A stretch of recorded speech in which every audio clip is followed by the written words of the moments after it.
this is an iHeart podcast. Guaranteed human.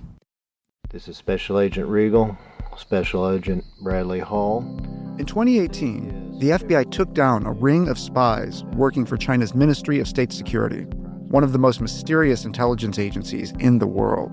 The Sixth Bureau podcast is a story of the inner workings of the MSS and how one man's ambition and mistakes opened its vault of secrets.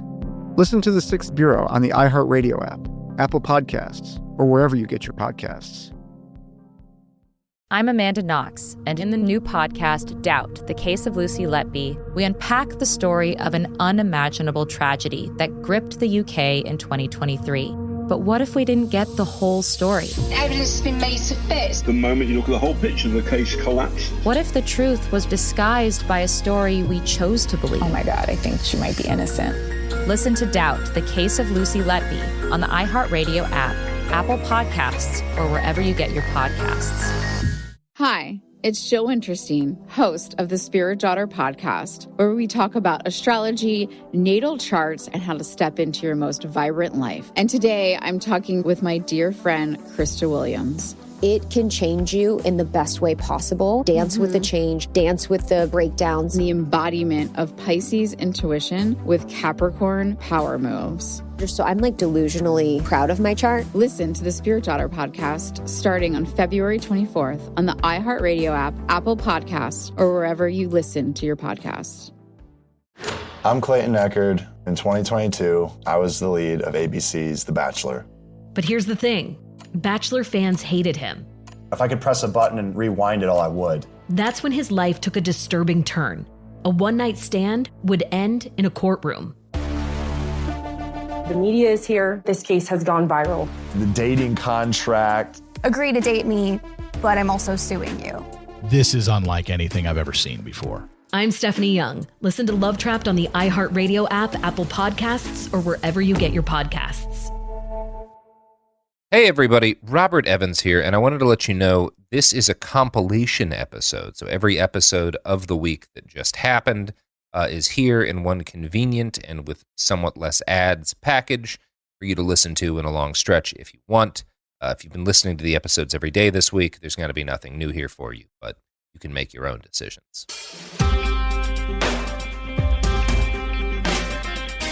Welcome back to It Could Happen Here, a podcast about things falling apart and occasionally even about how to put some other things back together. Today we're going to be talking about something that is increasingly a part of what we like to call the crumbles around here, which is the healthcare system in this country and the hospital system in this country as it kind of gets crunched by COVID. And we're going to particularly talk about a really critical aspect of our entire medical infrastructure that a lot of people don't know about, traveling nurses. And with me today is our guest, Anne. Anne, you are a traveling nurse from New York to California, all around the country. Thanks for being on the show. Glad to be here. Yeah. So I live in Colorado and I was a regular staff nurse until COVID hit. And, at that time, we expected it to crunch everywhere. But my home hospital, like many places that weren't on the coast, ended up being really empty when everybody locked down and stopped getting into car accidents and going to parties and all of the other things that bring people into the ER and ICUs. So at that time, I quit my full-time job and went to New York as a travel nurse. And then I've been bouncing around hotspots since then. So New York, Texas, Ohio, rural New Mexico. I just finished my third contract in California. I've been up to Oregon. So I've seen the healthcare system working and not working in a lot of different places. And also how much disparity there is in different communities related to COVID as and the healthcare that we can provide. Yeah. And I am kind of, before we move on to some of the specific things going on with travel nurses, what is your sense of how often are you in a place and feel like, well, the hospital system here, this particular hospital, they're right on the edge of a breaking point? Most of the time. Okay, that's good to know. Yeah. Wear your seatbelts, folks. Yeah, particularly since everyone was able to get vaccinated, right? To me, I really feel like that point of the tipping point of the quote unquote crumbles kind of like after everybody was able to get their second vaccination. And we had so much hope last May and June, and things were reopening, and it was kind of like, wow, things could go back to normal. And then like, I don't believe that's going to happen. And since then, I've seen so much more despair in my coworkers, and I've heard about so many more healthcare suicides, staff nurses, travel nurses, RTs, other ancillary people. And, the kind of running joke in a lot of workplaces is like, well, I hope I test positive for COVID because that would be better than coming into work another day. Yeah. Or I hope I get hit by a car so I don't have to come in. Your job, I think, is what a lot of people the people who, are reasonable human beings and see what you're doing is incredibly necessary would find the work to be something of a nightmare. I mean, it sounds like horrific to have to deal with this. I mean, it's not an easy job in the best of times being a nurse, but like with COVID and stuff, it's just there's so much else on y'all's plates. And one of the things that has happened over the course of the last year, or well, almost 2 years now, is that from January 2020, the advertised pay rates for travel nurses around the country have gone up by about 67%, which in staffing firms have, increased their billing of hospitals by like 28 to 32%. So like this huge raise in what travel nurses are demanding and what is getting paid out. And I think a reasonable person would go, well, yeah, of course. Right. And yeah, I think anybody would go, any reasonable person would go, well, yeah, of course you guys deserve much more money than that for what you're dealing with right now. I have no problem with this. But people who do have problems with this are the American Hospital Association. Sure. Among other folks, generally the folks who are seeing this primarily as a, well, now we're spending more money issue, as opposed to a, hey, maybe we don't have enough nurses. Which right. Yeah. So I guess I have maybe a couple of comments on that. So one of the things about travel nurses, so if you're not in the travel field and you say, I want to change hospitals, even if you're an experienced nurse, they will take between a month and 6 months to go through their hiring process. And then they will give you a week, 2 weeks, maybe 4 weeks of orientation. So that's a long process to hire a nurse normally. Yeah. For me as a travel nurse, I will talk to a recruiter. I will say yes. I will be on the road somewhere between 4 hours to 24 hours later. I will get to the hospital. I will do a bunch of paperwork that is for compliance and makes no difference at all. I will get between 2 and 6 hours of orientation, which is basically, here's the bathroom, here's the storeroom, this is what we're going to audit in the charts. And then I'm expected to take care of complex, actively dying patients. So, people complain about how much we're getting paid, but if you only have 2 hours of like, where's the bathroom? And like, this is how you get, and most of the time you're spending with IT being like, hey, I need computer access, buddy. And then there you are, and you're in the thick of it with no backup, so you already have to be an expert in your field, and you have to be able to walk into an unfamiliar, chaotic situation and hit the ground running immediately. So yes, making $120 an hour is a lot of money, but I don't know that that's so super unreasonable for 2 hours of like, exit. Now take care of people who are actively dying and don't screw it up. It's the way we're told the system is supposed to work, right? Like this is how capitalism is supposed to function. The demand for something goes up and the demand for nursing is way the hell up. So the price goes up. If you believe in capitalism, like one assumes these people who are responsible for, paying you and are currently lobbying. So what's happening, I should go back because we didn't note this, but the American Hospital Association and a number of other folks are lobbying Congress right now to put a cap on the amount of money that traveling nurses can receive. And a number of Congress people have said that they're going to be looking into the issue. Several states, Oregon, Illinois, Pennsylvania, Kansas, and Kentucky, have introduced legislation that's attempting to cap nurse pay rates. So there's like this huge backlash attempting to lock down the amount of money y'all can continue to get paid because of all of the things this country, I guess, has money for. The people dealing with I don't know I don't know how many millions of additional sick and dying people are kind of beyond what these folks are willing to shell out for. Have I gotten the size of that? And I mean, to clarify, so in a FEMA contract, so what a lot of the contracts I take are, so the nurse is making between $100 and $125 an hour. And maybe you also have a tax-free stipend or you don't, kind of depending on how you are in that.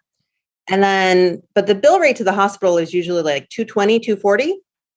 So the legislation is against the agencies because the agencies are making between 40 to 60%. Of course, the agency is then going to say, hey, well, we aren't going to pay you as much because we still want the same cut. Yeah. My understanding, so the trickle down effect is likely going to be travel nurse wages. But my understanding is it's asking the FTC to take enforcement against the travel nurse agencies. Because the agencies, they're the ones that say, they have the person on the phone that says, hey, you have these credentials. We want to send you to this hospital. Yes or no. We've got this hotel arranged or we don't, or, those types of, and we're going to do this type of onboarding. So they have their own kind of infrastructure and they take, half, 60% of the cut. And so some of those people are making a lot of money too. Yeah, and it seems like it's kind of the situation where the way this is being framed, they're trying to crack down on these people who are kind of profiteering or could be argued to be profiteering off the situation, rather than trying to cap the amount that the nurses can make, so to speak, or at least not by as much. But the overall effect will be that because of the way these companies work, y'all will still wind up making less money. Right. Yeah. How... within the traveling nurse community, where are people right now with this? Like, what is kind of the mood? So I think there's a couple of things to note. So in the FEMA contracts, they're usually 60 to 72 hour contracts. So you're working back to back to back to back. So, I'll do 80-hour weeks sometimes. And most people are not white women like me. This is mostly first and second generation immigrants and generally people of color. So these are not people that are saving for Lamborghinis. These are people that are paying off their student loans because a lot of them went to private nursing schools because that was kind of what was accessible to them because of all of the disparity in education and opportunities. These are people that are trying to pay off their mortgages. These are people who are paying off their parents' houses. So this kind of idea that like nurses are greedy is, I think, really unfair because most of us are just trying to make a life that works. And also you can't do 80-hour contracts 52 weeks out of the year. No, doing it for any extended period of time, I've worked those kind of hours in a generally less stressful working environment. And it breaks you down over time. Like you can't do that at any time in your life, for one thing. And you can't do that forever. And it sounds like this is kind of, a lot of people are taking it as like, this is an opportunity. I can get my parents out of debt. I can get a house. I can save for my kids I can pay off my own college. Like, it's a chance for a lot of these people by putting in an unbelievable amount of effort to get ahead. And I can't even imagine the frustration at seeing so many people be like, well, no, not so fast. And I mean, one of the things that people are bringing up is, right, like, in the same way that, we struggle to want to pass minimum wage laws for the undocumented immigrants that pick our food and, support this infrastructure that is totally unseen. Now that we have, what is mostly first and second generation immigrants that are working these FEMA contracts, right? Like, you're targeting a section of the population that are not the people that have doubled, tripled their wealth in the pandemic, right? Like, these are not all of the people that got the small business loans that didn't need them and, and are just putting all of that money into stock, right? These are people that just want a middle-class American dream. And we're willing to work really, really hard for it. And I mean, these are people who are asking, can I have the thing we're all promised if I spend 80 hours a week watching people, in a lot of cases, choke out their last fucking breaths? Is that okay? And a lot of people are saying, oh, of course not. Right. And, so we're taking care of dying people while we're getting yelled at the phone of like, is cursing allowed on the show or not? Abso-fucking-lutely. Yes, of course. Okay. Yeah. So, I mean, I had a family member saying, you're fucking imprisoning her on a ventilator. I'm going to come for you. Where do you fucking live? We have to get security involved. We get death threats. I've had people like threaten to find where I live and rape me. Jesus fucking Christ.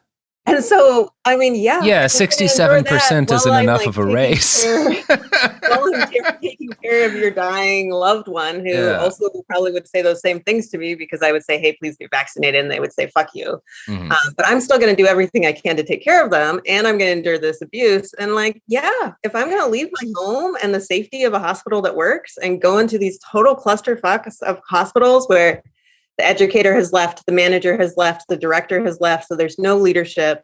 It's 80% travelers, some of which are great, some of which are also hot messes, and trying to take care of these people, then like, yes, I want to be paid accordingly for it. Yeah. Now, would I trade that for a social safety net of health insurance? Because I have to get private health insurance, which is shady. I don't get any disability insurance. I have no sick leave. Right, because you're a pinch hitter. You're not like salaried anywhere. Yeah. So would I trade this high salary for a social safety net? Personally, I would. Yes. But I mean, nobody's going to say like, yes, you will be able to retire with dignity if you play by all of these rules. They don't believe that. I want to make the money. Yeah. We're all always in this kind of like, sock away as much as you can while it's coming situation. And geez, especially if you're doing something you're going to need to recover from later. Right. Like this is, I've done overseas work. I understand kind of the nature of like trauma. And while you're doing the job at the rate you're doing it, you're also like pushing off a day of reckoning mentally. And by God, having a cushion of savings helps with that. Yeah. Like in the middle of it, you're in it. And then, you know, sometimes it's weeks, sometimes it's months. I hiked the Colorado Trail for mental health, and half of those nights I had ICU nightmares. So I was in these beautiful middle of nowhere places where everything was quiet. I would wake up with all of the beeps and people dying in my head night after night after night, you know? Yeah. So, I mean, I'm angry that they don't want to compensate me for that, because I mean, they're definitely not paying for my therapist. They definitely like aren't giving me access to disability if I need it. Right. Like, yeah. Because obviously, again, you're a contractor effectively. There's not like a union for traveling nurses, is there? Or am I wrong about that? No. So, I mean, the only thing you have is your negotiating power. So I have 8 years of experience between emergency and ICU, and a lot of very big and highly regarded hospitals. So I'm a hot commodity to them. So I can kind of pick and choose who I want to work with, compared to someone that has less desirable specialties. Not that those specialties don't also work as hard, but they're just harder. They're easier to staff. So therefore they're not. Yeah, it's a market thing. Sure. Right. It's a market thing. I definitely don't believe that my specialties are more like inherently valuable just in terms of the market. So, you know, so I have the luxury of turning down contracts that aren't what I want. But I mean, I have no idea what I'm walking into. So on Monday, I'll walk into somewhere. They said, you'll do some paperwork, you'll get your orientation, it'll be a busy day, and then you'll be on your own. And I have no idea. Sometimes you're oriented in one unit and you never see that unit again. So, and you have no idea what you're walking into. And how long are these contracts generally for? So before COVID, the standard nursing contract was 13 weeks. Okay. Since COVID, a lot of them are shorter, and I've only done short contracts because if it's a decent place, then I can renew and stay longer usually. And if it's a bad place, then I'm pretty happy to get out early. So I do between 4 and 8 week contracts. Okay. And I usually do 60 plus hours a week. Is there any kind of like organization that you've seen come together a little more between people who are doing this gig, since you don't have kind of representation? Is that something that started to take form in the last 2 years since COVID? I mean, there's definitely a lot of talk about it. I think like those of us that started traveling since the pandemic, you know, I would say that I've only done crisis contracts. Like I've never done a normal 13-week, 36-hour a week, not crisis assignment. Like I've only gone into the shit show hotspots. And so therefore like my needs and desires are different than somebody who likes that previous lifestyle. So in some ways it's a little bit hard for us to kind of agree on common goals, because we have a lot of different, we're a very diverse group of nurses. Yeah. Definitely the Million Nurse March is kind of a step towards that. Yeah. Tell me about that. What is this? Because I just learned about this pretty recently. Yeah. So I dropped off the grid for the last 5 days, which was fantastic for me, but it means I'm also just starting to figure it out. So the kind of general idea is that, we have, I think, hopefully I don't get it wrong, 4 million some nurses in the country, a huge number of nurses in the country, and a huge number are dropping out. Hundreds of thousands quit last year. I think one estimate is 500,000 may quit this year.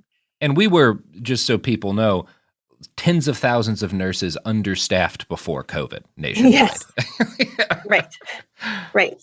And, I think one of the things to understand too, is that like, if you work, I don't know, what's a normal type of job that people work? I don't know. If you work at the DMV. A bookman. Oh, right.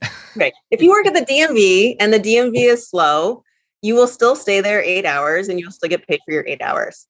Mm-hmm. If you are a normal nurse and you work 36 hours and the ER is running slow, they could say, we're just canceling you for the rest of the day. Go home. We won't pay you for those last 6 hours.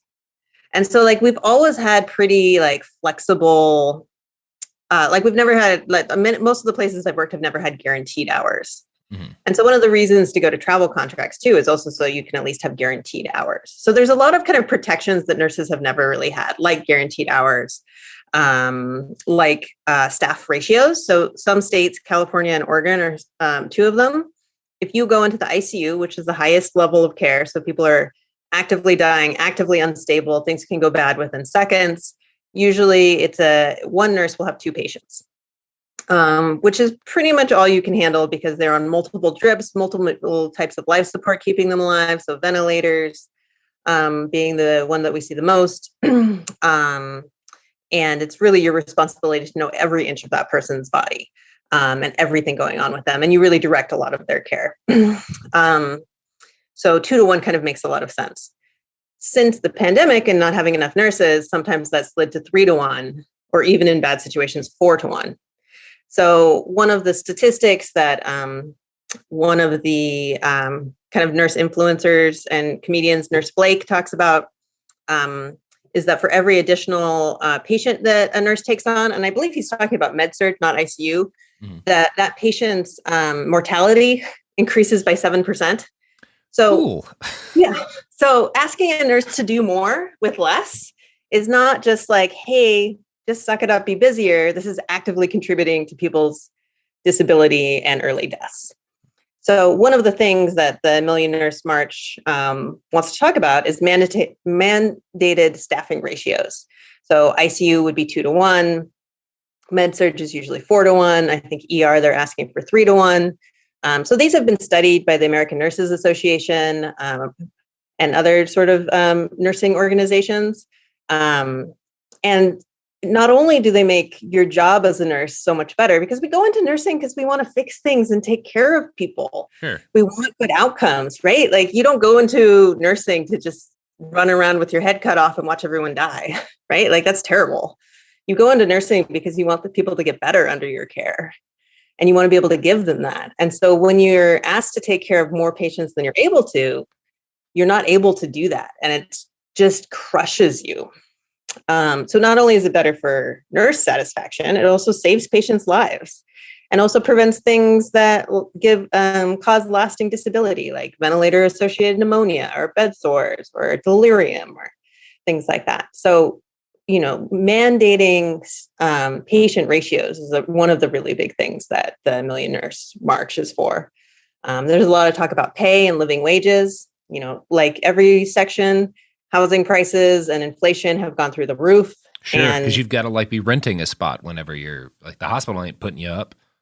Right. Well, and for staff nurses too, right? Like if you're, maybe they gave you a 2% raise, but hey, rent increased 30%. Sure.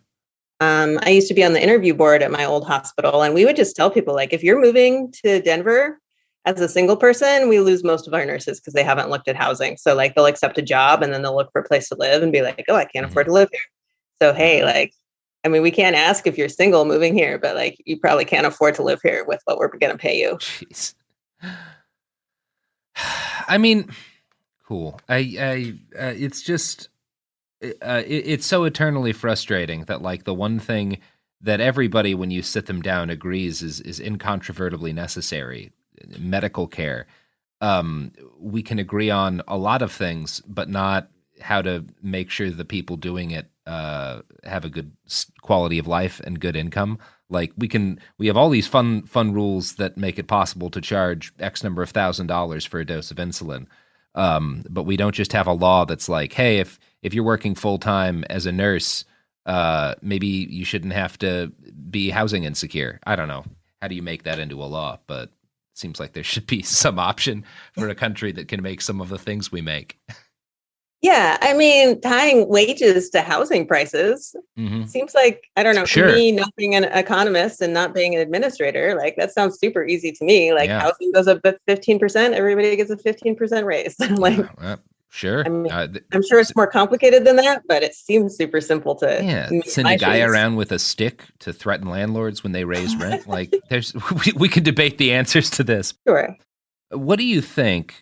I mean, not that like you have any sort of comprehensive knowledge of all of the people doing this, but like, do you think there's a possibility of like a wildcat strike, which is again for people who maybe aren't, is when there's a strike of workers who are not unionized? I mean, to some extent, with everybody quitting to do travel nursing, it's not so different. I mean, some units have lost 80% of their staff to travel nursing. Yeah. Right. Some when a unit says, "Oh, well, we lost 50% of my staff," I'm kind of like, "Well, you did better than most," you know. So in some ways, it's already happening, and in that same way, I am seeing hospitals give better incentives to the nurses that have stayed, either retention bonuses or increasing bonuses for core staff picking up extra shifts, or kind of other perks like increasing education benefits or things like that. So I think hospitals are responding to like, hey, we don't want to lose these people to traveling. Like, can we tip the balance a little bit? And I think, overall hospital leadership is moving slower than they need to. But I mean, at least they're moving a little bit.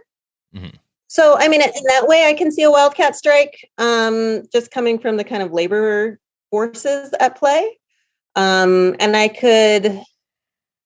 mean, there were one of the hospitals in the South, I think it was Alabama, all of their staff coordinated so that the shift that was on agreed to stay late because abandoning patients can put your license at risk, right? So if we all walked off in the middle of a shift and said, fuck you to the hospital administrators and patients died, then like our license is at risk. So we also have to kind of balance that a little bit. Yeah. But there was a hospital, they organized for the day shift basically to stay as late as they needed, and night shift all stood outside the hospital and wouldn't refuse to clock in. So sometimes these things are happening in small levels also. Interesting. Really interesting. Yeah. Yeah, so because it is like, I mean, and that is like such a tough thing to balance, just the idea that like, well, you are healthcare workers, like withholding your labor is a thing that's going to be necessary from time to time. There's also consequences for it that are not present if you're making, I don't know, tires, Right. Yeah. And as much as teachers and nurses are the same, like I don't think our country cares about educating children as much as it cares about their parents dying, like yes, for better or worse. Yeah, I mean, yeah, that's another subject. Is there anything else you wanted to get into today before we close out for the episode? I mean, if it's okay with you, and you can cut it if it's not. I try and tweet about kind of what's happening on the ground. Yeah, absolutely. And the things that I'm seeing. And I'm mostly finished with a book about the first year on the front line and 7 different hospitals and kind of the disparities between, critical access in New Mexico versus trauma hospitals in, the Bay Area and kind of what that first year looked like. So if you want, you can follow me on Twitter. It's Anne, ANNE, like Anne of Green Gables, Anne RN 2020, which is when I started travel nursing. And so that I kind of talk a little bit about like what I'm seeing and what's going on. I was recently in an ER where, people often had to stay outside under the heat lamps for 30 hours waiting for a hospital bed just because everything was so packed. Yeah. So they couldn't even come inside the hospital, and they were, waiting to get their appendix out and things like that. Yeah. Again, and so, wear your seatbelts and a helmet. Right. Be real careful right now, guys. Right. And I mean, I think the other thing is the blood shortage. So most hospitals are revising their guidelines of who will get a blood transfusion. So you now have to be much more critical before they will give you a blood transfusion. So there's a lot of politics around blood donation, but if you feel like you can donate blood, it's really desperately needed. And people are going to wear your seatbelts because people are really going to legitimately die because we run out of blood. Yeah. Boy, howdy, please wear your seatbelts, folks. Just hunker down for a little while. No new risky experiments in life for just a minute. Not the time to take up skydiving. Yeah. Maybe avoid that. Maybe don't go skiing if you haven't gone skiing before. I just did that and broke my wrist because I'm exactly as dumb as the people I'm trying to warn. And then I guess just check in with the mental health of your healthcare workers. Because I mean, so many people have, I think a lot of us are dealing with at least passive sort of like, fuck, maybe I should just drive off the road instead of going into work today sort of thoughts, And for a lot of us, that's just that fleeting thought. And then we get our shit together. But for some people, it's going to be more than that. And, nursing is one of those things where people have defined themselves by their career. And they need people in their lives saying, like, if you are never a nurse again, you are still valued, you are still loved. Just being alive is enough. And this is how, we can help take care of you if you need to quit for 3 months, and supporting people with their intrinsic value rather than like, you are only productive and valuable because you are there saving lives. Because I think a lot of us really get stuck in that. And a lot of us are drawn into nursing because we feel some lack of worthiness without it, Well, that's the hard thing to get other people to do, because in part, this is a society where we just have such generally crummy attitudes towards mental health. But like, we're great at saying things like, oh, there's a pandemic. Our healthcare workers are heroes. You're all heroes because of the work that you're doing. The work makes you a hero, as opposed to saying, hey, thank you for doing that. I know things are still fucked up right now, but if you decide you got to like take a break or whatever, that doesn't mean you like what you did was still wonderful and you're still great and valuable. And maybe the best thing is for you to take that break and not drive yourself off of a cliff. Yeah. So yeah, that's harder to get people to like wave banners that say outside of their apartment complexes. Right. Maybe it'd be good if people were like, because you're a person, banging on pots to like let healthcare workers know that no matter what they do, they're valued members of the community that people love. But yeah. All right. Well, Anne, thank you so much for talking with us today. I hope you hold together and help the people in your life hold together, which is all any of us can really do other than wear a seatbelt. Yeah. And thank you for being a part of the conversation. And thank you for, listening to hard things. And, that's one thing that I think we really appreciate is people who will actually listen with open hearts and witness this with us so that we're not alone in it.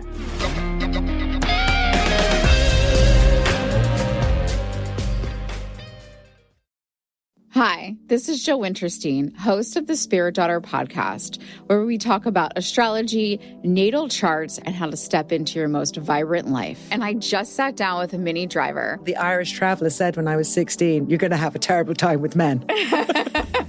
Actor, storyteller, and unapologetic Aquarian visionary. Aquarius is all about freedom loving and different perspectives. And I find a lot of people with strong placements in Aquarius are misunderstood. A Sun and Venus in Aquarius in her 7th house spark her unconventional approach to partnership. He really has taught me to embrace people sleeping in different rooms, on different houses, in different places, but just an embracing of the isness of it all. If you're navigating your own transformation or just want a chart-side view into how a leading artist integrates astrology, creativity, and real life, this episode is a must listen. Listen to the Spirit Daughter podcast starting on February 24th on the iHeartRadio app, Apple Podcasts, or wherever you listen to your podcasts. Welcome to the A Building. I'm Hans Charles. I'm Menelik Lumumba. It's 1969. Malcolm X and Martin Luther King Jr. had both been assassinated, and Black America was at a breaking point. Rioting and protests broke out on an unprecedented scale. In Atlanta, Georgia, at Martin's alma mater, Morehouse College, the students had their own protest. It featured two prominent figures in Black history, Martin Luther King Sr. and a young student, Samuel L. Jackson. To be in what we really thought was a revolution. I mean, people were dying. 1968, the murder of Dr. King, which traumatized everyone. The FBI had a role in the murder of a Black Panther leader in Chicago. This story is about protest. It echoes in today's world far more than it should, and it will blow your mind. Listen to the A Building on the iHeartRadio app, Apple Podcasts, or wherever you get your podcasts. China's Ministry of State Security is one of the most mysterious and powerful spy agencies in the world. But in 2017, the FBI got inside. This is Special Agent Regal, Special Agent Bradley Hall. This MSS officer has no idea the U.S. government is onto him. But the FBI has his chats, texts, emails, even his personal diary.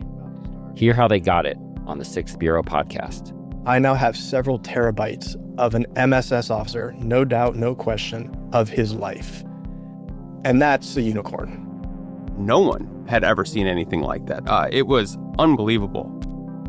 This is a story of the inner workings of the MSS and how one man's ambition and mistakes opened its vault of secrets. Listen to the 6th Bureau on the iHeartRadio app, Apple Podcasts, or wherever you get your podcasts. In 2023, a story gripped the UK, evoking horror and disbelief. The nurse who should have been in charge of caring for tiny babies is now the most prolific child killer in modern British history. Everyone thought they knew how it ended. A verdict, a villain, a nurse named Lucy Letby. Lucy Letby has been found guilty. But what if we didn't get the whole story? The moment you look at the whole picture, the case collapses. I'm Amanda Knox, and in the new podcast, Doubt, the Case of Lucy Letby, we follow the evidence and hear from the people that lived it to ask what really happened when the world decided who Lucy Letby was. No voicing of any skepticism or doubt. It'll cause so much harm at every single level of the British establishment of this is wrong. Listen to Doubt, the Case of Lucy Letby on the iHeartRadio app, Apple Podcasts, or wherever you get your podcasts.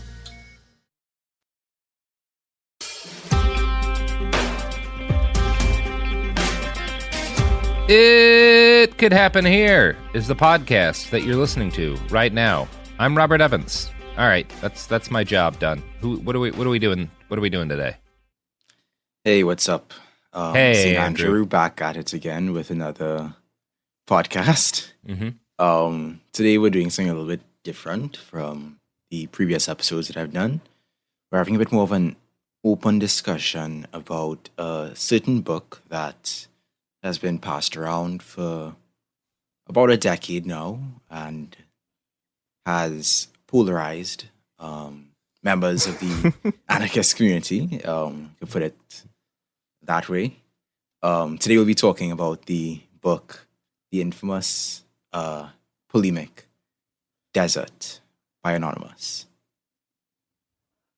For those who are, not aware of this extremely controversial text, Desert is a nihilist anarchist text, first published in 2011, that is mainly directed at other anarchists and seeks to address issues of climate collapse and revolution.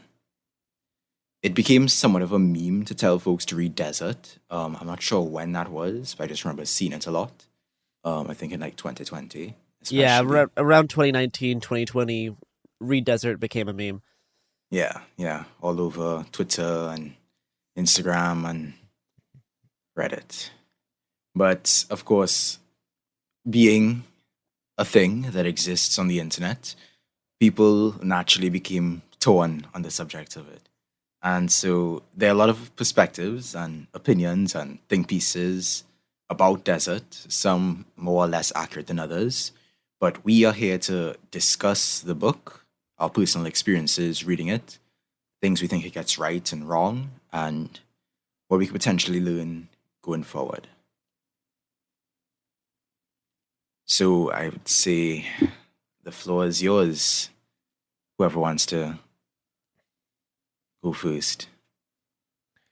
I mean, I'm a huge fan of the quote that the book takes its, or that it takes its name from, which comes from, Tacitus, who was a dude writing in the Roman period.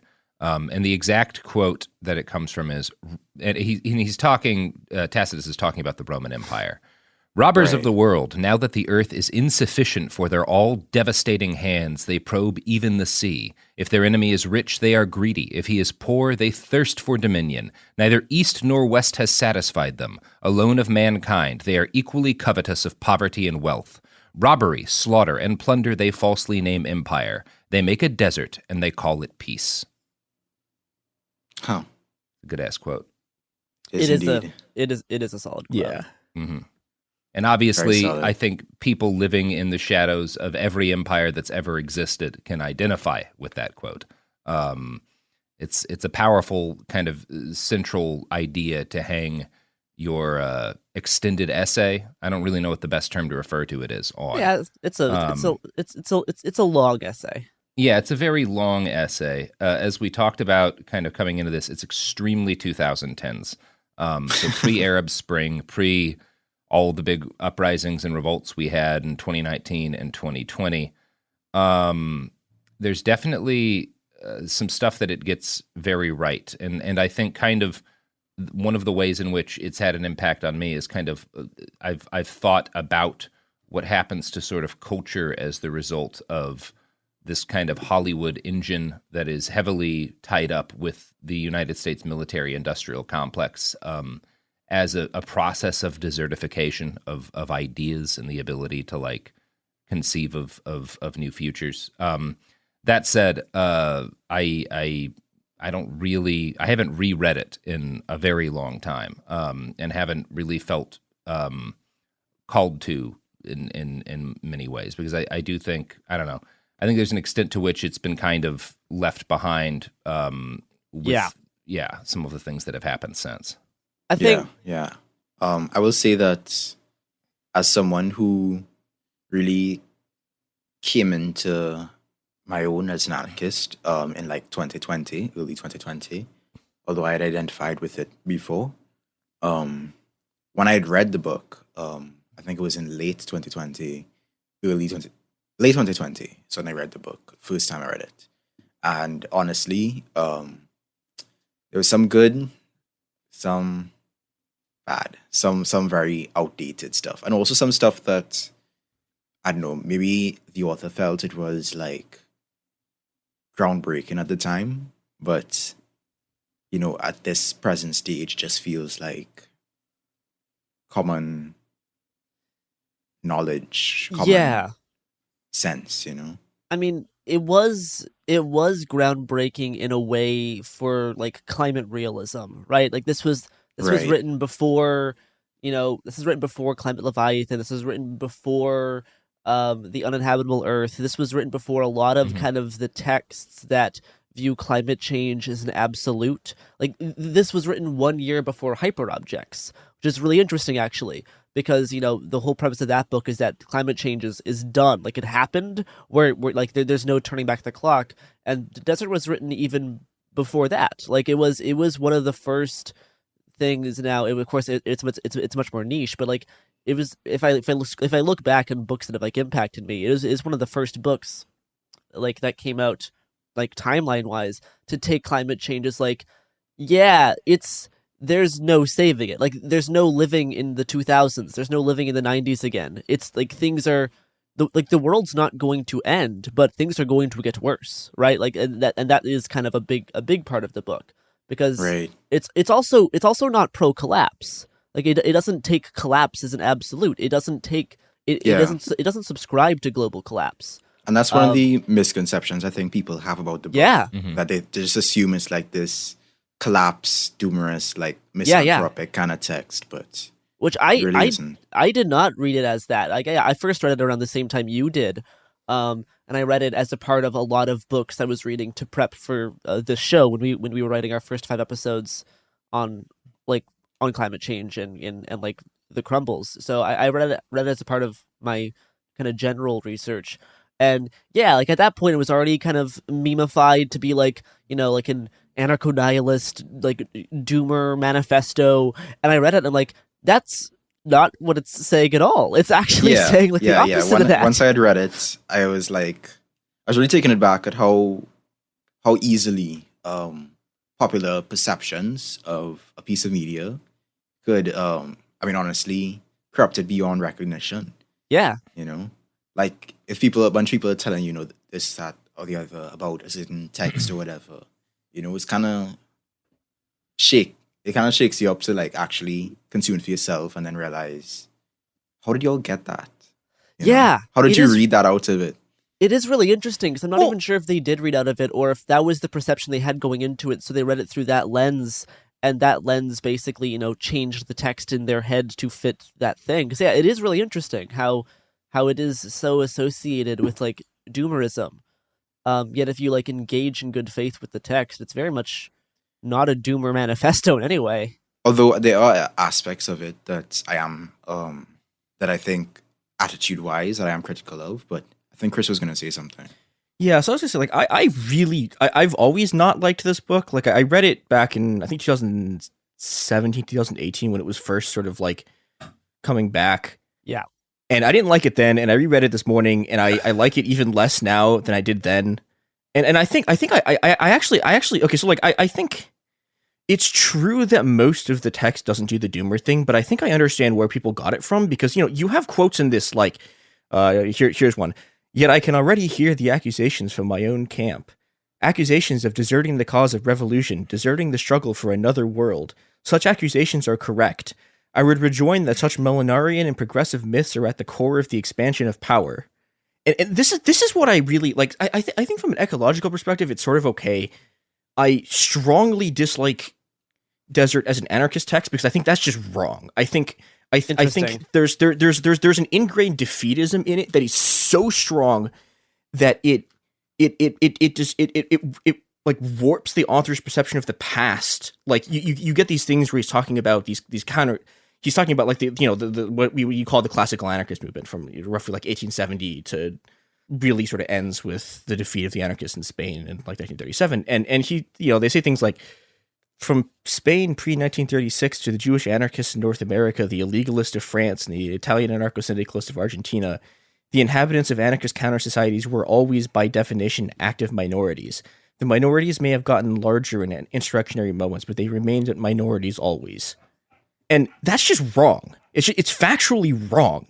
Like these movements were not minorities. Like the entire the largest union in France was the CG, like in the early 1900s was the UGC or the CGT. That all of the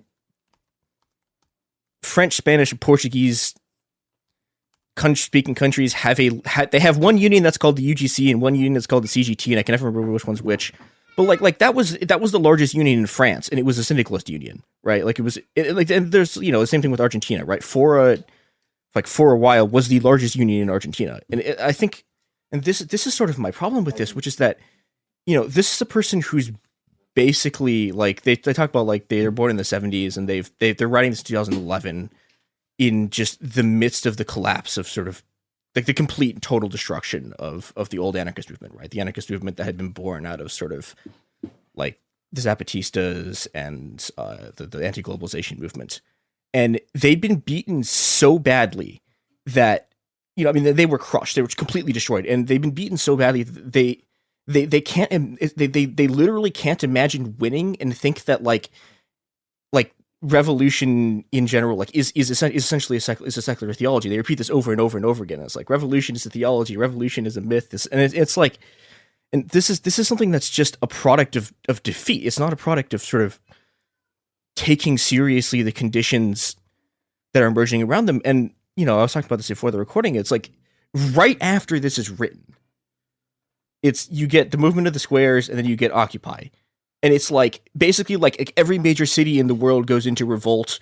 The revolts are anarchist inspired, and and then Desert, like, this is why Desert vanishes for like 6 or 7 years, because Desert is a piece that's written like it's a piece that's only happens in a very specific part of a revolutionary cycle, which is when everything has been crushed, all resistance has been crushed, everyone's losing hope, and then everyone starts reading Desert again, and then the revolutions restart.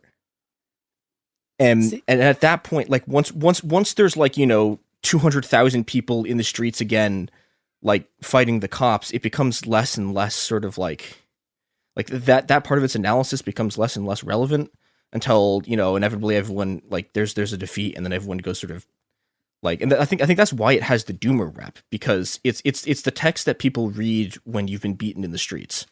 See, yeah, that's an interesting look at it, because I definitely agree with the revolution is an idea, like, is a myth thing. Like, I specifically within the context of the United States, which I believe that's what the book's trying to mostly focus on.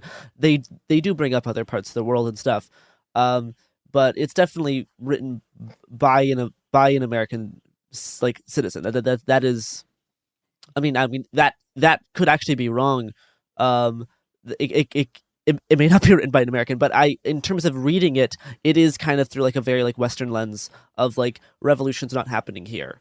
And I definitely sympathize and agree with that viewpoint.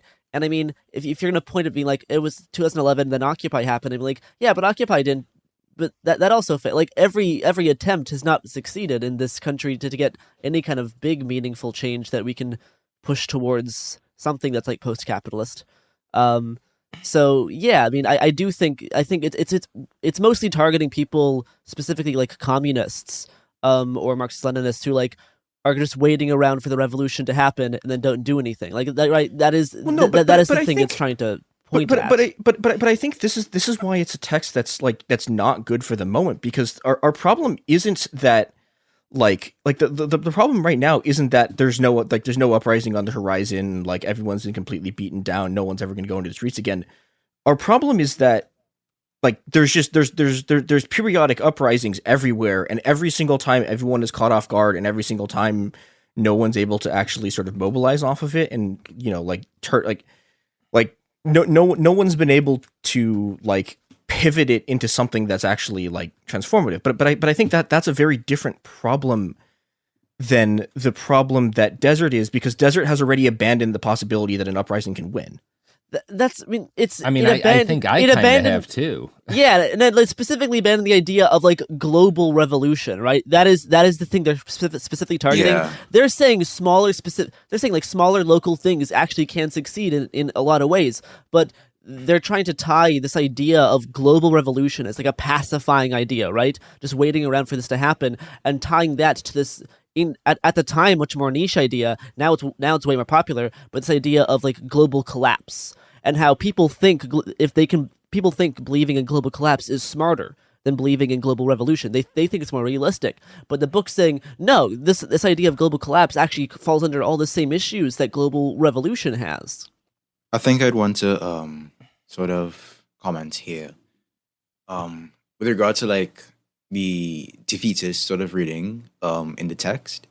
I understand that reading. I mean, personally, I distinguish between like defeatism and doomerism.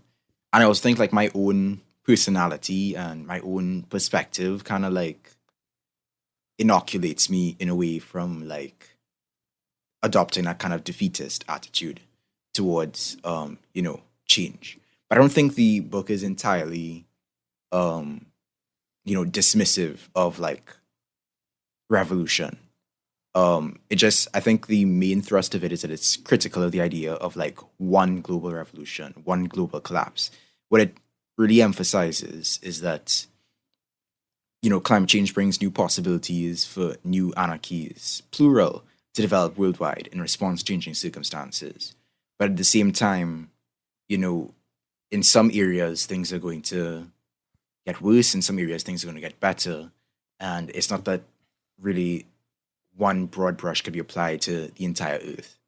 Well, but I think like this is another thing that they're really guilty of, especially like there's an entire section in here where they just keep writing about Africa, And it's like, well, and then, and they'll get pressed on it, and they'll be like, no, we mean sub-Saharan Africa. And it's like, what are you talking? Like, they won't name countries, they won't name movements, they won't name people. It's just, they'll just write something about the whole of sub-Saharan Africa, and it's just like, well, I think that's evidence of the kind of what Garrison was talking about. This is yeah, a person, and I think, right, and this is something you see all over the place with people writing about politics, with people trying to write about like particularly revolutionary politics in a global sense. And I think it's usually a mistake to do that for the reasons we've kind of discussed.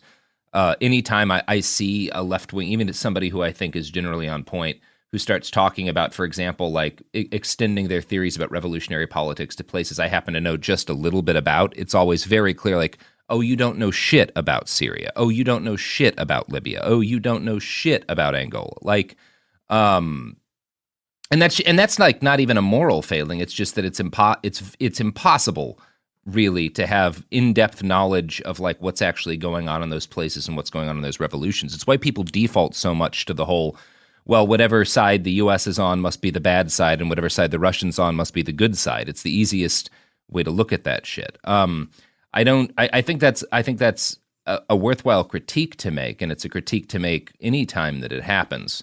I agree with Garrison and with Andrew that I think the thing that Desert gets right, and the thing that I've seen in my own life is that like the opportunities we should be looking for are not suddenly that some sort of global revolution sweeps all of the things we don't like out of power and magically institutes something better comprehensively across the globe. It's room for little anarchies. It's what we saw in northeast Syria, right, where the government pulls out and people have an opportunity to do something not perfect but better. And I think that's kind of one of the things we talk about a lot on this show. That's why mutual aid is valuable. It's why building these connections are valuable. It's because as things crumble, there will be opportunities to, in local areas, piecemeal institute and push for more just and better ways of living. And I think that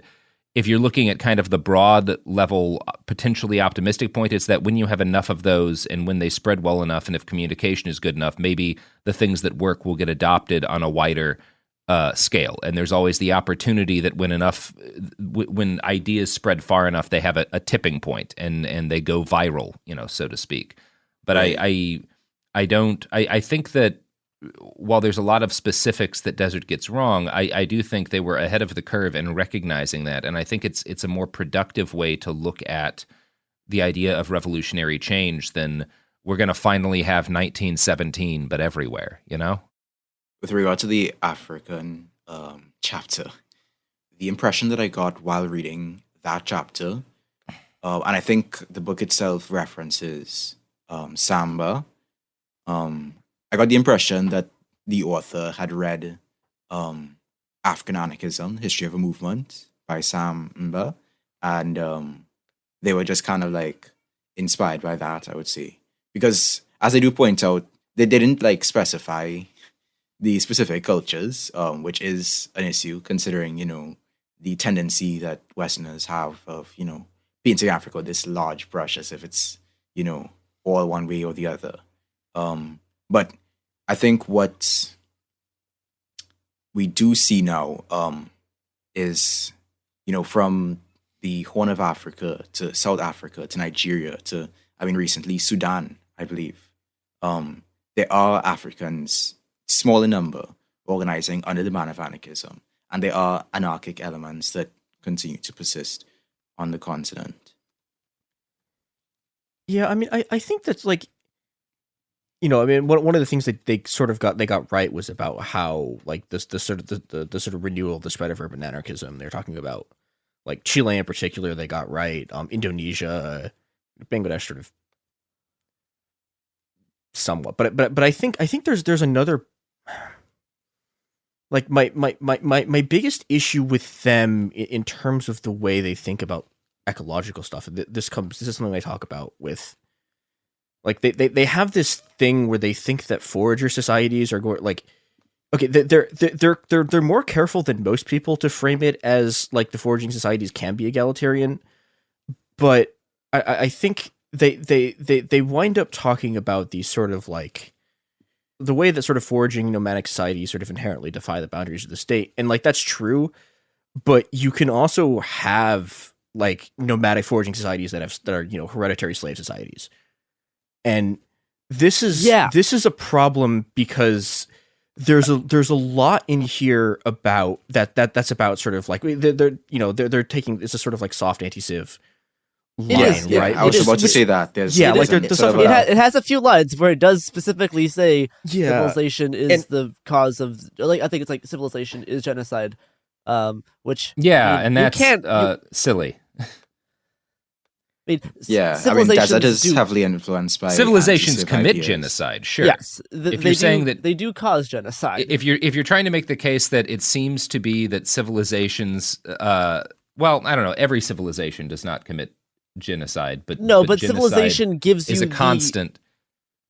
Civilization gives you the framework that makes genocide possible. Well, intentional genocide possible. I don't know that I would agree with that, because I think you see examples of genocide from hunter-gatherer societies and from so-called stateless societies. That obviously documentation on that isn't as extensive because we weren't documenting things for a lot of it, but you do have examples from what we know of, like the Americas, of there were genocides committed by societies we would call stateless. So I think I might argue that like genocide is a thing that human beings do, and civilization, because it allows us to do everything on a larger scale, allows us to do way better genocides. That's definitely inarguable. I think that's fair. I think my problem with it is that they're going back into this sort of like they're going back into the there's this inherent binary between foragers and settled societies, and that. And specifically, they think that the forager societies are inevitably going to become egalitarian. It's like that's not true, and it's not true in ways that you can see right now. In there are lots of places right now where you can look at foraging societies that have incredibly right wing. Like there's like, for example, you get sort of you get the Fulani joining like right wing Islamist groups, right? And that kind of thing, I think it has a problem with. It's the same thing as looking at indigenous societies and seeing them all on one side of the fight with colonizing nations, as opposed to, I'm reading a book about the history of the Mapuche right now, which are historically like the indigenous group in Chile that resisted the law, and the indigenous group really in you could argue in all of Latin America that resisted the longest and most effectively. But even then, when you look at like the campaigns of the Chilean government in the 1860s and 1880s, large, like significant chunks of the Mapuche sided with the government against other Mapuche. And like that's the, like, it's always a mistake. And I think this is one of the things that you get out of the dawn of everything. It's always a mistake to look at any of these groups, hunter-gatherers, stateless societies, as like one thing or another. They're people, and some of them sucked. Just like, anyway. Yeah. There is one thing that I wanted to sort of push back against. Robert, you had said that genocide is a thing that humans do. I don't think I agree with that assessment. In the sense, or at least I would like to clarify, or give you an opportunity to clarify what you mean by that. I don't know that it's just humans, but I think that genocide is a thing that, as long as we have evidence in recorded history, it seems like we have done, not just against other humans, but against other kind of hominid species. We have examples of things that it seems fair to call genocide, going back further than we have any kinds of written records. Villages in the Balkans that were, burnt, and people who, like groups of people, tribes and whatnot, who seem to have been killed en masse. And, there's other theories for some of that. Some of them may have been like people trying to stop a plague or whatever. Like there's not any kind of comprehensive solidity. But what we do know is that as long as we have documentations of humans doing things, we have documentations of things that we could call genocide. I see. I think I'll have to look into that a bit more, but I appreciate the clarification. Yeah. Can I do a Balkans pivot? Go ahead. Because there's a thing it genuinely disturbed me reading it in here about the Serbs during the Bosnian genocide. So they're quoting. There's a lot that's disturbing about that. Oh yeah, but this is a Okay, so they're reading a quote from the book Gypsies, Wars, and Other Instances of the Wild, where he's talking. This is about the Bosnian genocide. How is this possible in Europe at the end of the 20th century was the question that played obsessively through my mind. What the war in former Yugoslavia forced us to digest is the fact that people proved willing to make a conscious and active choice to embrace regression, barbarity, or return to the wildness. Take the Serb fighters who dreamed of a return to the Serbia of the epic poems where, quote, there was no electricity, no computers, when the Serbs were happy and had no cities, the breeding ground of all evil. And then this is the next thing. That's the text coming back and commenting on it. That some modern-day militias reflect romantic desires while shelling towns, massacring villages, and being killed in turn should neither surprise us nor necessarily fully invalidate romance. It does, however, suggest, along with the honest expression of joy and destruction mouthed by some soldiers in every war as well as many anarchists, that there is a coupling of some sort between a generalized urge to destroy and a disgust at a complex human society. And there's another part slightly later on where they're talking about ethnic diversity and autonomy will often emerge both from mutual aid in community and animosity between communities. I like to think, and our histories back this up, that self-identified anarchists will never inflict such pain as Serb nationalist militias, an example I chose purposely for the repugnance. But we should admit that our wish to fuck shit up is partly driven by the same urge to civilizational dismemberment that can be found in many interethnic conflicts and in the minds of fighters more generally. And I think that's fucked. I think that's true. That's just wrong. I don't remember that line. I think there's commenting on a specific type of anarchist literature, which is like the make total destroy thing. And yeah, I have observed that in people. The same urge that you're so broken down by everything that the only urge that is the only creative urge you have is to destroy the things around you. I've seen that. I don't think they're necessarily celebrating that, but they're pointing out that urge can be there. What I think they get really wrong here is that I don't think that's the urge that is like that. That's when you're dealing with interethnic conflict and when you're dealing with genocide. I don't think that's the urge that's going on. And especially with the Serbs, because the Serbs, like, okay, like when an anarchist is doing make total destroy, right? They're like there's a very specific set of things they're attacking, or they're attacking building, they're attacking the physical infrastructure of the world. When the Serbs are doing the Bosnian genocide, like they have a very specific thing they're doing, which is killing Bosnian Muslims, and I think that's an extremely different urge than the sort of like I don't think that's about sort of what it's civilizational dismemberment or whatever. That's about Islamophobia and genocide, and I think that's a different. I think the genocidal impulse is a very different one than the sort of the impulse to break the society that has harmed you. Yeah, I think it's important to draw a distinction between you can kill a shitload of people without it being a genocide. And I think, and it's also one of those things I think sometimes where people, I think where there's hesitation to see certain acts in early history as genocide is that they're not as complete as modern genocide. But what a genocide really is, and I think it's important to lay this out, it's not necessarily killing every member of an ethnic group or a religious group or whatever kind of community.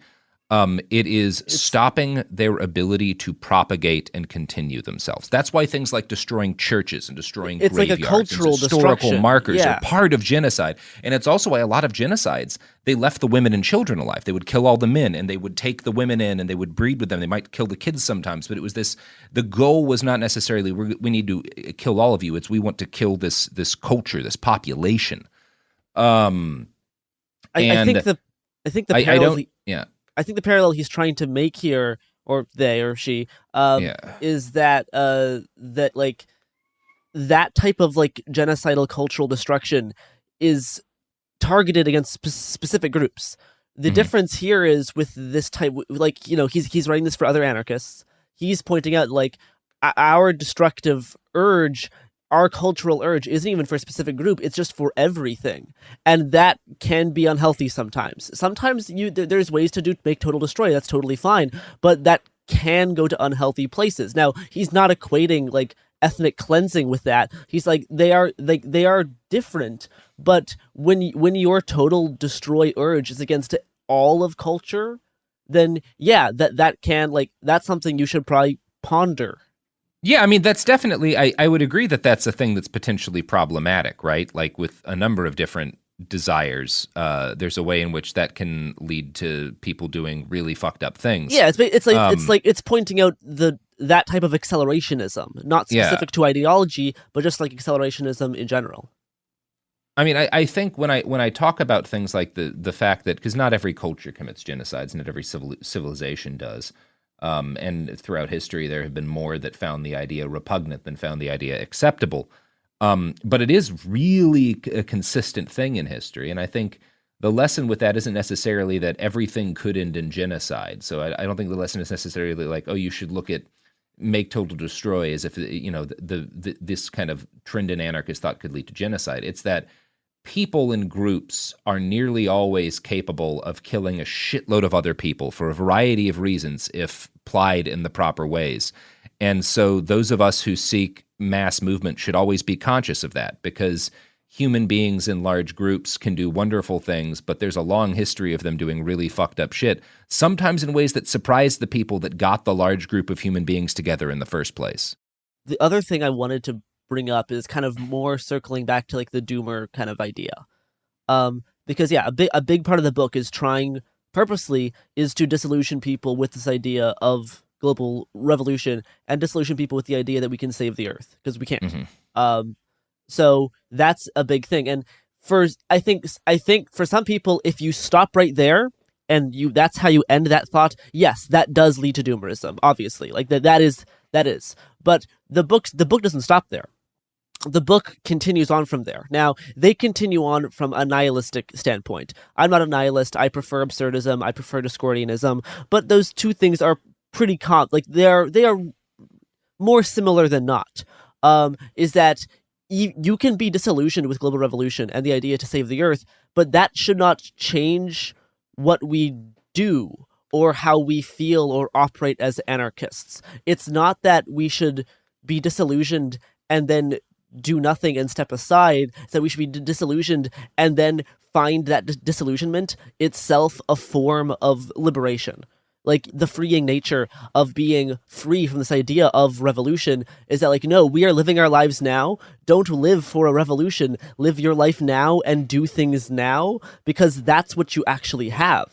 So it's like that type of nihilistic, absurdist, Discordian thing. Like, this is where I come back to having problems with it again, because this is literally just there is no alternative except it filters through anarchy. Yeah, and that's wrong. Do anarchy. Well, I mean, but that's how I live. Like that's yeah, but like, that is. I think this is a bad. I think that's a bad plan, and I think if you look at what happens with, because we this was the thing that was really big in the American anarchist movement, like in from about 2017 like to roughly now, and it's like a lot of those people were in the 2020 uprising too. Yeah, but also that didn't succeed. Not really. But I think I think this is like one of the reasons it didn't work. Like, okay, this is like the thing that's important. One of the things that's important about revolutions, even when they don't succeed, is that for a very brief window, you actually can, like, it becomes possible to imagine another world. Yes. And what this entire thing is saying is don't do that. Stop. That's not what it's saying. It is absolutely not. This is no. Okay, can I finish this sentence? Yeah, yeah. Okay, so what I'm saying here is that what they've abandoned, right? The thing that they're giving up when they give up revolution, when they're like, this is a progressive myth, this is like theology. What they've abandoned completely is our human capacity to actually shape a different world. What they're arguing is that essentially the combination of ecological and social forces are strong enough that humans no longer have the capacity to reshape the world into a way that is different than this, and that this is now the eternal present. And inside of the eternal present, they're saying you should be fighting for the same things. You should be fighting for, like, you should be in your own sort of local domain. You should be like, I mean, there are some of the recommendations are wild. Like, I think their conservation stuff is sketchy, given. I mean, it doesn't apply to an eternal present though. Like, they lay out like the world is changing a lot and will for the next 50 years. Like there will be massive changes in how things are set up in the next century, and we need to take advantage of that. We need to turn those liabilities into assets and start making those little anarchies. Like that is what it's trying to do. And I would add as well that, as it points out, the situations in Basingstoke and Bangladesh are different in the present and will be in the future. Mm-hmm. You know, what I think is trying to be sort of drilled in here is that, at least in the text and how I read it, is that yes, things will be different in different parts of the world, and probably maybe there won't be this, you know, or as the author says, there won't be, you know, this one global revolution. But at the end of the day, I think what it's trying to emphasize is that we don't have the structures, and I think part of what it's trying to emphasize is that we don't have the structures in place right now to launch an insurrection we can meaningfully defend. And so that is the sort of thing we should be focusing on in the here and now. But this is going back to my problem with it. Going back to the thing with they go on the rant about how anarchists are like a permanent cultural majority and will never become a majority. Is that even in situations where people had that capacity and did it, they go back, they project back onto it and go, no, they couldn't have done that. Like it's not about they have a belief, and this is something that they do explicitly say, that anarchists will always be a permanent minority, right? There will always be an active but permanent minority, and that is the like that specifically, I think, is just an actual rejection of the belief that we collectively can make a better future. Because if you think that our ideas that, you know, if being free, right, if a society is mutual aid, if you think that is permanently always going to be a minority, you are condemning the future to like the people who don't believe that. And I understand why, especially if the only thing you've ever known is 50 years of when the neoliberals actually did the thing, right? They took over the entire world, restructured the entire world economy, seized every government. Like, if that's what you lived through, I understand why you would think that. But I think the fact that it was possible to do it from the other direction is in some ways a sense that, like, yeah, we could do it too. I don't know. Sorry, I will stop harping on this one specific point. It just extremely annoys me. I think it's not giving up the idea that the world can be better. It's that, like, we don't need to have the majority of people be anarchists to make the world better. We can still spread our own anarchies, and people don't need to self-subscribe as anarchists. But as long as we start building those systems in the places around us, people will start using them, and people might start, like, living them out, even if they don't call themselves anarchists, right? Like, the majority of people will probably prefer some type of state or government, right? You can even look at Rojava and be like, yeah, it still is state-ish in some ways, but some ways not, right? Like, yeah, it's going. We're not going to get an anarchist world. That's not going to happen. But we can make it better through the lens of anarchy, and I think that's what it's kind of trying to say. Yeah, I think it's worth acknowledging that, like, yeah, the majority of people are never going to be what anarchists are right now, which is people who comprehensively reject the systems they live in. Most people are always going to think more like, well, I want to be comfortable. I support changes kind of that fix this thing that I've noticed is a problem, or that thing. Most people are never going to comprehensively reject the system. But I do have hope that in time and given, space to build things and show people other ways and improve life for people, you can get to a point where most people believe a lot of the things that I think are important. Yeah, and I think that's what's time. I think don't that's care what what they call themselves. Sorry. I think that's what the specifists tend to advocate for, in terms of, through the process of social insertion in these larger movements, generalizing the ideas, anarchist ideas as a whole, making them more common throughout the population. It's not that they're trying to get each and every person in the world to self-identify as an anarchist, communist, or whatever. It's more so that you're trying to spread these ideas to the point where they are, I suppose, the common sentiment, the popular will. Yeah, like it's that's like the point of culture jamming and shit like that. Like, it's the idea that, like, it doesn't so much matter. Like what matters is inserting the things you think are important into the culture and getting people to identify with them and understand them, the terms that they specifically use aren't as important. Like that's not really what matters. Well, okay, I don't think they're arguing that though, because I mean, like they have lines like this. We cannot, however, remake the entire world. There are not enough of us. There never will be. But then like they specifically talk about they don't have to all be anarchists. And I mean, here's their line: there is unfortunately little evidence from history that the working class, never mind anyone else, is intrinsically predisposed to libertarian or ecological revolution. Thousands of years of authoritarian socialization favor the jackboot. Neither we nor anyone else could create a libertarian or global or ecological global future by expanding social movements. Further, there is no reason to think that in the absence of such a vast expanse, a global transformation congruent to our desires will ever happen. I think I think the key word there is global. Like, yeah, they're trying to write about that, and it's important. Like, they're writing this specifically for anarchists who are kind of already nihilistic, kind of already anti-civ, right? They are writing this for other anarchists. This isn't a book to radicalize a normie or a communist. This is written by anarchists for other anarchists to be like, hey, you already kind of think the world's kind of going to shit. Here's a way that we can still do things despite the world being shitty. Because once you're disillusioned, it's hard to be illusioned again. Like it's hard. Once you give up on the idea of global revolution, once you give up on the idea of global collapse, it's hard to re-enter those. Even if you see things happening, like there can still be uprisings and revolts, absolutely.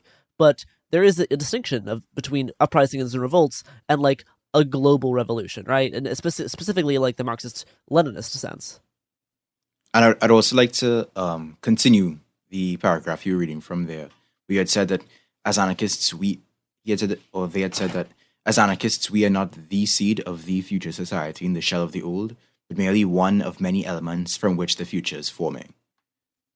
That's okay. When faced with such scale and complexity, there is value in non-servile humility, even for insurgents. Yeah, but this is just giving up. This is the old. It's too complicated. It's too like, and like I think I don't know. Like it's giving up on. It's giving up on trying to do any kind of on like humans as a whole, trying to do any kind of large scale, like, trying to do any large scale transformation of what the society is. I disagree. To continue that quote, to give up hope for a global anarchist revolution is not to resign oneself to anarchy, remaining an eternal protest. Seaweed puts it well. Revolution is not everywhere or nowhere. Any bioregion can be liberated through a succession of events and strategies based on the conditions unique to it, mostly as the grip of civilization in that area weakens through its own volition or through the efforts of its inhabitants. Civilization didn't succeed ever at once, and so its undoing might only occur to varying degrees in different places at different times. Even if an area is seemingly fully under the control of authority, there are always places to go, to live in, to love in, and to resist from, and we can extend those spaces. The global situation may seem beyond us, but the local never is. And I think that's beautiful. I think that's that's one of the things that keeps me alive is ideas like that, honestly. And at the same time, I also hold the opinion that none of us, including this author, is a fortune teller. The desert's picture of the future is not the only possibility. And I think in a lot of ways, I believe that they can and have already been proven wrong, and there's an issue that I really take a lot of contention with the book. Part of the book that really pisses me off is the sort of persistence of the overpopulation myth. Yeah, that was, and I don't remember it being so consistent until I reread it a couple of weeks ago. Yeah, and also this sort of nonchalance the author seems to have about like mass die-offs and that kind of thing. I think that's very troubling to me. That's very specific to its a type of anti-civ literature that's like, we view civilization is going to progress towards genocide anyway. And the way to actually avoid more deaths is to kind of help the collapse along, because that'll end civilization quicker. So therefore less people will be born, so less people will have to die. So that's the type of thinking they have. I don't necessarily agree with that. Necessarily, but that is very typical of this type of literature. So again, because it is written mostly for other anti-civ anarchists. But like again, it's not like pro genocide. It's saying genocide will happen, so the way to make less of it is to actually kind of slowly start kind of helping the crumbles along, essentially, and while still making people's lives better in your immediate community, like with that very local focus. So again, not saying I necessarily agree with that, but that's the type of thought it's engaging with. I mean, I think that's true of some of it, but there is definitely a lot of like panic about there's going to be 9 billion people and like population growth. Yes, all of the overpopulation stuff's a little iffy. There's a discussion to have on carrying capacity, but we are not there yet. We way overproduce for the amount of people we have. Yeah, that I don't know. That also frustrated me immensely. So they're like, yeah, we have, because they're talking about carrying capacity, right? But they're like, we already can't. We have 1 billion people going hungry, and it's like, yeah, but that's not about the carrying capacity. That's just a distribution. That's about distribution. Like, which literally just distribution. That idea gained more prevalence after Desert was written. We kind of more understood, like culturally, that it is a distribution issue, not necessarily a production issue. Now we do overproduce, right? And the amount of production we have contributes to stuff like climate change, and that is bad. So we should tone down production, but we should make ways that it's more sustainable and ecological. I think that does point towards the dated nature of the text. I think also my last like thing with it is I think it could have benefited a lot from like in an indigenous stewardship perspective, because the way it thinks about, particularly like the way it thinks about wildness versus conservation is just very messy. And it does a better job of it than some other anti-civ things that I've seen, but it definitely falls into the like trap of like, here is the wild, and then any attempt to manage it is civilization, and you need to go back to the wild, and it's like, well, this is already stewarded and managed. That is the one.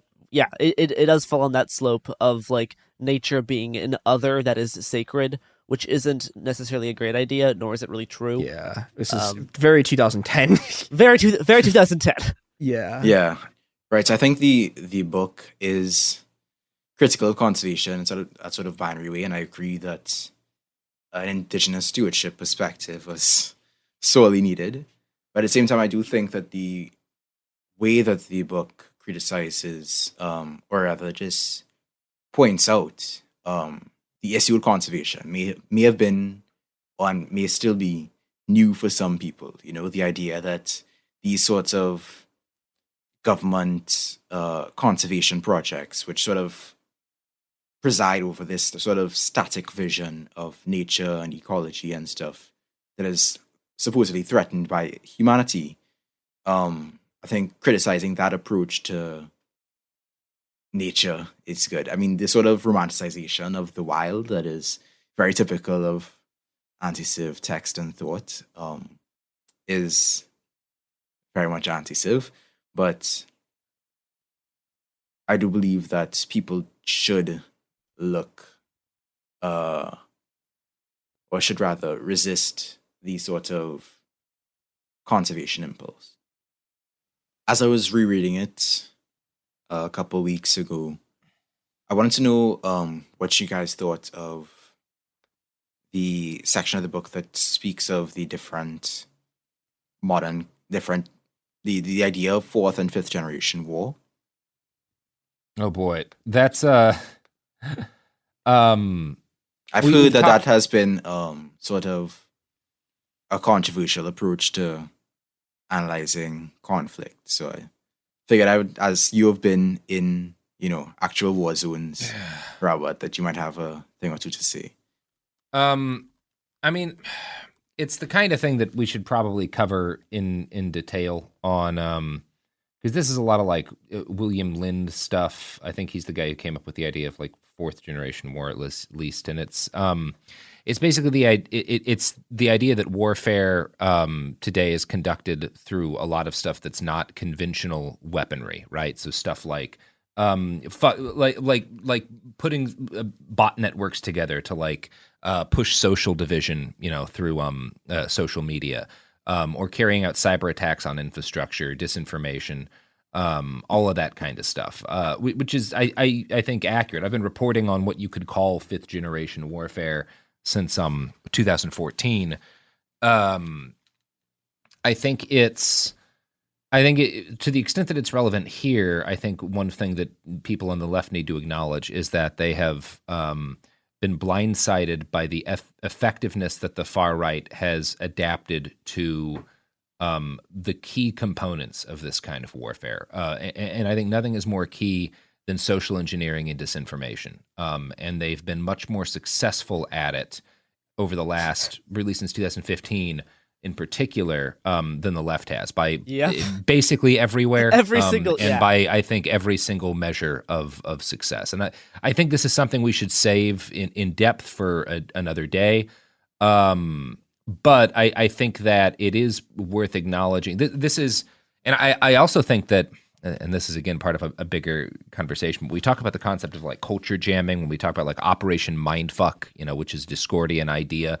All of which you can see as kind of predecessors to the concepts of fifth generation warfare. I think there's a strong argument to be made that those efforts by leftists in the 80s and 90s in particular actually contributed to the substantial right-wing victories that we're seeing right now in this space. And I think I think there's a number of reasons for that, including to some extent the idea of arrogance that we were just too smart, that they were never going to figure out how to utilize the same means we had, or to kind of judo-like take the momentum for that and spin it around on us. But they were, and they did. And that'll lead into another episode. We'll have to talk about this in more detail. Yeah. That's something Grant Morrison actually talks a lot about in regards to Discordianism and this type of how he used to work for a company called Disinformation back when disinformation was a joke. Right?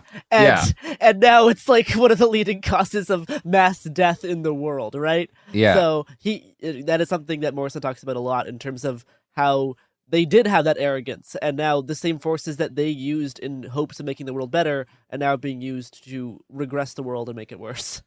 Yeah. Yeah.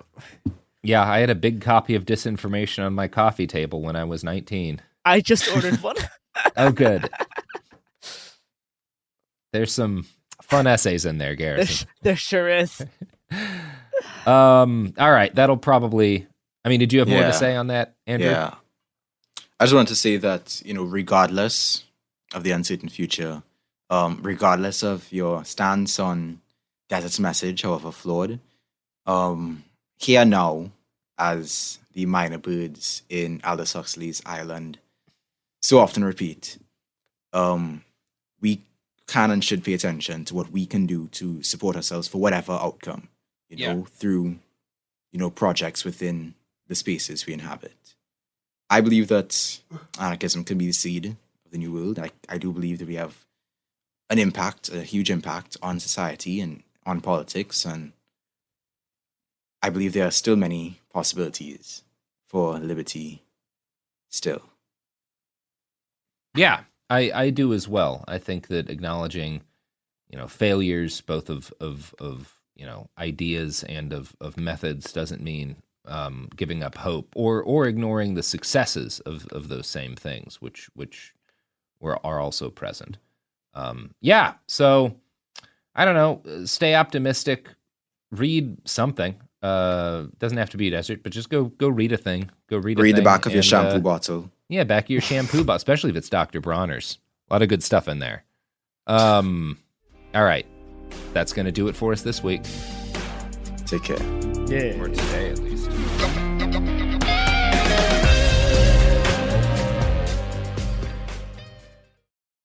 Hi, this is Jo Winterstein, host of the Spirit Daughter podcast, where we talk about astrology, natal charts, and how to step into your most vibrant life. And I just sat down with a Minnie Driver. The Irish traveller said when I was 16, you're going to have a terrible time with men. Actor, storyteller, and unapologetic Aquarian visionary. Aquarius is all about freedom loving and different perspectives, and I find a lot of people with strong placements in Aquarius are misunderstood. A Sun and Venus in Aquarius in her 7th house spark her unconventional approach to partnership. He really has taught me to embrace people sleeping in different rooms, on different houses, in different places, but just an embracing of the isness of it all. If you're navigating your own transformation or just want a chart-side view into how a leading artist integrates astrology, creativity, and real life, this episode is a must listen. Listen to the Spirit Daughter podcast starting on February 24th on the iHeartRadio app, Apple Podcasts, or wherever you listen to your podcasts. Welcome to the A Building. I'm Hans Charles. I'm Menelik Lumumba. It's 1969. Malcolm X and Martin Luther King Jr. had both been assassinated, and Black America was at a breaking point. Rioting and protests broke out on an unprecedented scale. In Atlanta, Georgia, at Martin's alma mater, Morehouse College, the students had their own protest. It featured two prominent figures in Black history, Martin Luther King Sr. and a young student, Samuel L. Jackson. To be in what we really thought was a revolution. I mean, people were dying. 1968, the murder of Dr. King, which traumatized everyone. The FBI had a role in the murder of a Black Panther leader in Chicago. This story is about protest. It echoes in today's world far more than it should, and it will blow your mind. Listen to the A Building on the iHeartRadio app, Apple Podcasts, or wherever you get your podcasts. China's Ministry of State Security is one of the most mysterious and powerful spy agencies in the world. But in 2017, the FBI got inside. This is Special Agent Regal, Special Agent Bradley Hall. This MSS officer has no idea the U.S. government is onto him. But the FBI has his chats, texts, emails, even his personal diary. Hear how they got it on the 6th Bureau podcast. I now have several terabytes of an MSS officer, no doubt, no question, of his life. And that's a unicorn. No one had ever seen anything like that. It was unbelievable. This is a story of the inner workings of the MSS and how one man's ambition and mistakes opened its vault of secrets. Listen to the 6th Bureau on the iHeartRadio app, Apple Podcasts, or wherever you get your podcasts. In 2023, a story gripped the UK, evoking horror and disbelief. The nurse who should have been in charge of caring for tiny babies is now the most prolific child killer in modern British history. Everyone thought they knew how it ended. A verdict, a villain, a nurse named Lucy Letby. Lucy Letby has been found guilty. But what if we didn't get the whole story? The moment you look at the whole picture, the case collapses. I'm Amanda Knox, and in the new podcast, Doubt, the Case of Lucy Letby, we follow the evidence and hear from the people that lived it to ask what really happened when the world decided who Lucy Letby was. No voicing of any skepticism or doubt. It'll cause so much harm at every single level of the British establishment of this is wrong. Listen to Doubt, the Case of Lucy Letby on the iHeartRadio app, Apple Podcasts, or wherever you get your podcasts.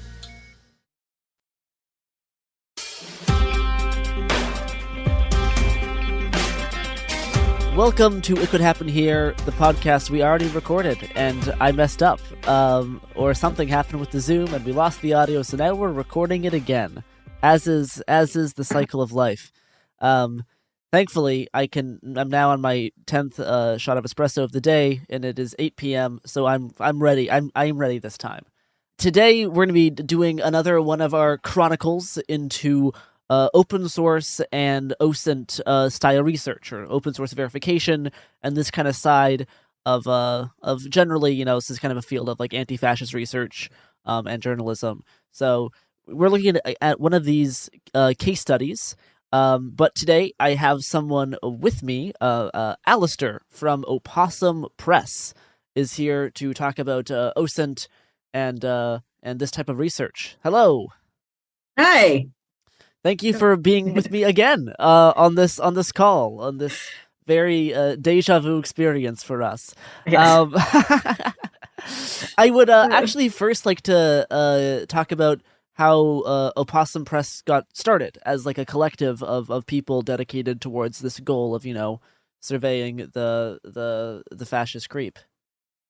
I had an interest in journalism. I have no experience in it, but I have other friends that are into writing and stuff, and I just kind of reached out to friends. I'm like, hey, would anybody be interested in doing this? And there are several friends that were like, hell yeah, let's do this. And that's pretty much it. After we got it all formed, we set up some open source Intel like workshops. Cool. And we'd about every other week we'd get together for 2 to 3 hours and learn stuff. That sounds lovely, actually. Most of my stuff is usually done alone in my computer, dark, when I'm on my, again, 10th cup of coffee of the day. Doing OSINT in a group of people like that sounds like it could be actually kind of fun. So yeah, in our last episode, we talked about how I tracked down and found out who Rittenhouse was the night of that happening in Kenosha. And today we're going to be talking about someone related to January 6th, the infamous zip tie guy, as he became known for like 2 days on the internet before he got his actual name. First, I guess I probably, if in case you haven't listened to the previous episode I did on Rittenhouse, should probably kind of explain what open source stuff is and what like OSINT is and verification. So it's about trying to track down information using open sources, on the internet. So in terms of like nothing is it's already sitting there. Nothing requires like special access. Nothing requires you to hack into anyone's system.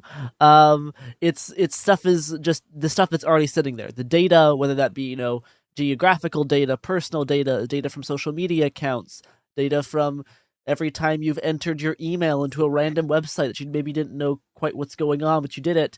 That gets stored somewhere as data, and someone can probably find it. So it's all this stuff about you on the internet that is all open if you do the digging. Often cases, this results in going through social media profiles. That is a good portion of OSINT work, is learning how to use Google really well and how to go through social media.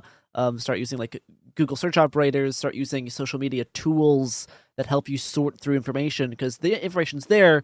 You just have to learn how to sort through it, right? Because there's just so much of it.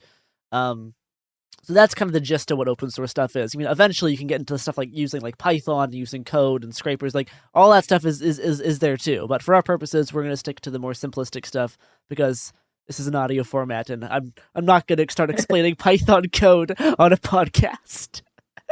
Right. So let's turn back the clocks a year, a little over a year, and it's January 6th. What's kind of you or your collective's reaction just to kind of watching things unfold? Like as a researcher, every time I look at these types of protests, whether they be big or small, always part of my brain's like trying to make connections and do stuff, right? So as January 6th is unfolding, what's kind of going through everyone at Opossum Press's head? The first thing that seemed to be collective in everybody's mind was, oh my God, none of these people are wearing face masks. Yeah. Like the immediate thing is this is probably going to be really easy for a lot of people. There's nobody is in any type of like block or trying to hide their identity in at all. Something you see the European fascists actually doing more often. There was a video from Germany of a whole bunch of far right dudes just in black bloc, because black bloc's a tactic. So yeah, but in the States, there specifically on January 6th, it was. Yeah, no one was really worried about keeping their identity secret. They really did not think what they were doing was wrong.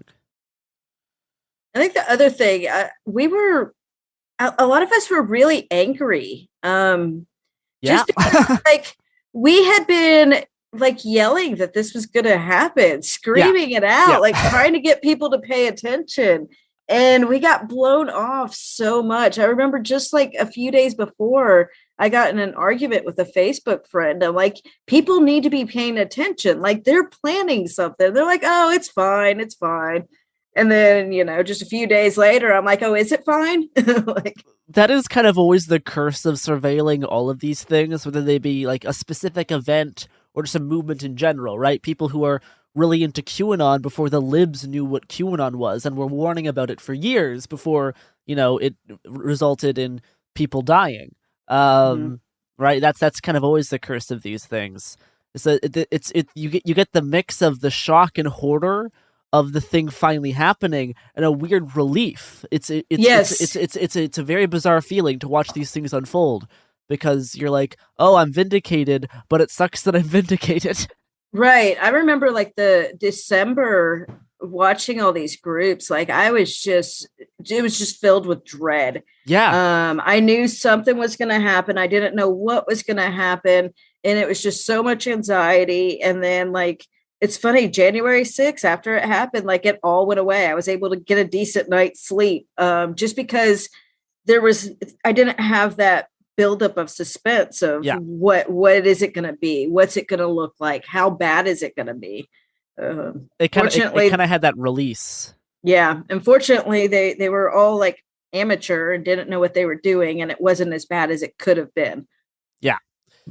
Well, I think as for the open source stuff, I'm going to kind of walk us through chronologically in terms of the journey of Zip Tie Guy, because I was doing like archiving on January 6th, but Zip Tie Guy was really the only dude I was interested in identifying. There was a lot of other people doing really great identification work. I was also on January 6th, I was going through all the social media history of Ashley Babbitt, archiving all of her Twitter and Facebook, like years of stuff. I was to chronicle how she went from like an Obama voter to a QAnon proponent. So that was what I was doing, and I was writing an article with Bellingcat about that. But the only other guy I wanted to like identify was Zip Tie Guy because he was really interesting. He was one of the few guys that was masked up. He had visible weapons on him. He was obviously carrying zip ties. It gives you images of like, oh yeah, it's like they're planning to capture and execute people. That was like the general kind of vibe of that. So he was the only person I actually put work into identifying, and I put a decent amount of work in. Now, I failed where other people succeeded, and we can talk about like why in a sec, but for like a day at least, all we had to go on was the picture of the guy holding the zip ties in a mask. There's a few other pictures of him around from that day, but it's mostly one picture, and the biggest clue that we had to start with.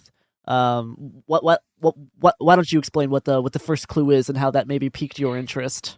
He had two patches on his vest, and one of them was a thin blue line patch, but it was in the shape of the state of Tennessee. So yeah, in terms of having a decent lead, that is like, okay, well, that narrows it down to one of 50 states probably, right? Yeah, I should say I'm from Knoxville, so like it being Tennessee, that I picked up on that because that's my state. Yeah, that it becomes a local problem. As someone in Oregon, I definitely understand that feeling of when fascism becomes a local problem.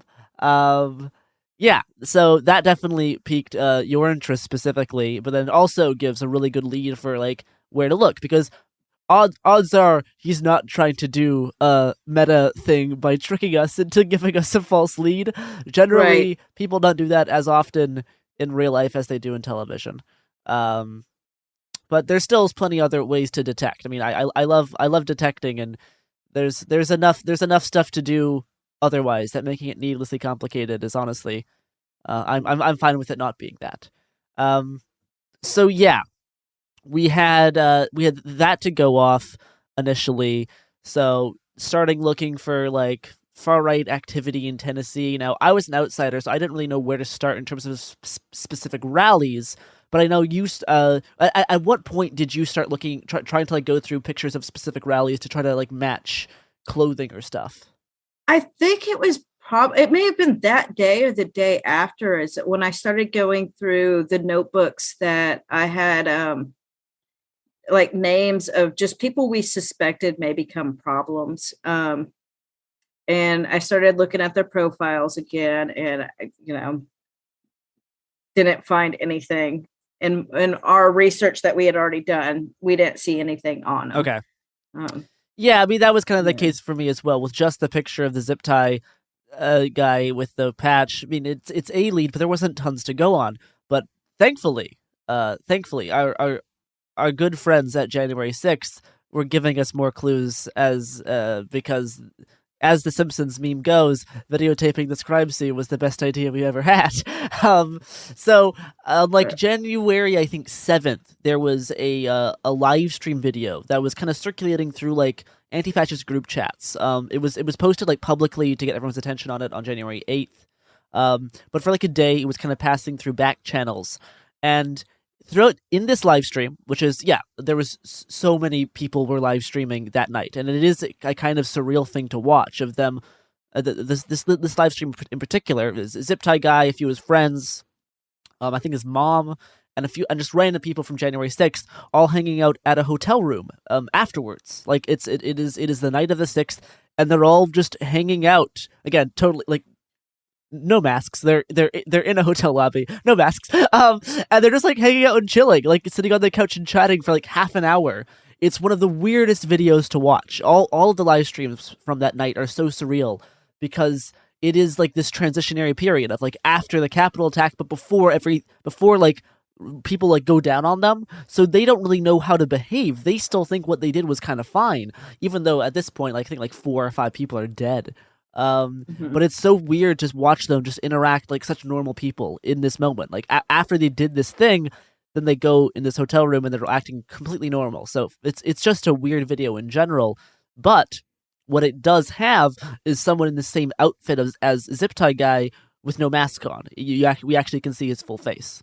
Yep. Getting to see his full face was a big moment for us. Big help, because everyone was looking for pictures of this guy without his mask, all like for the entirety of the day. So now having a whole video where we could see like all of the angles of him was great. It was perfect. The best thing. That was really the beauty of all the January 6th documentation, is how many people were live streaming themselves doing crimes and their friends. It did make the archiving and not the archiving part. Archiving is always painful and tedious, but it made the actual research afterwards a lot easier because there was so much documentation of it. So yeah, we got this video. I'm going to explain how I kind of took this video and failed to reach the conclusion, and then we can talk about how you succeeded. But first, we're going to hear some ads from our lovely products and services.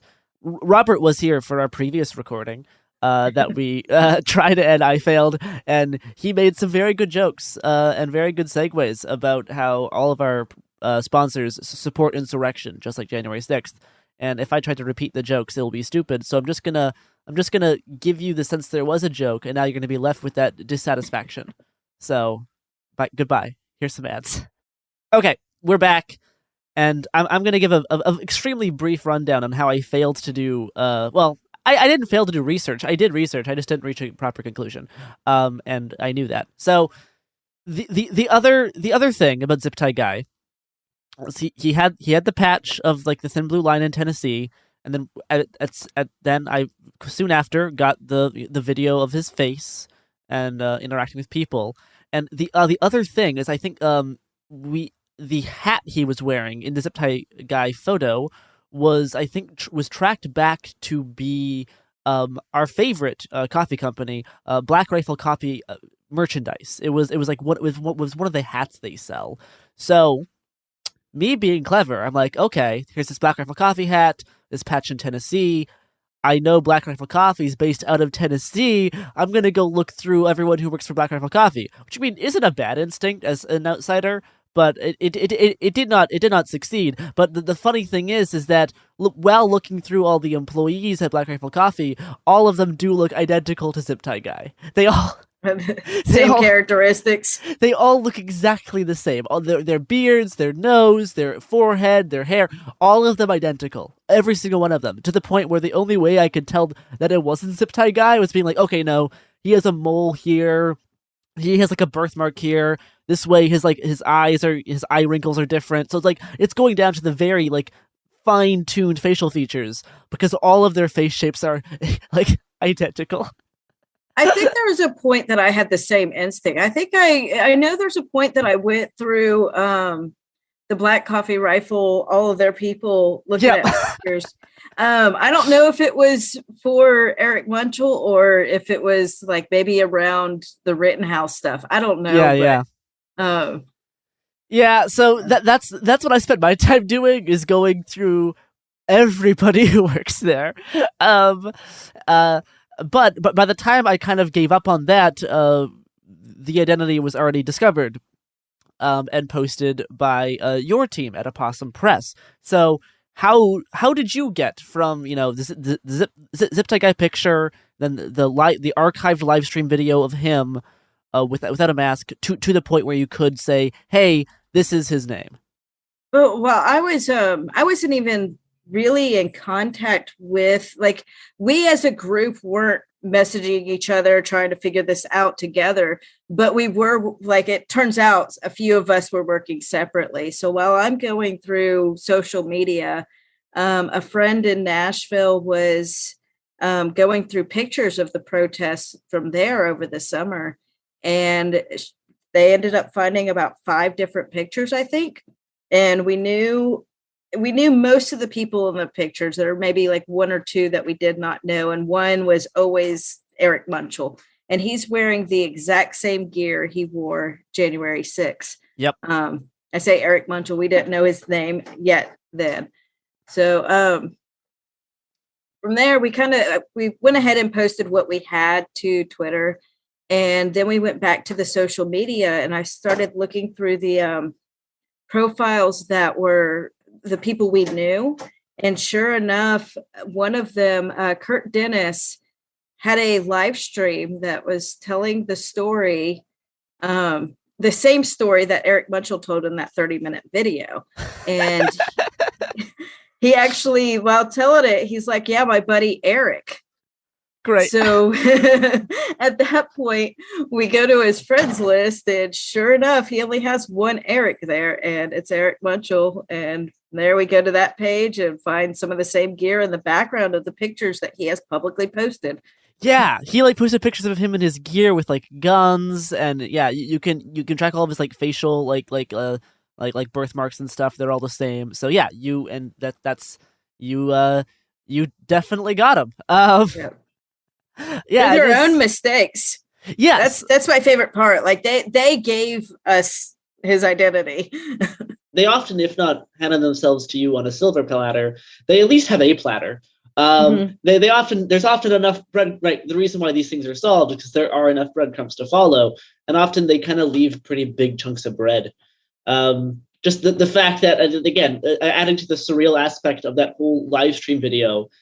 The fact that he's like, you matched it by telling the same, you can hear someone tell the same story. It's just such a weird, surreal thing.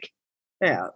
So I think in terms of like OSINT stuff, what this case study in particular really highlights is the importance of archival stuff, right? The reason why you were able to solve this and not me is because I wasn't, I did my own archival thing for archiving like the video, but the way that you were able to really crack this open, and everyone else who worked on it, is because you had like those lists of connections of people who are already kind of active in this like alt-right, far-right scene within your local community. Like you already had documentation of the major players, who they interact with, or you already had pictures of this guy in gear with other known people. So the fact that there was already previously work archived really made the success of this so much more possible.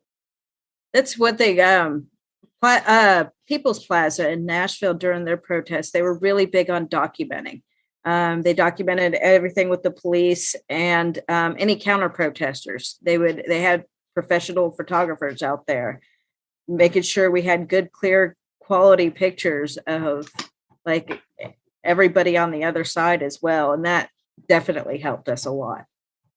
Yeah, because especially before January 6th, they did a decent job of archiving themselves. Well, not archiving, but like filming themselves and documenting themselves, and then it takes other researchers to then archive that. So not only is it important just to like look at the research and look at like the documentation that people do of themselves, but then make sure that you have a source for that that's not their own uploading of it, right? So like a great example is like all of the live streams from January 6th, including like this one from this hotel room. Pretty soon it was deleted by the person who posted it because they realized, oh, maybe I shouldn't have this living record of my crimes. But at that point, people already saved the video. They already like I already ran it through a video saving program that I had. So it's important not only to, again, archiving, having previous documentation of people and known players, but then as new information is coming out, make sure you make separate copies of that for your own sake so that you actually have it, and then you're not going to be stuck looking for something that's gone, right? The worst case scenario is to like, you know that there was an important thing, but you just don't have access to it anymore. It's like you remember seeing it, but you didn't save it, and now it's gone. That's a horrible feeling to do when you're trying to get this kind of research done. And like it happens. We all make mistakes like this. I definitely have. It happened to me actually this week. Yeah, it happens all the time. It happens to me. It happens to me all the time. I'll look at something and be like, I should probably save this. I get distracted, or I just don't want to because archiving is boring and tedious. And then I check again, that's gone. I'm like, well, I should have archived it. Yeah. So on top of all of the archiving stuff, which in general anti-fascist research is really that's the thing it really excels at, even like above journalism, is like, you know, getting, you know, like traditional journalism is like getting a good documentation of like key fascist players in your area, key people who are kind of pushing far right stuff and far right violence, actually getting like a good idea of who they are and having that knowledge always handy. Is something that this type of research is really that is really what it excels at, or like what those researchers excel at. This is the thing that they do very well. I think a lot of us probably started doing it just out of curiosity, looking into people. And that is certainly how I started. Like I've been doing it long before. I just didn't know that's what it was called, because like I'd see somebody make a messed up comment online. I'm like, who is this person? And then, you know, try to find as much as I can about them. Yeah. That is certainly how I got started with this type of thing. Because it can be fun to look for bad people. It is kind of pleasurable. And one of the, again, another big contributing factor in how you got Zip Tie Guy, how I got written, how a lot of this stuff works, is the beauty of Facebook as a research tool, because often, in order to do the archiving, you need to have stuff to archive, and a lot of the stuff that gets posted from these things by the people doing them is done on Facebook, or at least it used to, right? The past 5 years, really, Facebook has been the main source of this. Now people are kind of getting wise, and maybe some stuff's moving to Telegram. Facebook's becoming a little bit less important of a platform for this type of research. And I know Facebook has changed the way that they that you can like use their service, so it does make research kind of harder in some ways. But even still, it is one of the better tools to dig into certain types of people, because there is certain types of people who are going to be more likely to use Facebook. And yeah, in terms of how getting Facebook was the method, the place where you're able to make the link between the fascists you already knew and Eric, because you already knew who the players were, and then Facebook had the visualized network to actually make those connections. So Facebook itself and social media in general is really useful. And then in terms of how this operates, like going through friends lists is really easy, but oftentimes a lot of people will not maybe have those public, and which then there's, again, it's not a dead road. You can still look through likes, you can still look through shares, you can still look through like if people are tagged in photos. It really is a great system that is good at making you not have privacy. That is the thing it really excels in. Yep.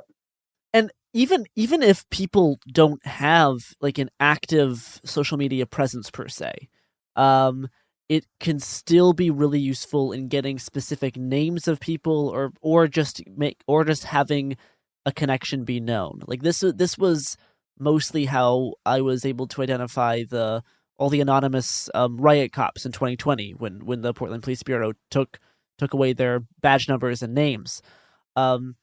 Is that I could get like a list of cops and we could start figuring out like, okay, this is cops previously on the riot team, right? You can start doing facial matching. And then if I want to learn if I want to learn more information about like their first name and more information about them in general, even if they don't have a social media profile, often their wife might or their mom might. There's and in terms of fun sentences to say, really learning how to exploit people's family as a weakness is wonderful for this type of stalking violent bad people. Because a lot of the riot cops were smart enough to at least to either not have a presence at all on the internet, or to have it very locked down in terms of no one can see their posts, no one can see their friends, no one can see anything. But still, their wife will occasionally tag them in photos, or maybe not even photos of them, but like they'll just tag them in a photo of like their kid or something. And then this just creates more ways to make connections, so that you can learn more about these specific people, because sometimes that's fun and interesting. Yeah, I've noticed some people with socks that I've found their identity. It's by going through the likes and seeing. Yeah. The same woman is always the first to put a heart react there. And you can go to their page, and sometimes it's as little, if you go through their pictures and you see a picture of the guy they're with, they'll have like somebody in the comments, oh, Mark looks really good there, or something, naming the husband. And from there you can get the last name, the wife's last name, you have a good chance of that being their last name. So. Yeah, so family is really great for finding people because like all this type of research is learning how to make these open sourced connections, right? A lot of it is connections and networking, and people usually always have an innate connection and networking, and that is their family. And often this like extends out in terms of political organizing, whether you're part of militias or just kind of smaller groups. Again, that is another network. Friends is another network. But for people who are kind of are more locked down, it is possible to find information about people. Especially if they have like a not very common last name, that can make finding information about them much easier if you're using tools like Facebook. Then it's just a matter of doing all the other open source research of comparing clothing. And comparing to what other kind of information you already know about the person, email addresses, phone numbers, if you can, get that kind of stuff as well. But I think that's all I had on Zip Tie Guy mostly. Mm-hmm. Yeah, he was a really easy one. There's not a whole lot to really dive into there. Yeah, no, for someone who was one of the few people masked up, was not that hard to find. No. I mean, yeah, of course, the fact that he was found by local people in his area, not surprising. That's another thing anti-fascist research is really good at, is that type of local research, because they have all those local connections. They have those local documentation of like a political events that have happened in their area. So again, it's the importance of having stuff archived and having stuff like sorted and having stuff organized well so you can access your archived information is really important. It sucks that it's the part of OSINT I hate the most. Everyone hates it. Everyone hates. I'm sure there is some sicko out there who likes it, but everyone else hates all of we hate all this organizing and sorting. And I find archiving to be tedious. Archiving videos and live streams, it's tedious. It's difficult. Time consuming. It's time consuming. It's repetitive. It's generally not a good time, but it is so useful in the long run of trying to get these like a list of like established players in your area. This is how you start seeing patterns, right? You need to have this information already laid out so you can actually watch the patterns unfold. Otherwise, it's just a whole bunch of chaotic information that means nothing. So it's super important, as much of a bummer as it may be. Yeah. Let's see. Is there anything you've been working on since then that you would like to talk about, or any upcoming research projects? Right now, I'm really focused on our local school board, and like many towns across the country, we have fascists trying to take it over and going to the meetings. And so I've been watching that group very closely for the last several months. It's probably about October, our school year. We started out without a mask mandate. Okay. And a couple of parents whose children need, like they're immunocompromised, like their kids need everybody else to wear a mask. So their parents sued the school board and our governor to have a mask mandate, and the judge issued an injunction. And like the next Monday, all the schools had to wear a mask, and the anti-mask crowd is like losing their shit over it still, trying to figure out how to fire the judge. We have a member of Patriot Church who's involved in it. And, they're the ones with Church of Planned Parenthood. It's Ken Peters, who I think he's from Washington. Yes, Spokane, I believe. Yeah, and he's moved down here. I think he still goes up there to the church stuff, but most of his time is spent down here in Tennessee, and causing just as much trouble as he does up there and his followers. So I'm curious to see how does a research project like this school board thing differ from like the research surrounding, trying to identify someone at January 6th? For one, this is local. It's, I'm going to the school board meetings. I know it's easier to know where to look for this because like I'm watching it as it happening where January 6th, most of those people, you have no clue where to even start from.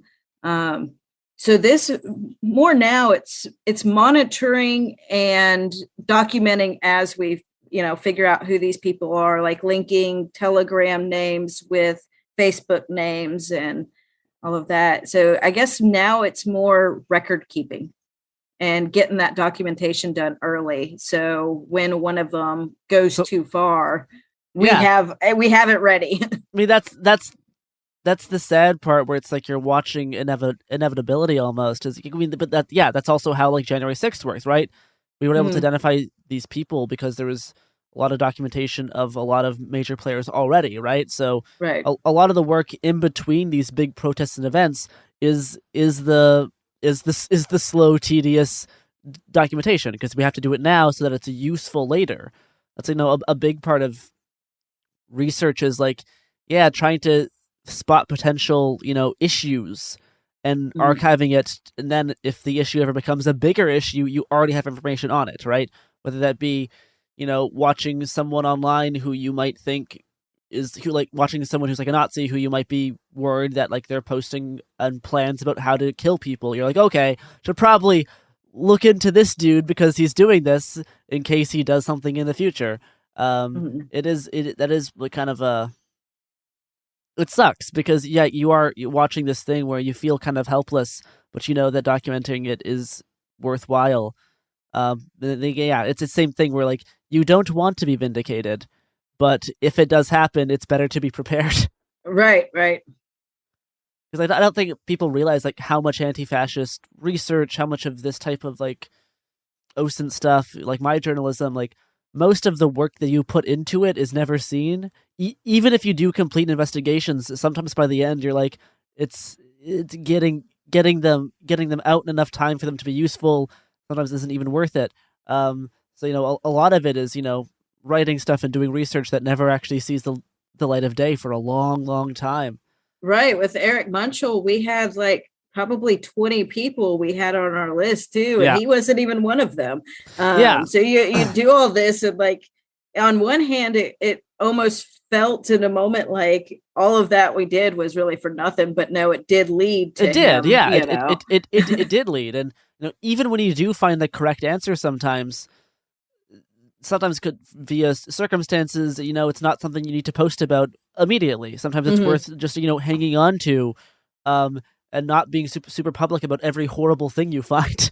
Right? It's not like you don't need to post every time you find a horrible thing on Telegram. You don't need to tell Twitter that. It's like it's about collecting these things and keeping them there for future use.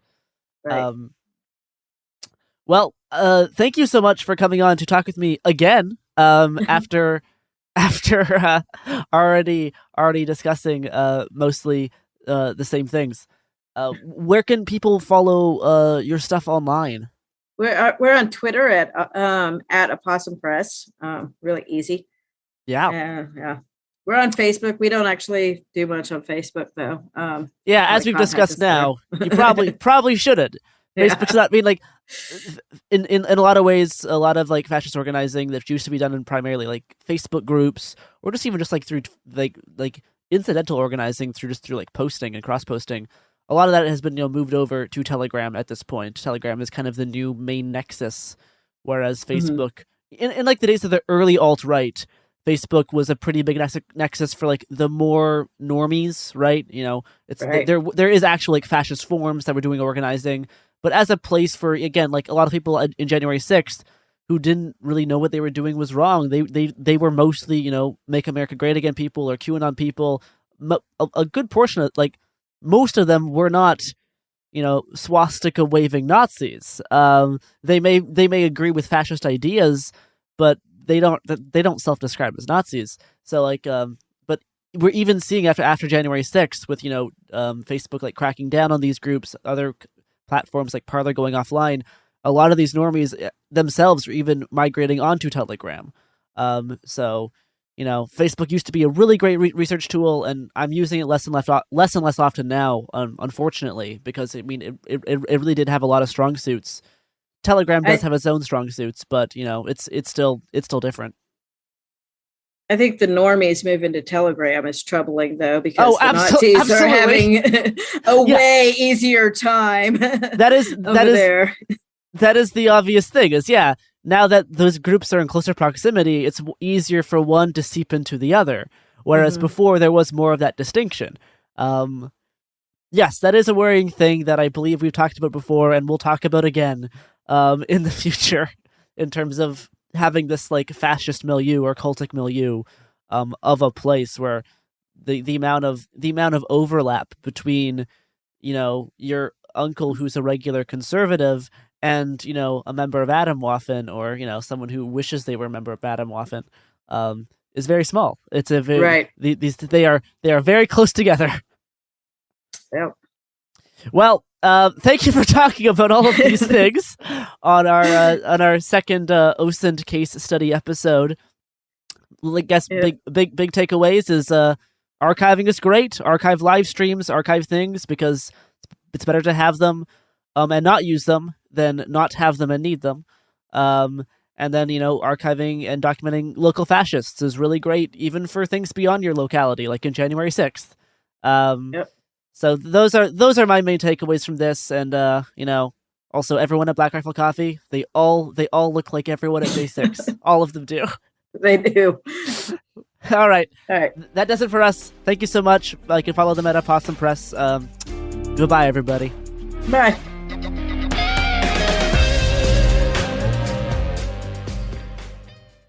Hi, this is Jo Winterstein, host of the Spirit Daughter podcast, where we talk about astrology, natal charts, and how to step into your most vibrant life. And I just sat down with a Minnie Driver. The Irish traveller said when I was 16, you're going to have a terrible time with men. Actor, storyteller, and unapologetic Aquarian visionary. Aquarius is all about freedom-loving and different perspectives, and I find a lot of people with strong placements in Aquarius are misunderstood. A Sun and Venus in Aquarius in her 7th house spark her unconventional approach to partnership. He really has taught me to embrace people sleeping in different rooms, on different houses, in different places, but just an embracing of the isness of it all. If you're navigating your own transformation or just want a chart-side view into how a leading artist integrates astrology, creativity, and real life, this episode is a must listen. Listen to the Spirit Daughter podcast starting on February 24th on the iHeartRadio app, Apple Podcasts, or wherever you listen to your podcasts. Welcome to the A Building. I'm Hans Charles. I'm Menelik Lumumba. It's 1969. Malcolm X and Martin Luther King Jr. had both been assassinated, and Black America was at a breaking point. Rioting and protests broke out on an unprecedented scale. In Atlanta, Georgia, at Martin's alma mater, Morehouse College, the students had their own protest. It featured two prominent figures in Black history, Martin Luther King Sr. and a young student, Samuel L. Jackson. To be in what we really thought was a revolution. I mean, people were dying. 1968, the murder of Dr. King, which traumatized everyone. The FBI had a role in the murder of a Black Panther leader in Chicago. This story is about protest. It echoes in today's world far more than it should, and it will blow your mind. Listen to The A Building on the iHeartRadio app, Apple Podcasts, or wherever you get your podcasts. China's Ministry of State Security is one of the most mysterious and powerful spy agencies in the world. But in 2017, the FBI got inside. This is Special Agent Regal, Special Agent Bradley Hall. This MSS officer has no idea the U.S. government is onto him. But the FBI has his chats, texts, emails, even his personal diary. Hear how they got it on the 6th Bureau podcast. I now have several terabytes of an MSS officer, no doubt, no question, of his life. And that's a unicorn. No one had ever seen anything like that. It was unbelievable. This is a story of the inner workings of the MSS and how one man's ambition and mistakes opened its vault of secrets. Listen to the 6th Bureau on the iHeartRadio app, Apple Podcasts, or wherever you get your podcasts. In 2023, a story gripped the UK, evoking horror and disbelief. The nurse who should have been in charge of caring for tiny babies is now the most prolific child killer in modern British history. Everyone thought they knew how it ended. A verdict, a villain, a nurse named Lucy Letby.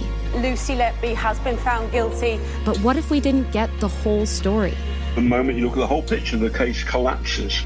I'm Amanda Knox, and in the new podcast, Doubt, the Case of Lucy Letby, we follow the evidence and hear from the people that lived it to ask what really happened when the world decided who Lucy Letby was. No voicing of any skepticism or doubt.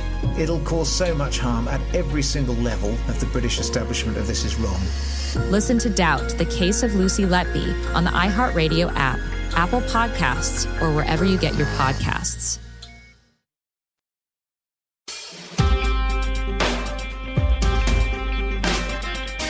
Welcome back to It Could Happen Here, the only podcast you are legally allowed to listen to right now. I'm Robert Evans. We talk about things falling apart, putting them back together, all that good stuff.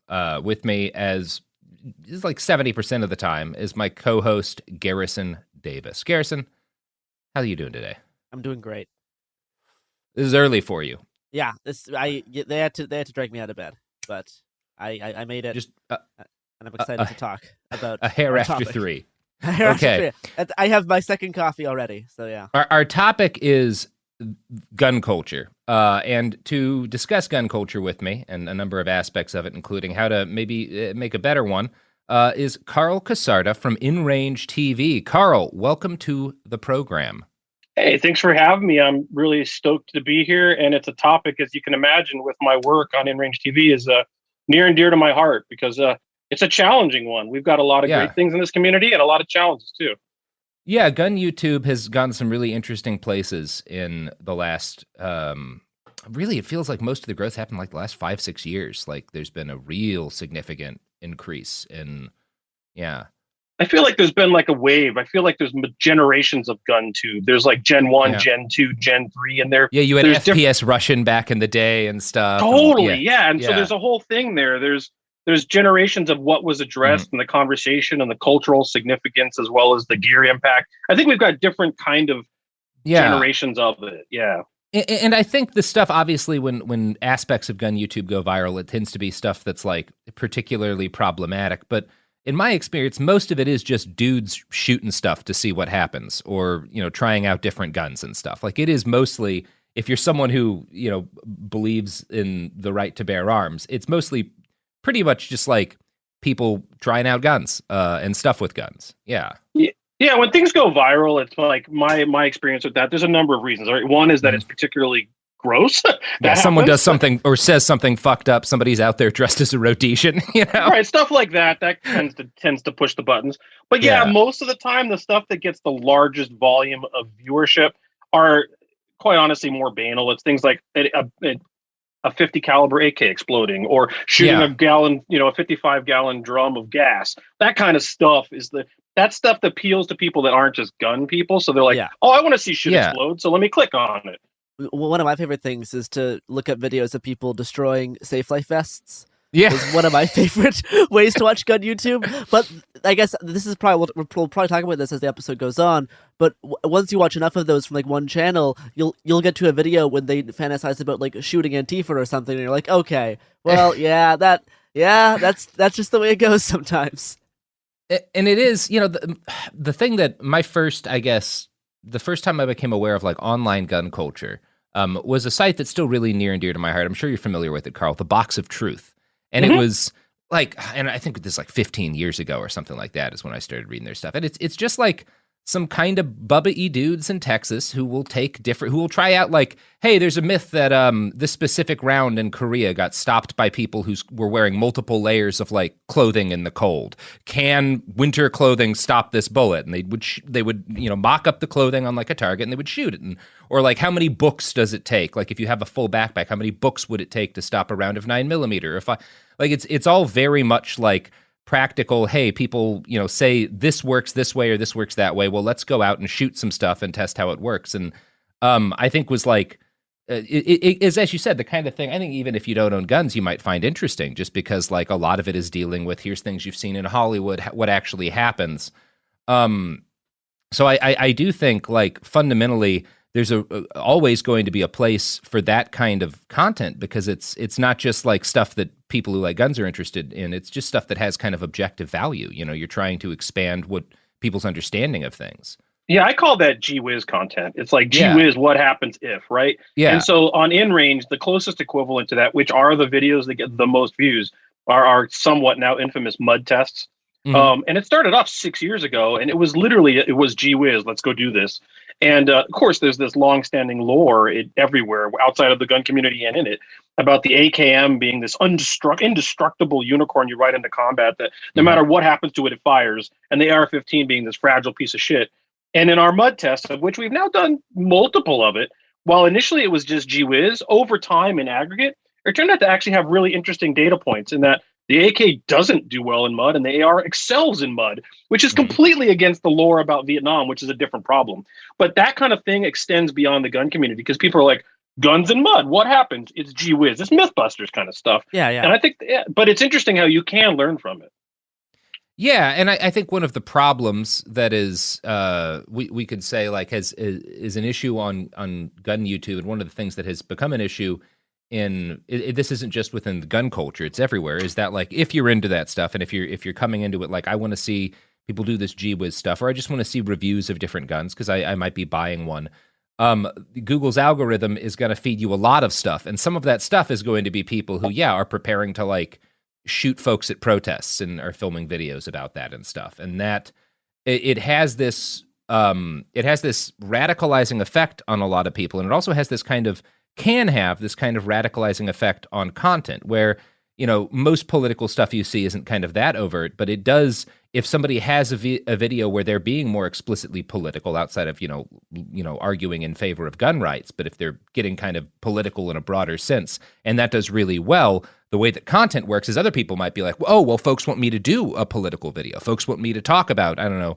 Nancy Pelosi or whatever. And that's, not just a problem with gun culture or gun YouTube, but it has increasingly become a thing. And in the NRA, kind of very famously, there's a good podcast on how that organization has kind of gone from where it started to where it is that talks about like NRA TV. But their YouTube channel had some pretty outrageous shit for a while, and I think it left an impact, even though it failed eventually. Well, the NRA is we can get into that later. The NRA has changed so much since its origins to what it is now. It's not even the people that founded it wouldn't recognize it, I don't think, at all. But you're touching on a topic there that's also near and dear, and I'm not trying to promote InRange here. That's just, we're having a conversation. But years ago, I decided to proactively demonetize. I turned off my AdSense, and I take no money from any views. So it's not like advertising doesn't drive what I do. And I feel like the reason I did that was partially just fuck you, YouTube. It was the hacker manifesto of, you come watch my content, I cost you money versus make you money, which is kind of a statement on my part. But additionally, I do feel like whether it's firearms or any other content that is completely advertiser supported, there is a dangerous thing there in that you have to pursue the clicks like a heroin addict, and the clicks make you the money. And therefore you're going to make the stuff that's going to make the clicks, because that's how you make your income. And even if you don't want it to, it can affect you. Yeah. And I'm curious, like, how do you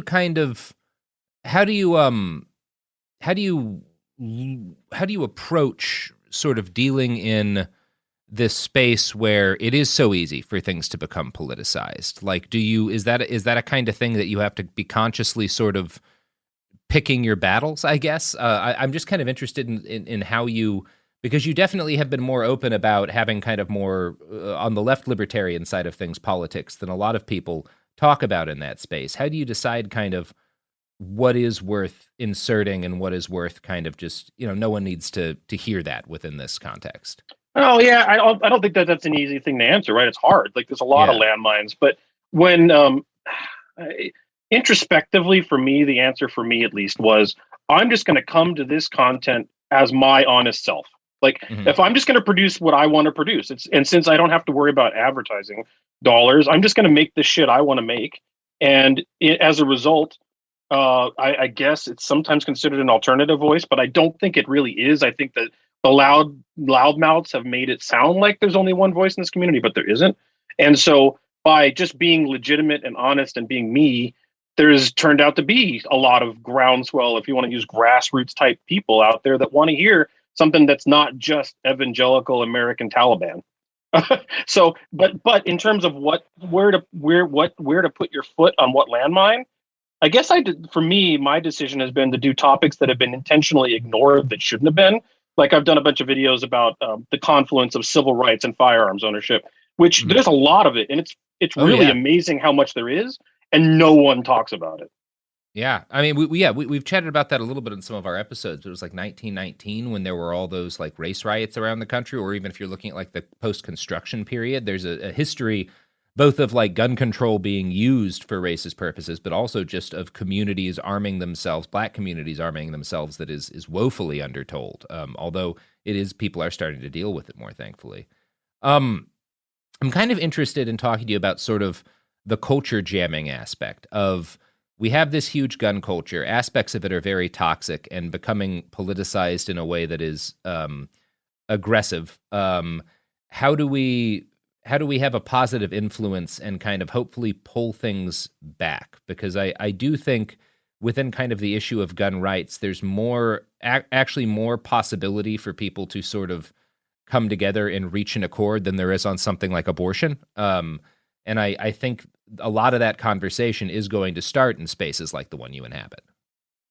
Yeah, no, I like what you said, culture jamming, because another term I've heard is subversive. Well, that's not the intent, but like you mentioned the Red Summer of 1919, and I talked to a lot of people that are really historically interested and minded, and I was astonished how many people had not even heard of it. Never mind knew only like the explicit realities of it. And so when it comes to the culture jamming thing, there's one video I did about one or two of the events of Red Summer of 1919. One of them here in Bisbee, locally, and it's an interesting problem to someone who normally would be considered a very standard issue firearms content creator.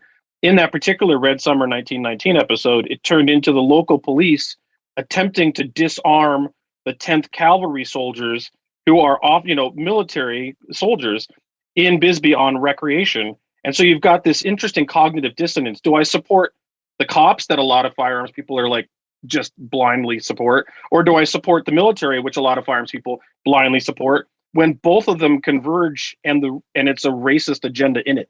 That poses a question that I like to do with like this kind of content, because it means that the viewer has to really, if they get through the video, have to introspectively go, holy fuck, which do I support, or do I support neither? Or is there a problem here I haven't been considering? I think asking questions like that really matters. when you try to like start these conversations with people who are kind of in the same space, but not, I haven't considered talking about this stuff before, or on what would traditionally be seen as kind of very opposed political wing, how do you kind of start these conversations in a way that makes it most likely that you're going to be able to have a positive dialogue that actually moves forward, as opposed to kind of getting bogged down in the things that cause people to just kind of lock horns generally when we start getting into these areas?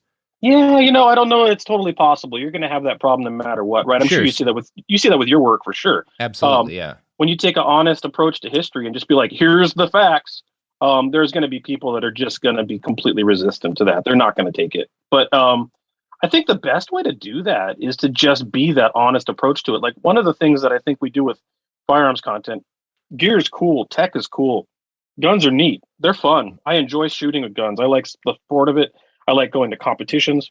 But one of the things that gets left out of the conversation a lot is, what are the implications of firearms and the sociological, economic environments that we live in?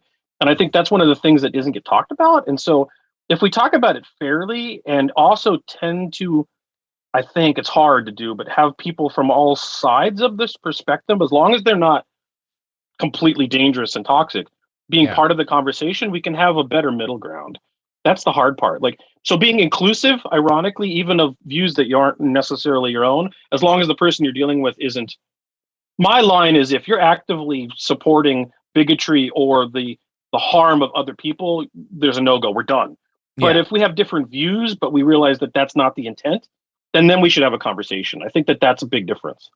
Now, I think one of the areas in which this can get murkiest is when you are talking to people, and I've had a few of these conversations, who are convinced that there is that they're kind of on the precipice of a violent conflict sparked by someone coming to take their guns, right? That and there's the version of this that is like, I'm worried that the ATF is going to do some fuckery and a bunch of my shit's going to be illegal, which is pretty reasonable. And then there's I'm worried Antifa is going to come to my small town and take my guns or do whatever. Like, because there are often people in that who are just kind of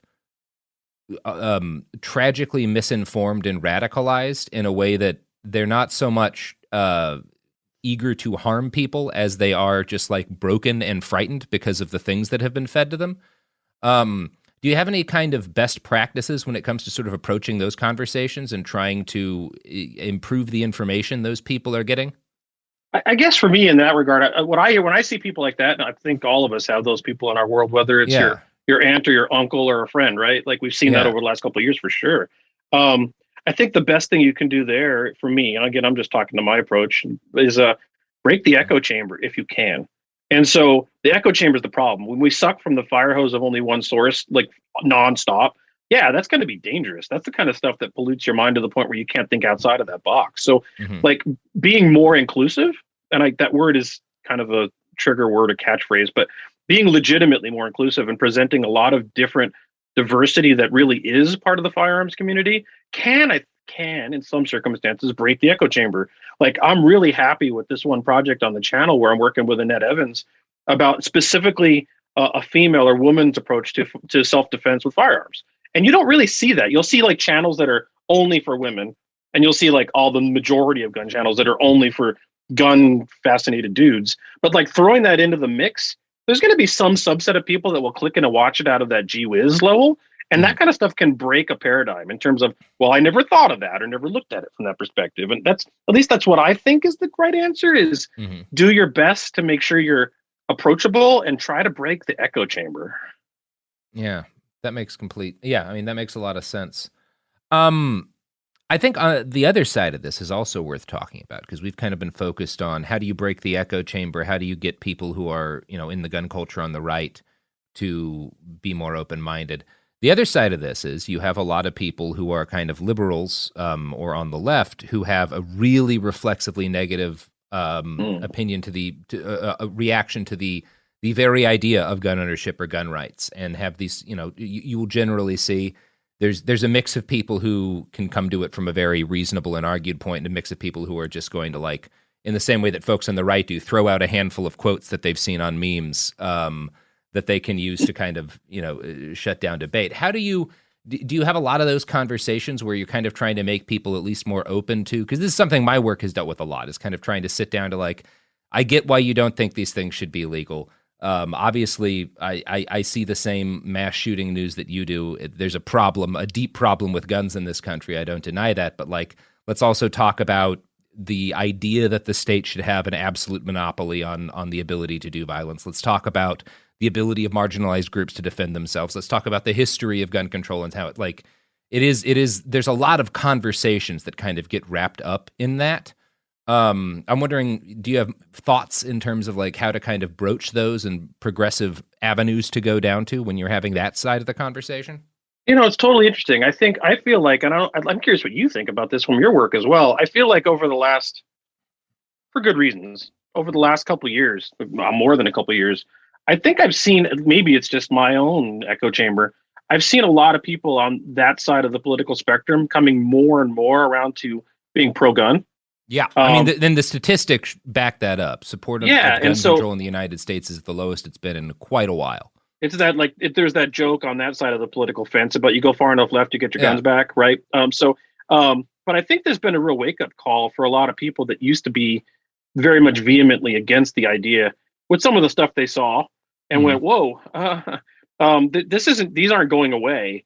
And if you're reasonable, if you're willing to have a rational thought about, at least in this country, the reality of firearms ownership, whether you like it or not, it's not debatable. This is real. It's what it is. We're not like, they could ban everything tomorrow and there's going to be AR-15s in this country for the next 100 years.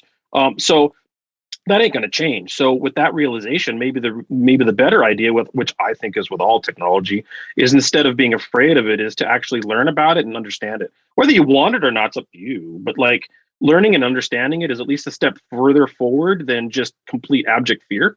That is often kind of where I start the conversation with just like, we have to deal with the reality as it is on the ground, which is that there's 400 million firearms in private hands here, which is not all that far from half of all of the guns in the world. So any sort of like plan you have, it's the kind of like one of the things that often comes up in those conversations is Australia. And people say, we're like, well, they were able to do it after. No, Port Arthur was Scotland. I forget the name of the massacre, but there was a massacre in Australia that they banned most kinds of firearms after and confiscated them. And it gets brought up a lot. We're like, well, they did this in this short frame of time, and there was this impact on gun violence deaths. Why couldn't we do it? And the reason is that they had to confiscate a total of 200,000 arms, and there's 400 million guns in private hands in the United States. It's a different scale of problem, and that's before we get into sort of the legal barriers, because Australia didn't have a Second Amendment, obviously. Like, whether or not you like it, firearms have a level of protection that is equivalent to the protection free speech enjoys in this country, and you can't just pretend that's not the case. There's a tremendous body of jurisprudence around it. Yeah, no, totally. And like, so that's part of it is the reality. The Australian here is a completely different beast, as well as culturally. Like the people that were into guns there, and I don't mean to offend any Australians listening, but it wasn't like here. Like in a place like Arizona, like a place like Arizona, guns are just, if you're an Arizonian, they're just intrinsically part of life. Whether like they're just constant, they're everywhere. You go to like, you see them open carry. You not always douchey open carry either. Sometimes it's like reasonable open carry. Sometimes you see the other side of it, but they're just everywhere. It's just part of the deal, and it's like a lot of that in a lot of the country. And so, I actually think that fear-based ignorance of them is more dangerous, because then we don't teach people what to do around them or how to be safe around them. Kind of like abstinence, like education in school, teach people not to have sex. Well, that's fucking dumb. That ain't going to work. And guns exist in this country. Just be afraid of them. That don't work either. So in that regard, I think that the reality is it's much better to approach this. What I think, I guess the way I try to deal with that is, if you don't fetishize them, people that are more afraid of them are less likely to just click away. If you talk about them like, this is a thing, here's what they are. They're not a totem against evil. They're just a tool. And here's a historical story or narrative or sociological impact of this that's not fetishizing it as some religious item. I think that helps break that barrier a little bit. And I think that does bring me to something I think about a lot, which is how we were in, and actually has, I think, gotten a bit better than it was prior to Sandy Hook, but the very sorry state in a lot of cases of advertising of gear and guns. I think the most famous example was I believe it was a Bushmaster ad that got pulled after Sandy Hook that was like an AR-15 that came with a man card that you would get like with your gun. Get your man card back, I think it said. Yeah, get your man card back. Your man card has been reissued because you have this gun here. And that I've seen a lot of different gun cultures because it's actually like we've just talked about how unique U.S. gun culture is, but a lot of people actually own firearms around the world. There's a lot of, even like in Europe, like France has a very significant gun culture. And in Germany, you'd be surprised, like people can own a lot of the same weapons you can here. There's a lot more hoops to jump through to get access to them. But there's still, like there's gun cultures all around, and especially places like Iraq and Syria. It was really going to, when I saw kind of the gun culture that I most wanted to port some things over to hear from there, it was in northeast Syria, in Rojava, where like damn near not every individual, but every like family had an AK, because in part there was this understanding that you have a duty from time to time to like patrol and watch your neighborhood, and not in sort of this like, I'm going to set up a checkpoint for Antifa, but in a like, hey, ISIS just carried out a big attack. Let's get some folks out into the streets to like watch our neighborhoods, because that's just the reality of the world. And we don't just have like a group of militarized police rolling around every neighborhood. Like we also are responsible for protecting our communities. And so we train with weapons. And there was a lot of conversations I had with women about like, well, the fact that I have this and know how to use it now means that things can't be done to me that were before, because I have an AK-47 and that means something. I would like to port the kind of, like what you were talking about, not just seeing it as a tool, but seeing it as a tool with societal responsibilities. You don't just have a gun so you can hole up in your house in the zombie apocalypse. You have a gun because you're part of a community, and because there's some value that we see in members of the community being armed, and not just the state. Yeah, no, totally. So I mean, that kind of goes way back to the old, like, now sort of silly sounding thing, but like God made man, cult made them equal, right? So before that, like if you were a frail human being for whatever reasons, you really were sort of defenseless, especially in places like the frontier. Yeah. But skill at arms could change that. And and that it can put a more balanced power infrastructure in place. Not that I want to live in a world where we're always like at this point of mutually assured destruction, but it is much better to have more power balance than power imbalance. And firearms absolutely provide that in trained, responsible, educated hands. Yeah. And that's what I think the story should be, right? That's the emphasis. Like when the whole thing went down in Iraq, like you're describing, I think it was ironic. One of the things that the U.S. military did was allowed every home to have an AK, like because you get to keep one gun and it's one of these. And you talked about gun ownership worldwide. Like once you jump through some of the hurdles in some of these countries, it's actually easier to own certain things than you can, like a machine gun, for example. Yeah. Like a machine gun in the U.S. is highly regulated since 1934 and pretty difficult and highly expensive because of a specially closed market. Mm-hmm. But like Bloke on the Range, one of the guys I work with on YouTube, once he gets his permit, like he's like, I'm just going to go buy a fully automatic Sten, and he just does. And it's not at an exorbitant price like it would be in the United States. So it's not apples to apples. Like these controls, whether we like them or not, some of them are actually more liberal than we have in the United States. Yeah, and I think a good example of that, and an example of where like a lot of folks who might kind of reflexively think this is insane, but like it's silencers, suppressors being the more accurate term, but silencer is what you call them. It's the thing you see James Bond screw on the end of his gun to make it quiet. And there's this attitude that they should be heavily restricted, because there's this misnomer that for the most part they make things sound like stuff in James Bond. Now there are some ways to get a firearm that is incredibly quiet, particularly using like a smaller round and subsonic ammunition. There are some weapons you can effectively make quiet enough that people won't notice it. But when you're putting a silencer on an AR-15, it is not quiet. No one will miss it firing. But what it won't do, if you have to defend yourself in your home, is shatter your eardrums forever, right? Or, and this is honestly the bigger case for suppressors, if you are hunting with an animal, as a lot of people do with your dogs, you can have a suppressor on your shotgun as you're bird hunting or whatever, and you will not destroy that dog's ears. It's the same thing like hunting for deer. It's easier. It's like less dangerous for you potentially. Like one thing you notice if you've spent a lot of time around hunting dogs, they don't have good hearing by the time they get older because they're hunting dogs. Sure. Yeah. It's funny, suppressors, like everything that's more controlled is got a allure of magic around it, right? Like, oh, a suppressor, a silencer, or for that matter, a machine gun. And like, therefore it is the forbidden fruit and everyone wants it more than they ever would have. Once you own, I have one transferable machine guns with tax stamp, the whole 9 yards. Yeah. And I shoot it like once a year because you shoot it and then you're like, wow, that was expensive. And yeah, that was $150. And it's like, oh, that was fun. And then you put it away. And the truth is the semi-automatic stuff is far more interesting and actually generally more effective. Once you use full auto fire, it's got very limited use.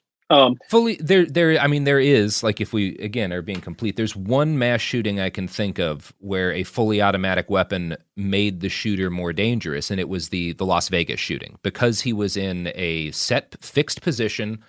He was holed up, and he was not like moving and standing. He was like braced while firing into a crowd from a building. As a general rule, if you're talking about like what's someone going to be more dangerous with if they're somebody who decides to shoot up something, it's a semi-automatic weapon, because an automatic weapon, number one, going to jam more often, requires a bit more understanding and know-how on behalf of the user, and also is a lot harder to hit with and will run out of ammunition very quickly, as opposed to a semi-automatic AR-15. The reason they are so often used in mass shootings is it's kind of the the best weapon to use for that. If that's it's also prolific, right? There's like and it's so easy and available. AR-15s are cordwood in this country. You can they're literally everywhere. The Las Vegas shooter, though, I don't know that he had actually any truly select fire guns. Weren't they mostly bump stocks? He was using a bump stock. I think it's close enough to Well, no, it's a good analog, but it is interesting to note. And that guy, what's interesting about that guy is, well, of course, his act was horrific and evil. Obviously, but he used a bunch of AR-15s with like shitty bump stocks.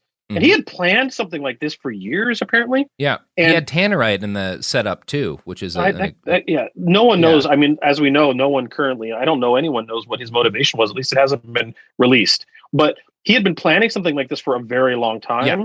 And what's ironic about that is that if he had bided his time, he could have actually had a real select fire, like belt-fed machine gun. He was a millionaire. Yeah, he could have done that. And but he just went with this bump stock kind of garbage, which is weird. That's a whole nother topic, but it is, and it is like, that is one of those cases when you talk to people on the right where it's like, after that shooting, Donald Trump and his administration banned bump stocks, which is more gun control than we got out of 8 years of Obama. That's like, oh boy, you point that out. At least on the federal level, In fact, there's always this narrative that, this political party will take your guns and this political party won't. But the truth is, statistically and historically speaking, both tend to err on the side of trying to add more restrictions over time. Like if you do it over time, like Obama didn't. In fact, Obama opened things up. I think he liberalized concealed carry of pistol or firearms in national parks. He actually made guns a little easier to deal with. But then via essentially executive order edict, you got Trump banning bump stocks, which, whether you like bump stocks or not, I think the way that went down is questionable legally speaking, but that's another topic. And obviously bump stocks were also somewhat questionable legally speaking. Right. Totally. But but that sets an interesting precedent with what he did with just like fiat edict. But that said, like historically over time, there's always been more restrictions, not less, from both sides. And when you point that out, the people that just kind of drink the Kool-Aid from one side or the other want to just immediately knee-jerk on you. And you're like, no, this is weird. This is coming from all directions, really. Yeah, and I think it is a big part of it is just that, like, as a general rule, people who are rich and powerful do not want poor people to be armed. Doesn't tend to work out in their favor. The only time they want poor people armed is when they send them to a war they decided to have. Yeah. And obviously, the history of gun control has been heavily tied to racism and the Black Panthers and a whole bunch of stuff around California's gun laws being started to curb Black people from owning firearms. And so we would be remiss. I mean, you could argue in some ways that Reagan had a big role in inventing our modern concepts of like what gun control means and what kind of gun control laws like liberal states tend to go after. Absolutely. Bans on open carrying, bans on concealed carrying of arms, that kind of stuff. Yeah, it's deeper than this. And there's always nuance to all these things that are really hard, right? But like California, which is kind of one of the flagship states of gun control, and I think that their methods are bizarre to me and almost not understandable. But like you talk about Reagan, pretty much they were like, guns are cool, and then the Panthers walked around with some guns. They're like, whoa, fucking guns are scary. We better do something. And of course, the image of the Panthers with their guns out walking down the street, which was their legal right. Yeah, absolutely. And it was rad. And it motivated, of course, a lot of things in California, which now we see where that has led in Californian gun control laws. Has also changed the narrative for so many people that are unwilling to look at things from a truly broad historical perspective. That's only one tiny thing the Black Panthers did. And the rest of their actions are so lost to just the pictures of them standing around with M1 carbines. And that's another example of leaving out like the sin of omission. We'll talk about one thing, but not the rest. And therefore the historical narrative is only one thing. And it is also, there's a lesson in that for people who are on the left and who are advocates of gun ownership about what happens in terms of media and in terms of how your movement is thought about and remembered when guns are a part of it. Because that's always going to, for a variety of reasons, and we can say a lot of those are very unreasonable reasons. But if you are a political group who is armed and makes that a visible part of your activism, that is going to really dominate a lot of conversations. It doesn't mean you shouldn't be, but it means you have to go into that understanding that, like, that's just how it works in this country. Yeah, you will immediately from at least some part of the perspective, whatever side you're on, you will immediately get someone slinging extremist militant at you. Yeah. But by the way, I mean, those are real things too. There are those. I'm not saying there aren't extremist militants. Sure. Obviously, yeah, we talk about them all the time. Yeah, this country's full of them, as is the world. So that's not an unreasonable thing that does exist. But the minute you go ahead and stand with that gun, you're going to get that label, whether it's truly something you earned or not. There's a very deep conversation that we've talked about. You know, we've had it in pieces on this program and other shows that we've done in Cool Zone about, like, when makes sense to be openly armed and when makes sense to be openly armed as part of a group, because that is a very fraught question, as like the what happened in the Chaz in 2020 made abundantly clear. But in a bunch of cases, Kyle Rittenhouse and whatnot, there's a ton of different reasons why choosing to be openly armed, there's a debate to be had about like how that influences everyone around you, how that influences the demonstration. And I've seen and heard it used in good ways and in irresponsible ways. I've seen people carrying guns at political events in order to intimidate others. I've also seen people carrying guns at political events to create essentially a buffer where it's like, okay, there's going to be people fighting at this event. There's going to be clashes. If we're standing here as a group with guns, there's a place people can run back to and the fighting won't continue because nobody wants to push that. And that's... Yeah, without talking about specifics of intent for any of those situations you already talked about, because I can't. But I think it does. Like, it always comes back to this thing of intent, right? So to me, you're right for the firearm. Absolutely true, regardless. Like, even if I disagree with you, this is a right. Like we said, it's protected like the First Amendment. It's the second. But I think the problem starts to come when you've decided to bring the firearm solely for the intended purpose of intimidation. Like that's where I start getting like, this is troubling, right? But if you're bringing it for personal defense or community defense, or there's a need because your community is really at risk. I mean, one of the examples of a civil rights one was, someday I'll do a video about this. A community knew that the Klan was coming to intimidate them, and they armed up with surplus M1 Garens and steel pot helmets, literally dug fighting positions and fought them off. The Klan ran for their lives. No one was killed, but they literally used M1 Garens to stop the Klan from infiltrating their community. That was not used as a weapon of intimidation. It was used as a weapon of community defense. I think that's intent goes everywhere. Yeah, that's fucking dope too. And yeah, I think one thing that kind of,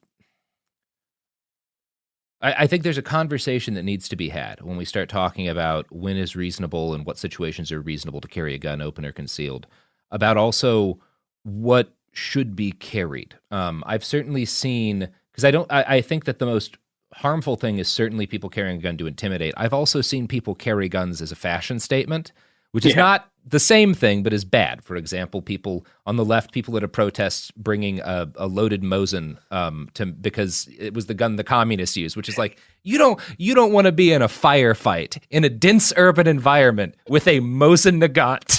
Like, did you bring your rubber mallet to beat the bolt open when it gets stuck? It is a gun that doesn't function without a sizable hammer, you know? Like, not generally speaking, yeah. And of course, people on, like, I remember outside of this anti-mask rally, these two guys who were up and carrying ARs, one of whom had an AR-10 with a 100-round drum, was talking about how he had like 400-something rounds on him. And it was like, in case stuff pops off. And it's like, what are you... Number one, like, if you're talking like that, you've spent no time thinking about what actually happens in the situations in public areas in which gunfights occur. Because none of them that have happened in any time in the recent future have involved people needing to 400 rounds of ammunition or drum magazines or whatever. Like, you are not in Fallujah, you are in Salem, Oregon. The extent to which a firearm can be useful for self-defense in that does not, like, bragging about the number of bullets you have is just like weird and gross. See, this is going to come off maybe a little strange or even counterintuitive, but when I hear someone like that and what you just described in that particular person, first of all, that gun's barrel would burst in 400 rounds, but that's a whole nother topic probably. Mm-hmm. But that said, when I hear that, I almost have like, it's kind of sad, because the reason that's sad is that person's doing that, one, because they've been sold the idea that the firearm's a talisman. Like, that to me, that person's acting like that's a talisman. Secondarily, the reason they have 400 rounds is because they've been sold a pretty big bill of fear. Mm-hmm. And that's sad for anyone to live a life based on fear. Yeah, I would agree with that entirely. Do you have anything else you wanted to get into in this this conversation? Well, I don't know. I mean, we're just here to talk about like community. I think one thing that's really important, and it's something that is a positive, and I'm happy to see this, is that it was kind of a happy accident with my work. I didn't even think about it. It just sort of happened. But this is the people that love, first of all, just the sport. There's a lot of us of all spectrums across the board. Absolutely. People that believe in the right from the purposes of personal defense and community defense. They're across the board. And I think that one of the things that we need to do is not let the narrative be only one, which is, we see so much of very much just like right-wing, I'm going to usually say Christian, white males, like completely dominating this conversation as though, and they think they as a result, own the space.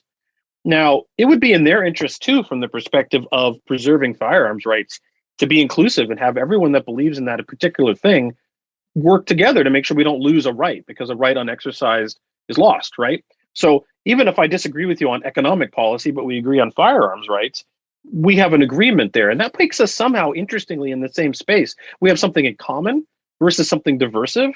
And I think that part of the conversation, at least within reason, I mean, there are people that are legitimately dangerous. You don't negotiate with them. But within reason, like, agreeing on that topic means, well, we got something in common here. There's probably other things too. And maybe that could be a place where we kind of try to make that conversation better, not worse.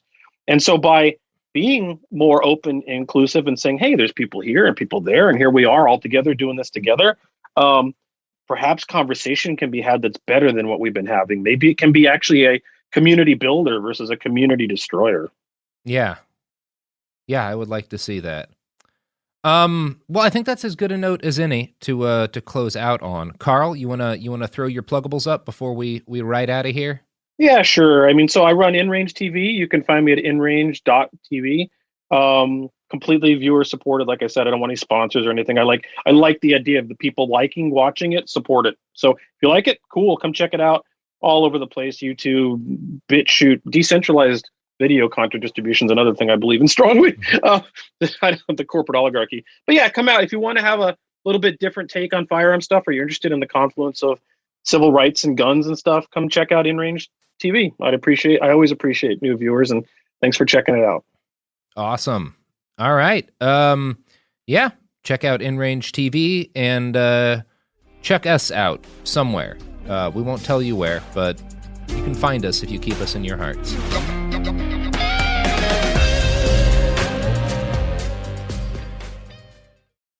Hi, this is Jo Winterstein, host of the Spirit Daughter podcast, where we talk about astrology, natal charts, and how to step into your most vibrant life. And I just sat down with a Minnie Driver. The Irish traveller said when I was 16, you're going to have a terrible time with men. Actor, storyteller, and unapologetic Aquarian visionary. Aquarius is all about freedom-loving and different perspectives, and I find a lot of people with strong placements in Aquarius are misunderstood. A Sun and Venus in Aquarius in her 7th house spark her unconventional approach to partnership. He really has taught me to embrace people sleeping in different rooms, on different houses, in different places, but just an embracing of the isness of it all. If you're navigating your own transformation or just want a chart-side view into how a leading artist integrates astrology, creativity, and real life, this episode is a must listen. Listen to the Spirit Daughter podcast starting on February 24th on the iHeartRadio app, Apple Podcasts, or wherever you listen to your podcasts. Welcome to the A Building. I'm Hans Charles. I'm Menelik Lumumba. It's 1969. Malcolm X and Martin Luther King Jr. had both been assassinated, and Black America was at a breaking point. Rioting and protests broke out on an unprecedented scale. In Atlanta, Georgia, at Martin's alma mater, Morehouse College, the students had their own protest. It featured two prominent figures in Black history, Martin Luther King Sr. and a young student, Samuel L. Jackson. To be in what we really thought was a revolution. I mean, people were dying. 1968, the murder of Dr. King, which traumatized everyone. The FBI had a role in the murder of a Black Panther leader in Chicago. This story is about protest. It echoes in today's world far more than it should, and it will blow your mind. Listen to the A Building on the iHeartRadio app, Apple Podcasts, or wherever you get your podcasts. In 2023, a story gripped the UK, evoking horror and disbelief. The nurse who should have been in charge of caring for tiny babies is now the most prolific child killer in modern British history. Everyone thought they knew how it ended. A verdict, a villain, a nurse named Lucy Letby. Lucy Letby has been found guilty. But what if we didn't get the whole story? The moment you look at the whole picture, the case collapses. I'm Amanda Knox, and in the new podcast, Doubt, the Case of Lucy Letby, we follow the evidence and hear from the people that lived it to ask what really happened when the world decided who Lucy Letby was. No voicing of any skepticism or doubt. It'll cause so much harm at every single level of the British establishment of this is wrong. Listen to Doubt, the Case of Lucy Letby on the iHeartRadio app, Apple Podcasts, or wherever you get your podcasts. China's Ministry of State Security is one of the most mysterious and powerful spy agencies in the world. But in 2017, the FBI got inside. This is Special Agent Regal, Special Agent Bradley Hall. This MSS officer has no idea the U.S. government is onto him. But the FBI has his chats, texts, emails, even his personal diary. Hear how they got it on the 6th Bureau podcast. I now have several terabytes of an MSS officer, no doubt, no question, of his life. And that's a unicorn. No one had ever seen anything like that. It was unbelievable. This is a story of the inner workings of the MSS and how one man's ambition and mistakes opened its vault of secrets. Listen to the 6th Bureau on the iHeartRadio app, Apple Podcasts, or wherever you get your podcasts.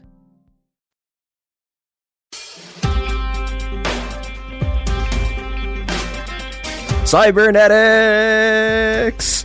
All right, this is me, Christopher Wong, realizing that I have done like 16 consecutive actual real introductions, and that if I keep doing them, everyone's going to expect that I do a real introduction every time instead of like randomly yelling something. So yeah, welcome to It Could Happen Here. I am trying to make my job function as it should and not professionalize it. And this is a podcast about things that are bad, but it's also occasionally a podcast about things that are good and how, in fact, there can be a society beyond this one, and to talk about some of the shades of what that could look like. I have with me the co-host of the General Intellect Unit, Kyle and June, which is it's a podcast on the Emancipation Network that is, I'm told this is the tagline, the podcast of the cybernetic Marxists. I am very excited. Yeah, it's really exciting to be here. Absolutely. Yeah. Thank you for coming on. Yeah, I guess, okay, we should start at the very, very beginning, because I don't think most people know any of this. What is cybernetics?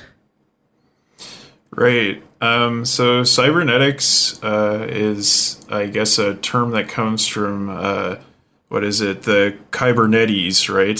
Steering. The idea of steering a boat. So using your oar to navigate the waters. So essentially it is a science of control.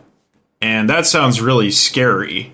But what it means is that it's that kind of connection between the steersperson, the oar, the boat, their body, and the water around them, and getting all of those things in sync in such a way that the steersperson is going where they want to go, the ship or the boat doesn't capsize, and they don't lose the oar. And so that's what control means. It's a kind of balancing, a kind of connection between the organism and the environment in such a way that it can survive and thrive. Yeah. And that's what cybernetics is focused on.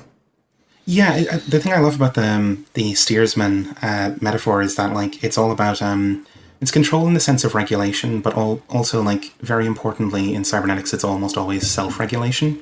Because like one of the kind of core principles, again, like because the term usually calls to mind this like kind of Terminator, like cyber gothic kind of domination. And it's actually not what the field is about at all. It's because one of the core insights of cybernetics is actually that any given system, the only thing that can really control it is itself, because of the sheer complexity of systems. So that like the kind of like top-down external domination of an organism that we all fear is kind of like, actually, if you look at the cybernetics literature, that's like not actually really possible, because the external controller would never have enough complexity to match what the organism is capable of. And, you know, organisms are self-regulating systems. The steersman with his boat is a self-regulating system that like regulates its upright position in the water and regulates its course that's directed towards its goal. So that's why it's so important. I think that's why we think it's so important for the left and like people who are concerned with these like, you know, visions of and politics of autonomy and liberation. They really need to look at this stuff, because it turns out there kind of is a science of like autonomous, self-guiding organic systems. You know. Mm-hmm. So yeah, no Terminator here.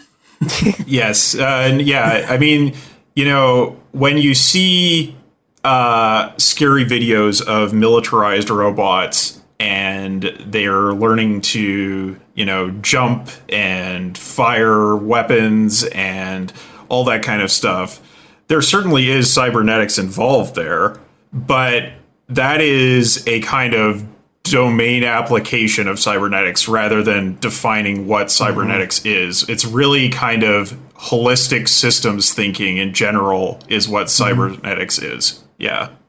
Yeah, that's probably worth emphasizing, right? That like cybernetics in some ways is kind of like out of fashion these days. Like it kind of evolved into systems thinking, and like I guess a lot of its lessons got kind of absorbed in general, but we find there's great value in going back to the kind of originators and like focusing on that field. It's like on the show we got into the cybernetics angle by reading Andrew Pickering in his book, The Cybernetic Brain, in which he kind of acknowledged that like he kind of split it into two. Like there's American cybernetics, like which had that kind of like dour kind of military domination sort of flavor to it, that like it's kind of an earned reputation there.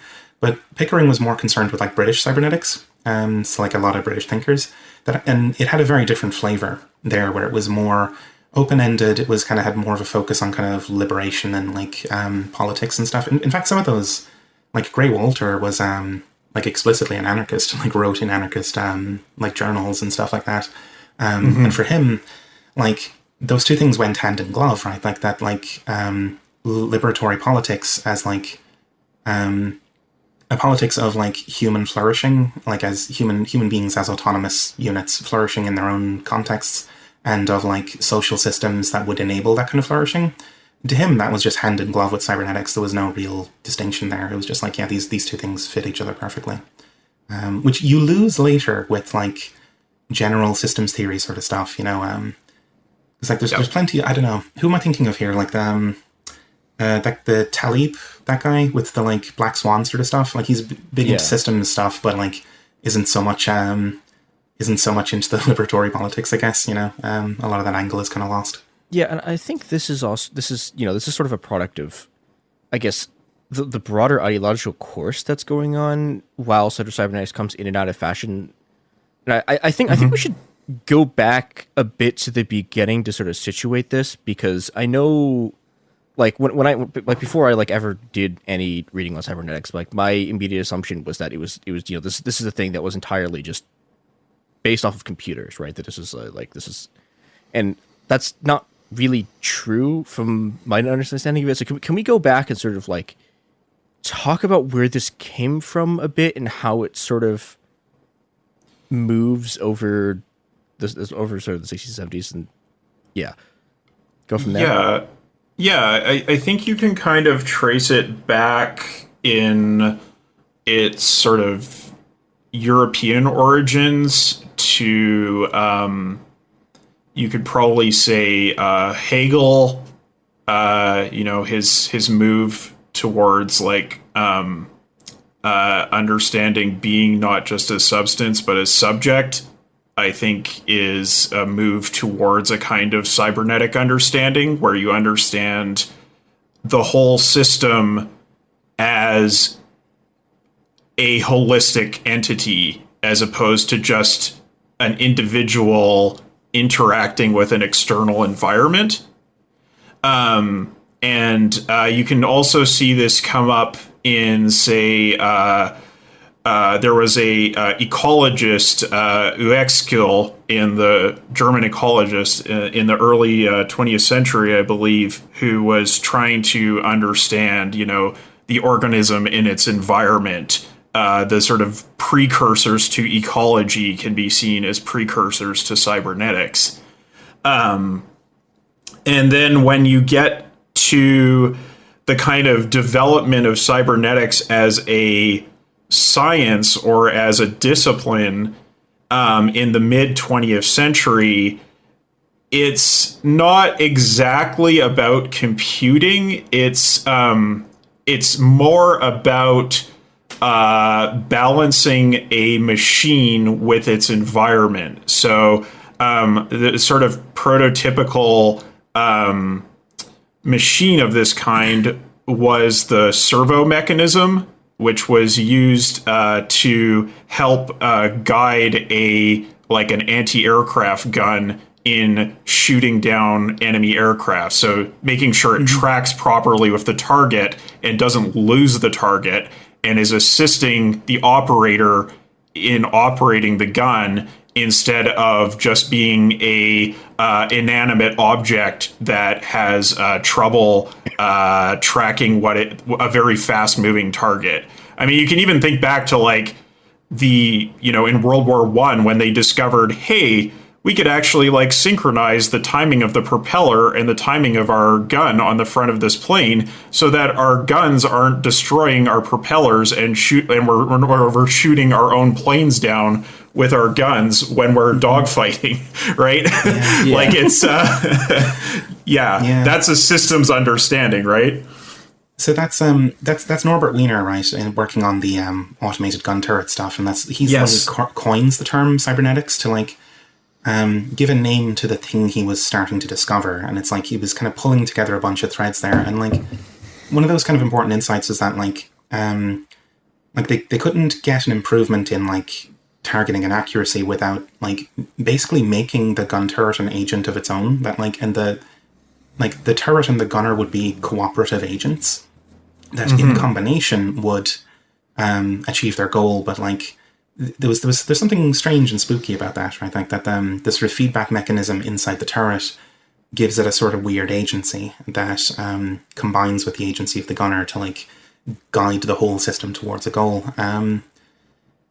Yes, and what it ends up becoming then is a kind of boundary space where the distinction between human and machine starts to become ambiguous, because they both start to possess, they're both understood to have a kind of agency, they're both understood to have kinds of like functions, and then you kind of get this sort of like a human machine interface idea, and you can start to bring in all of these different ideas from like anthropology, from physiology, from math, from ecology, and they all start to interact in this domain of cybernetics. And like the core idea that kind of ties everything together is that of feedback. So Yes. like Wiener realizes that what he needs to achieve this goal is a feedback mechanism it's error correcting feedback, right? Like if the gun is slightly too far to the left, it corrects itself rightwards and so on. But that, as you said, that connects across all sorts of things, right? Like you start to realize that's present everywhere in ecology, in neurology, in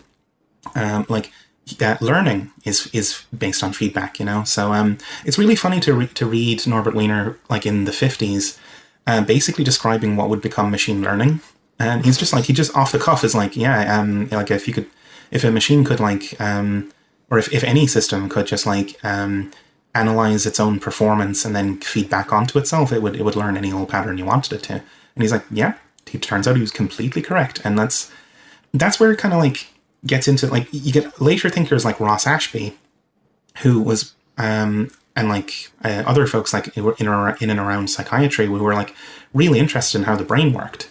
And that's the other thing that feeds into like cybernetics, is like it's why Pickering called his book The Cybernetic Brain, because like the brain and like nervous systems show up so much in that field, right? That like the brain being a kind of learning and adaptation machine attached to the body or whatever, and like I don't know, there's something fascinating there, and like there's something kind of possibly troubling in kind of melting down the distinctions between living organisms and machines or whatever, but like there's also something very compelling in just like recognizing the same patterns happening at all these different levels, right? That like that like you get similar behaviors and similar kind of outcomes, and then it turns out like you can kind of do a science on these things and come up with even better explanatory frameworks based on your observations across many fields. Yes, and so it is in a sense about computers, but the computers are really just understood to act like a kind of brain, and that's connected to a nervous system, which is connected to like actuators of some kinds of like machines that actually do things in the world. So it's not about like, say, computer science specifically. It's more about like, well, computers are a useful way to do cybernetic design because they can act as a control system and they're flexible. It's not that this is about computers, really. Yeah, yeah, absolutely. And like you brought up something very important there, that like in all cases of like cybernetics, like the systems that we're considering are not like isolated, like brain in a box kind of things. They're all the things that are directly engaged with a world. Like, so it's not that kind of like monadic kind of rationalism of like computation just happening in a box somewhere and like perfect intelligence or any of that kind of stuff. These are always, like, the cyberneticians are always working with systems that were engaged in real-time emergent situations.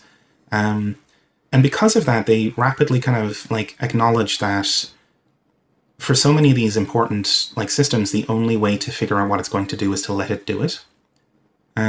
Because you can't like pre-compute all the possible outcomes, of these like very sticky and complex real world situations. The best way to figure out what it's going to do is to let it do it and watch. Yes. And I think that's an interesting sort of like, if you look at where a lot of the sort of like techno fetishist like social attempts to sort of like manipulate society technology have gone, it's like, yeah, you get like blockchain smart contracts. And it's like the blockchain smart contract is like, okay, we are going to think of literally everything that could possibly happen and attempt to put it in like a very small amount of code. And if anything, like literally anything at all happens that, that we didn't expect, everyone is now screwed because we have just made this thing immutable and put it in such a way that we can't change it. Yeah. So I think that, I think this is a useful sort of, corrective just in the way that we've now like we've gone backwards. Like we've gotten into this place where you, instead of like, we need to let these systems play out, we need to let them control themselves, we've gotten to like, we think that we can actually just sort of like, turn the entire system into code that we can predict ahead of time and have, the basis of some sort of social system off of. Yeah, I think it's something that like the cyberneticians and like maybe Pickering would describe as like a kind of perversity of modern thought, like the modern mindset, like the kind of like rational like kind of mindset, right? Like and like to the cyberneticians, that whole thing with like the blockchain stuff would be just truly laughable because it's immediately obvious to them that the problem there is like, okay, proposing, we're going to use a blockchain to regulate some sort of social process or whatever, smart contracts, whatever. And it's like, that thing has nowhere near the fidelity required to regulate social processes, because social processes are unimaginably complex and have just incredible variety. There's like a law that's at the heart of cybernetics called Ashby's Law of Requisite Variety. And in short, it basically states that given a system, the only thing that's really capable of regulating it is itself, because a regulator needs as much variety as the thing it's regulating if it's going to like actually succeed at it. Yep. And so that's the kind of thing that nudges everyone towards like when you get to someone like Stafford Beer, his whole model of like organization pushes a lot of the intelligence downwards to the bottom layers, because it's basically the people on the ground on the shop floor are the people who are best informed to actually deal with their own situation. And that sounds like a banal observation, but for Beer, that was actually quite a step forward to like just admit that like trying to in his context, it was like often the organization of a firm like a company, like trying to manage a company from the boardroom is just fucking ludicrous. Like, nobody there has enough information to act on. They're all dumbasses anyway. So for Beer, it was just this is where it starts to get interesting, and it connects to the politics, right? That like, for one of these scientists, just observing reality and like, using, pretty good sort of intuitions and like scientific frameworks, just looking at it and going like, oh, it is obviously the case that the best way for society to organize is bottom-up self-organization. And that like, it's not just a moral point, it's actually a technical point as well. That like, these top-down bureaucratic kind of micro-tyrannies are not only morally objectionable, they're also technically inferior to the kind of like cyber communism we want to institute. Yeah, I mean, I have like one of my favorite stories about. So I worked as a maintenance worker for a while, and one day my boss was like, there was some problem with the sink, and my boss was like, "Nah, we don't need the plumbers. I can do this." And so he goes in there, and it's like a sink in like a building, right? So it's one of those things where there's like a pipe that connects the top of the sink to like the wall. And he goes, okay, here, look at this. I'm gonna turn this valve, and this is gonna turn the water off. And what he instead does is he takes the pipe off of the wall, and just like a torrent of water is just now shooting out of this pipe because he has removed the thing. Yeah, he's removed the pipe from the wall. It's incredible. And this is this is why I think like, this is like a particularly funny example of how these sort of top-down management systems, and this guy like used to be a maintenance guy, right? But he just like wasn't a plumber. And so, and he steps into it and he's like, oh, no, hold on. I know how this system works. It's going to be fine. And it just, there is a geyser. The geyser of water has so much force. It's like pushing our tool cart across the room. It's just gushing. It's like a fire hydrant. It's coming out of this wall. Now, I wanted to, I guess beers is an interesting way to go into the sort of the politics of what this actually looks like. Do you want to talk about? I know I briefly talked about this in an episode on neoliberalism a while back, but do you want to go into sort of more detail into what Beers was up to and the eventually failed attempt because of military coup to try to implement like a cybernetic system for organizing essentially an economy? Yeah, sure. So Stafford Beer was a management consultant. He and a cybernetician. He got his start sort of doing operations research, which is kind of a precursor to cybernetics. That is kind of like interested in logistics and organizing systems in the British military in World War II. And then he came out of that and became a corporate consultant for operations research and management. And so in working in the corporate world, he saw all of the things that were really screwed up with the status quo way of doing business and of organizing things. You know, the way that autocratic power of management creates all kinds of ridiculous problems, the way that managing organizations according to org charts, which are there to assign blame more than anything else, creates all kinds of perversities. The way that organizations fail to adapt to their environments because they get into these kinds of strange neuroses.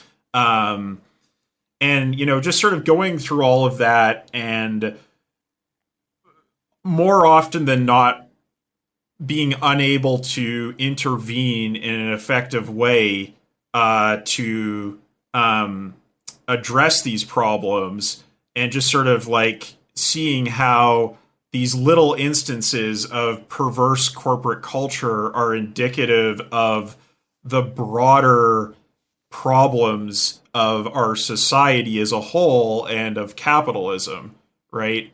And so, you know, he had a basis from his time in India during the Second World War in kind of like Tantra, kind of like, you know, Eastern or specifically Indian spirituality, yoga, all this kind of stuff.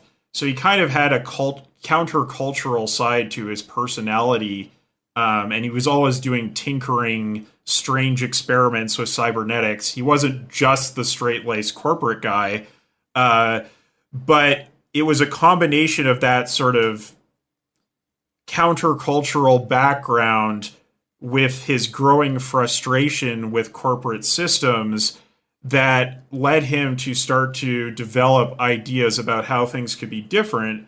And this kind of meshed up with the thoughts that were happening in Chile during the Chilean Revolution in the early 70s. So they reached out to him to come and help out with organizing their economy as they were undergoing this revolutionary process of trying to sort of throw off the shackles of imperialist dependency and create a society that was focused on the flourishing of workers and of society as a whole, as opposed to one that was based on sort of, you know, resource extraction where everything flows to the top. Yeah, June, do you want to explain some more about how that went? Yeah. Well, so it went well and then it went badly, I guess. But from the reading we've done and from our research, it seems like if the US hadn't sent in the fascists to kill them all, this would have worked. Like, it was working, and it was the project was actually going pretty well. Yeah, can we explain briefly what? Like, I think it becomes, it's called Project Cybersyn, but what exactly, like, what was it doing? So like, Beer's big kind of innovation is what we call the viable system model, or VSM. And it's a model that's it's a model for these like autonomous social systems that is kind of taking, it's not, I wouldn't say it's entirely based on like the structure of the human body, but it's like taking a lot of lessons from biology and neurology and neuroscience and cybernetics and just kind of meshing them all together. So basically, like, it's like, if your body is basically a bunch of autonomous organs that all take care of their own business, plus a nervous system that synchronizes them and unifies them into a workable whole, then you can kind of see the whole system as having this kind of mixture of vertical and horizontal aspects. Like, on the one hand, it has this horizontal aspect where the autonomous, like, System 1 units are well, autonomous, more or less. Like, the heart takes care of its own thing, the lungs take care of their own thing, but then the nervous system meshes them together in layers so that it can say, oh, hold on, too much oxygen, dial it down a bit, and then the organs respond dynamically to those signals, right? So it's kind of like up-down feedback loops, right? Where the lower levels of the system are the smart bits that are doing all the important work, but there's this supporting infrastructure of the nervous system and the brain that unifies the whole thing and keeps it all on the rails. And importantly, it's a kind of recursive model. So like a human being is an autonomous unit, and then that unit is composed of more autonomous units like the organs and the muscles.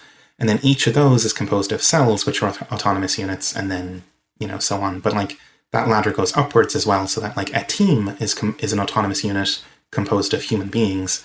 A firm or like a department is a autonomous unit composed of teams. A firm is composed of departments. Like a sector is composed of firms.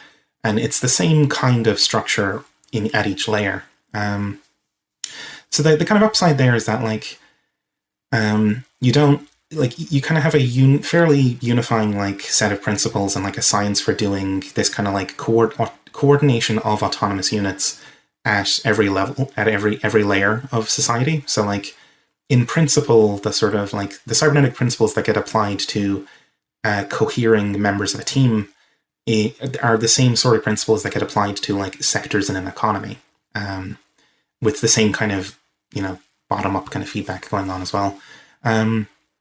So Stafford was invited to Chile by the Allende government so that was like 1970, right? That election happened. So he arrived in late 1970, I think.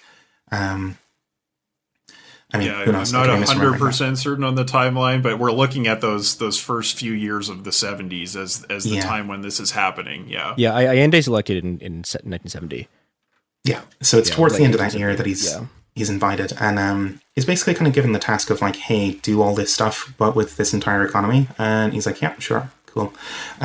So puts together Project Cybersyn, and there's a kind of long story there of like them building out this kind of infrastructure, and like it's all highly experimental, and highly tentative. Like one of the big problems they run into is that like they don't have very much in the way of like hardware, especially because they're under embargo.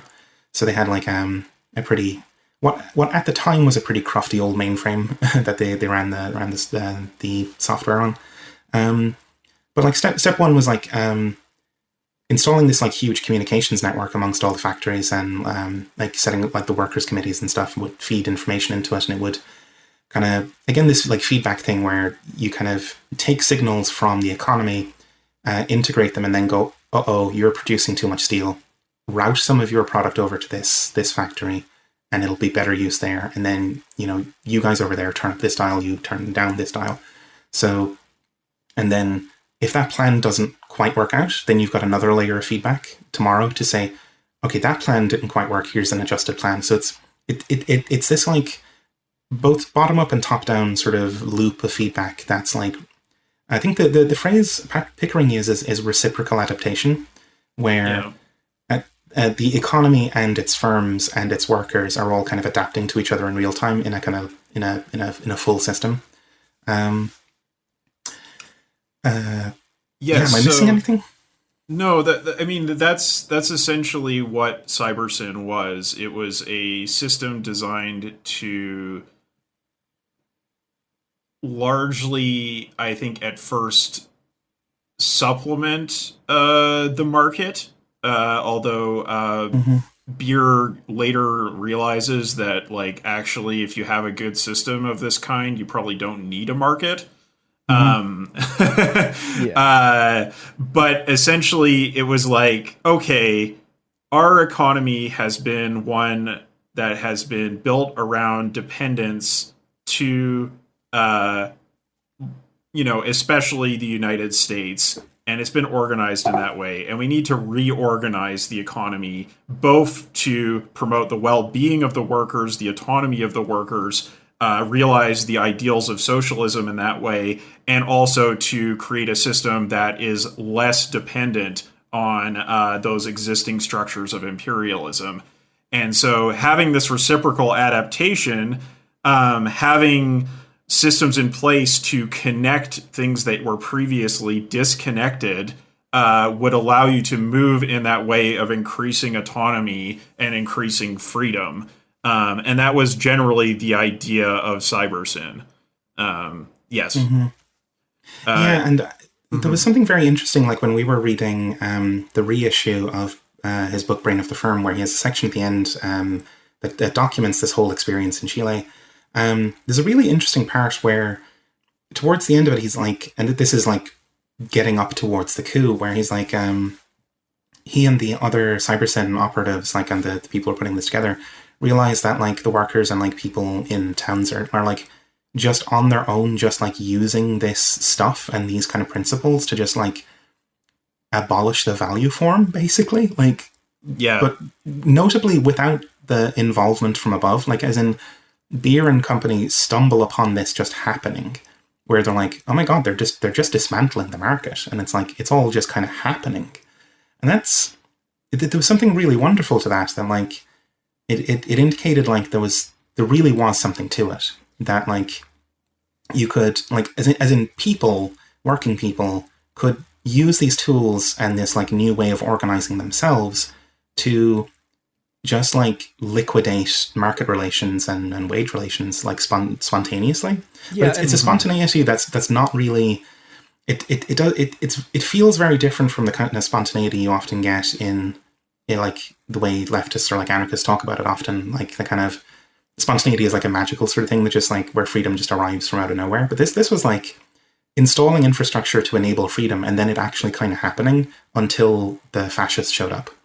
Yeah, and what I think is really interesting about it is that, so you have this sort of central control center from which a lot of this stuff is being run, but yeah, it's a weird system because it's trying to link together like a lot of different kinds of firms. Like you have some say you have private firms, but you have a lot of state-run firms. You also have firms that throughout this whole process, people like workers just taking over factories.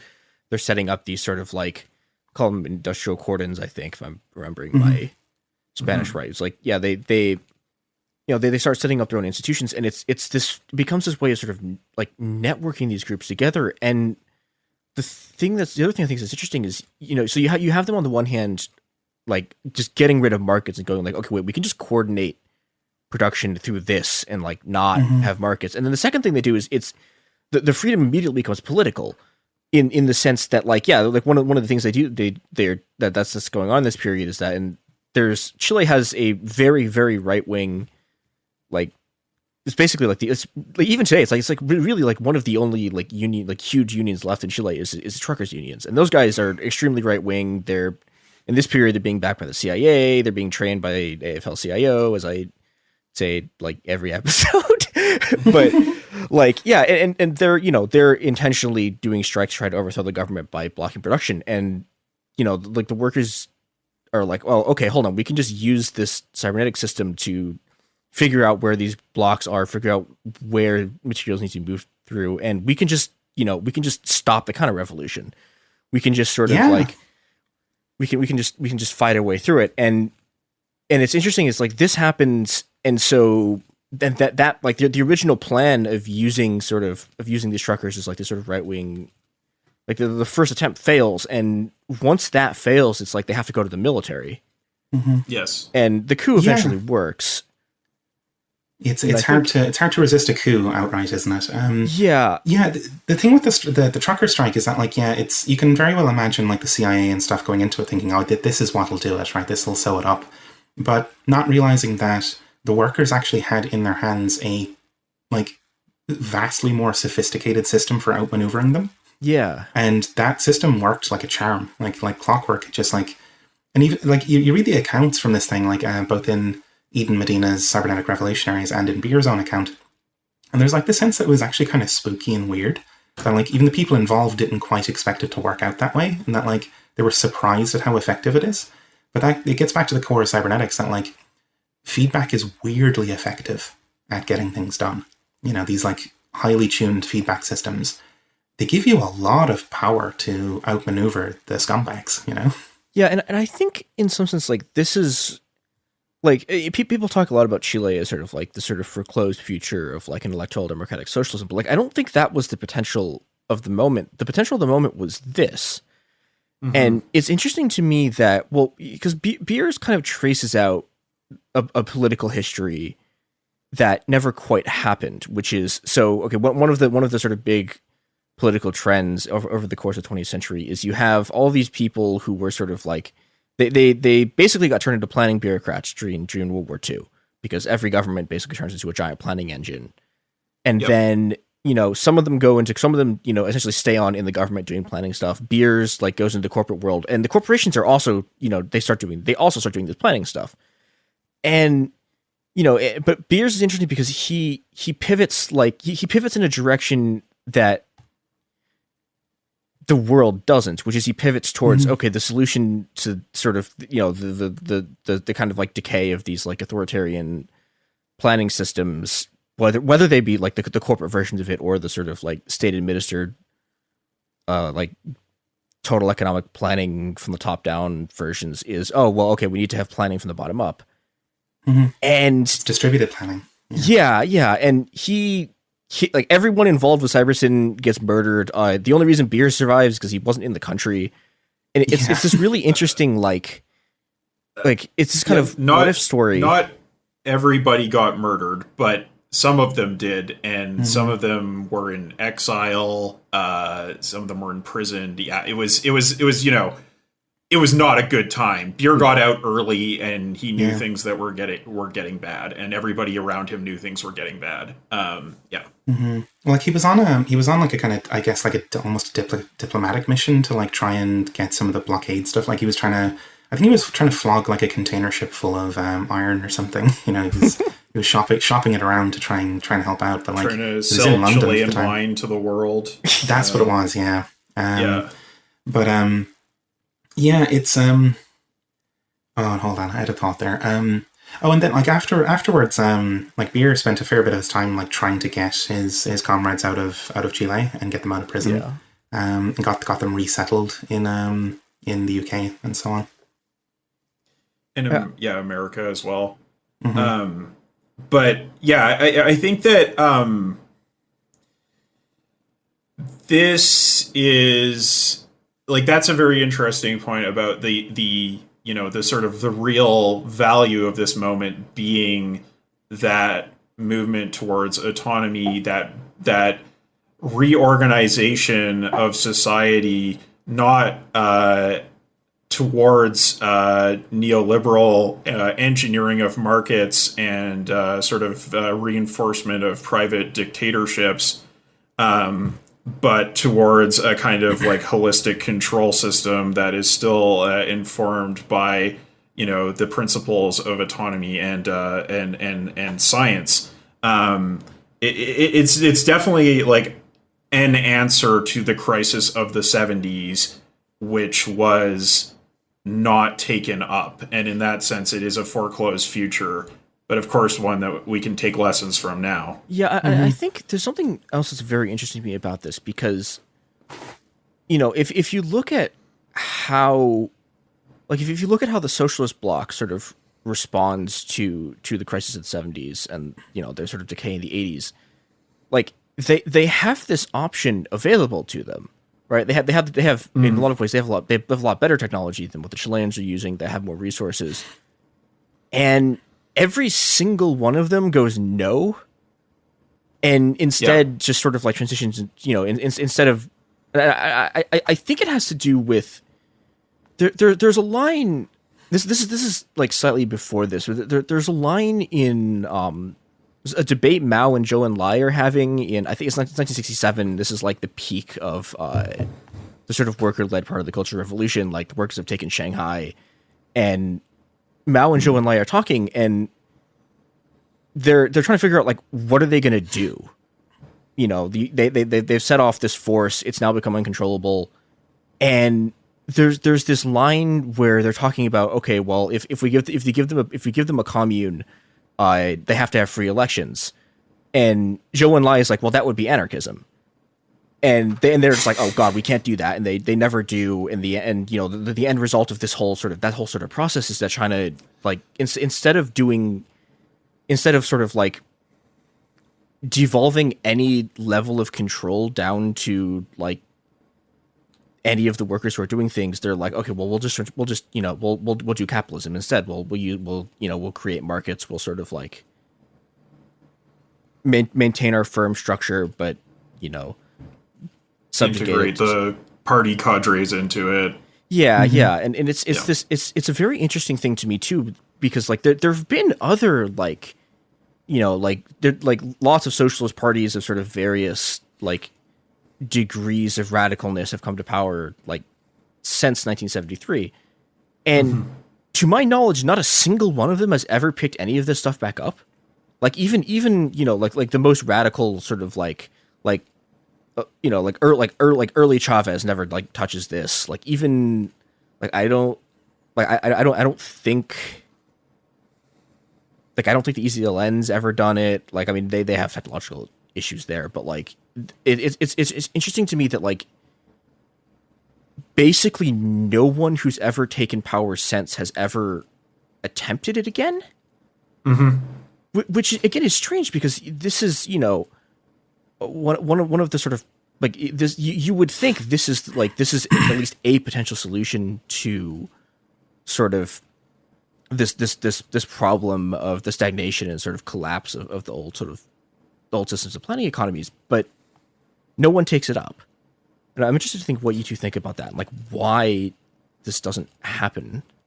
Yeah, I think there's an interesting dimension of Beer's work in Chile that kind of, I think, might provide some answers to that, which is that, he was in charge of setting up CyberSyn, and CyberSyn was kind of a system for optimizing the economy. But he had other concerns and other briefs that he was working on at the same time. And what he came to realize was that there was a layer of management and experts in the organization of the economy that were happy enough to sort of work on a CyberSyn that was designed to improve production numbers, but they had real resistance to the idea of worker autonomy because of the because of wanting to maintain their job privileges, and because of the prejudices of their habitus, I guess you could say, the what they learned when they were educated as engineers or managers or whatever, and we're the people who know things, the workers don't know things, they shouldn't be in charge, that kind of thing.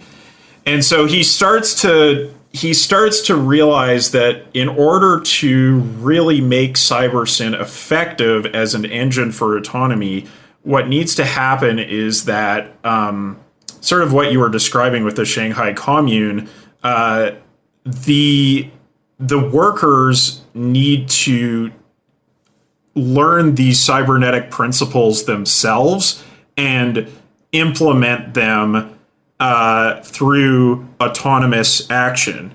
And so he starts to try to kind of like write pamphlets that can be distributed to the workers so that the information that he has as theory is not being filtered through a bureaucracy, but is instead involved in an educational process of self-mobilization among the workers. And so, this really doesn't mean that expert knowledge is irrelevant, but it does mean that it does imply threatening the social privileges of management and expert knowledge. Because in Beer's conception of management is something that is done by anyone who has the power to affect an organization or change an organization. So if the workers are able to change their organizations, they are also managers. That's not something exclusive to experts.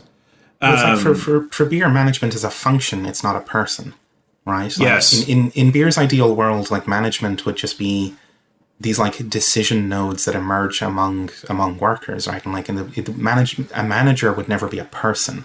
A manager would be a kind of structural information processing thing that happens among people. And so when you see in, for example, the USSR, the option of creating a planning network, a computerized telecommunications planning network throughout the whole Union, it's basically shot down for two reasons. One, it would be very, very expensive for them to develop. It would be on the order of doing, their nuclear weapons development, perhaps more expensive than that.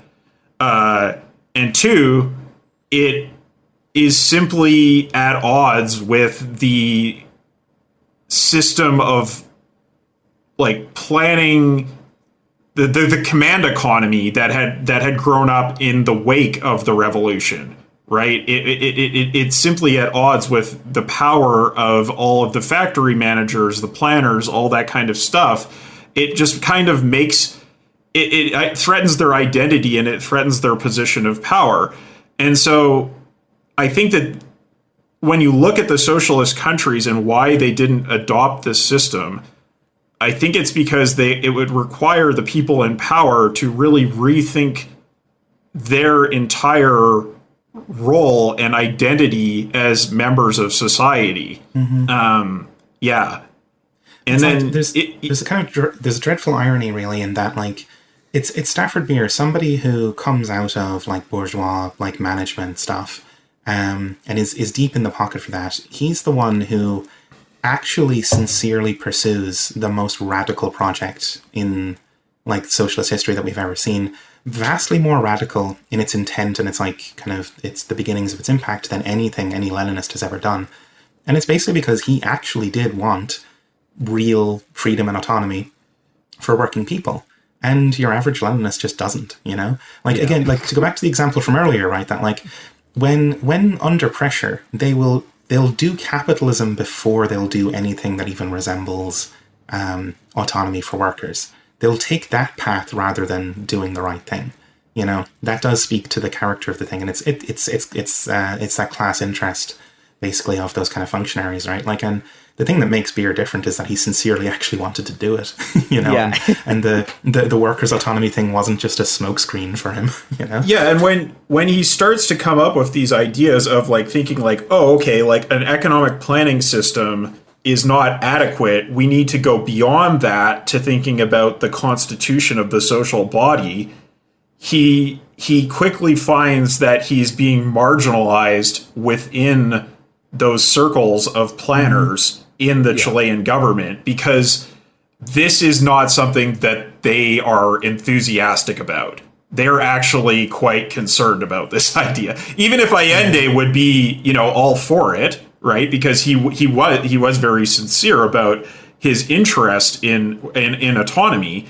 There were still many people around Beer who did not particularly like the idea. Absolutely.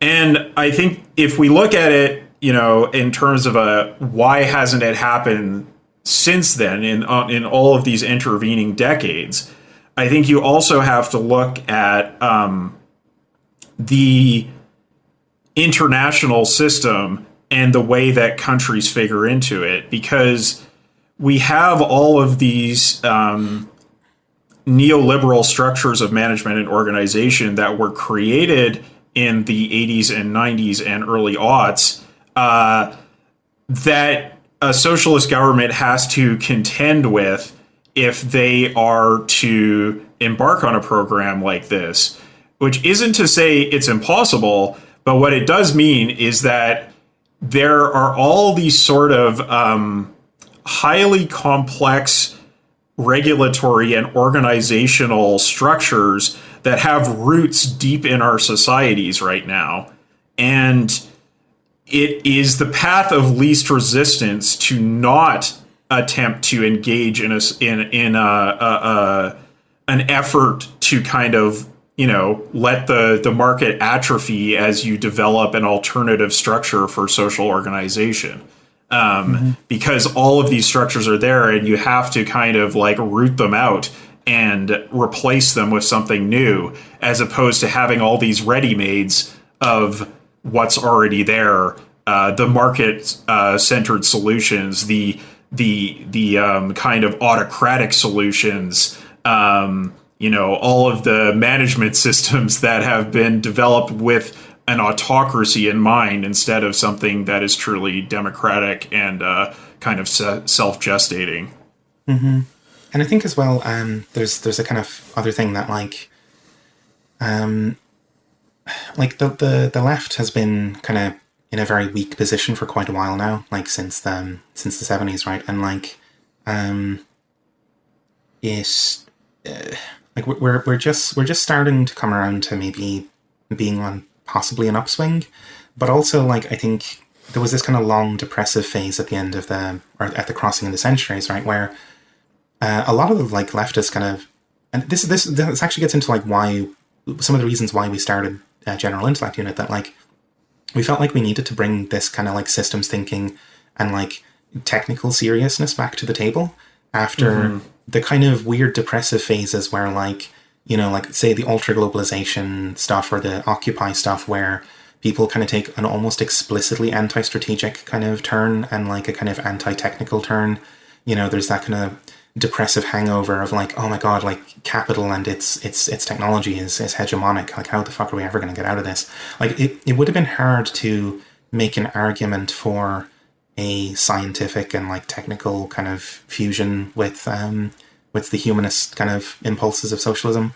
But I think we're getting to a point where we can start actually having that conversation again. We're seeing a bit more of a turn towards that, and a kind of turn towards this kind of serious kind of more serious kind of discussion of hey, we fucking hate the current order of things. We want to see it gotten rid of. What would we actually replace it with? Functionally, how would things actually work? I think those kind of conversations are coming back on the table in a way that those were just impossible in the 90s, after the Berlin Wall came down or whatever. They were impossible a couple of years ago, Yeah, the market as the fundament of society basically seemed to be invincible at that time. And there was a lot of just sort of wrong-headed assumptions about what was and wasn't true about it and about society as a whole. And, we've had a lot of chaos in the years since then that was that affected not just the countries that were being restructured by the IMF, but actually came and affected the core of the world economy as well. And I think that sort of in the same way that World War I kind of disproved the idea of the white man's invincibility and superiority, having those market chaos dynamics come home to roost in the core of the world system has undermined that invincibility, that idea that, oh, the market is just naturally the best and there's nothing that could possibly be better. At the same time that we have all of this technological development that's happening, in our economy that could be used for something different, as opposed to just, I don't know, making NFTs or something. Yeah, absolutely. Right. That's all super important. I think that kind of refines, like, my previous thought is refining in my head now, like that, like, right now, that kind of market chaos, and especially even like the chaos of like the system's response to COVID and stuff, really puts, like, in general and for the left in particular, it puts like the question of governance back on the table in a way that it had kind of been off the table for a while. Like, I think there was a period on the left where, like, left activity was kind of like railing against governance. Like, it was like, we want freedom from governance, that sort of thing, right? And I'm not going to say those are necessarily bad impulses, right? But I think they're also kind of a bit wrong-headed as well, right? But like, the kind of reality is that, like, for human life to flourish and for our lives to flourish, we need governance. And like, because like governance actually, like, as a word, has the same root as cybernetics does. So kybernetes, the Greek word, becomes Kubernetes, becomes cybernetics, right? But that's also the root of governor. So kubernator, those are the roots of governance. So governance and cybernetics are one and the same kind of concept. And this question of like, if we intend to create a world of self-governance that is effective, it's viable, in Beer's terminology, like viable self-governance, that what we're proposing is opposed to the chaotic vortex of nonsense that we have to put up with right now. And that's back on the table in a big way. That, like, because I think especially with COVID, people look at like just the sheer idiocy and ineptitude and chaos of our governments and realizing like, oh, those are decrepit, completely screwed up systems. Yep. And in part because their goal is the maintenance of capital accumulation. So this gets us back to the goal-directed behavior of cybernetics, right? Like, the steersman steers the boat towards a goal, right? And it's always about, or like a cybernetic device like a thermostat has a goal temperature that it's trying to like regulate the temperature of the water towards. We have these governance systems that are completely awful. They're just like not suitable for like the regulation of human life for flourishing. They're only suitable for the regulation of this insane system that just keeps capital accumulation going. Like, that's the control variable that it regulates. And we're now in a position where on the left, like, more and more of us are saying, like, what we're proposing is not like a sort of magical escape from governance. We're proposing really, we should have sane governance. And it turns out that sane governance is bottom-up, self-organized governance. And that's both a moral position and a technical position. Yeah. And I think both of those, the moral and technical valences, feed off each other. Like, we're able to be the serious people in the room. This is a very big change of pace, right, for us, because like for a while we were railing against like the very serious people of like the centrists and like the fucking Blairites and the Clintonites sort of people. We're the serious people now, saying what this system actually does is absurd and ludicrous, and it needs to be dismantled and rebuilt with a totally different like feedback circuit, a different kind of goal orientation, and it needs to be oriented towards human flourishing. And like, turns out there's a science of doing that, and it's called cybernetics. Well, and so we also have a runaway ecological crisis. The more we learn about it, the more we see that like the capitalist market system is absolutely leading us all to death and the earth to death. And so it is human flourishing, but we also are concerned with the flourishing of life in general, right? I think that is something that wasn't as much on the horizon in the 70s. Certainly people were thinking about it, but breaking down this barrier between economics and ecology, I think, is a very cybernetic impulse, and I think one that we need to keep working at, because whenever we think about these things as separate domains, we're already engendering more destruction of the environment. Yeah. I think cybernetics can also help us in that kind of like on a kind of for left projects, like on an aggressive footing of like, if we recognize that like the capital and its kind of governance system is cybernetic, and like it has its own feedback circuits, and like say the explosive feedback circuit that we're on with ecology, right? Like, how do you intervene in a system to halt disrupt those circuits so as to disintegrate the system is something like you can learn a lot from cybernetics to get lessons on how to intervene there. The last thing I want to talk about is just what is a society that is non-capitalist and based off of sort of cybernetic governance principles? What does that look like for just a person?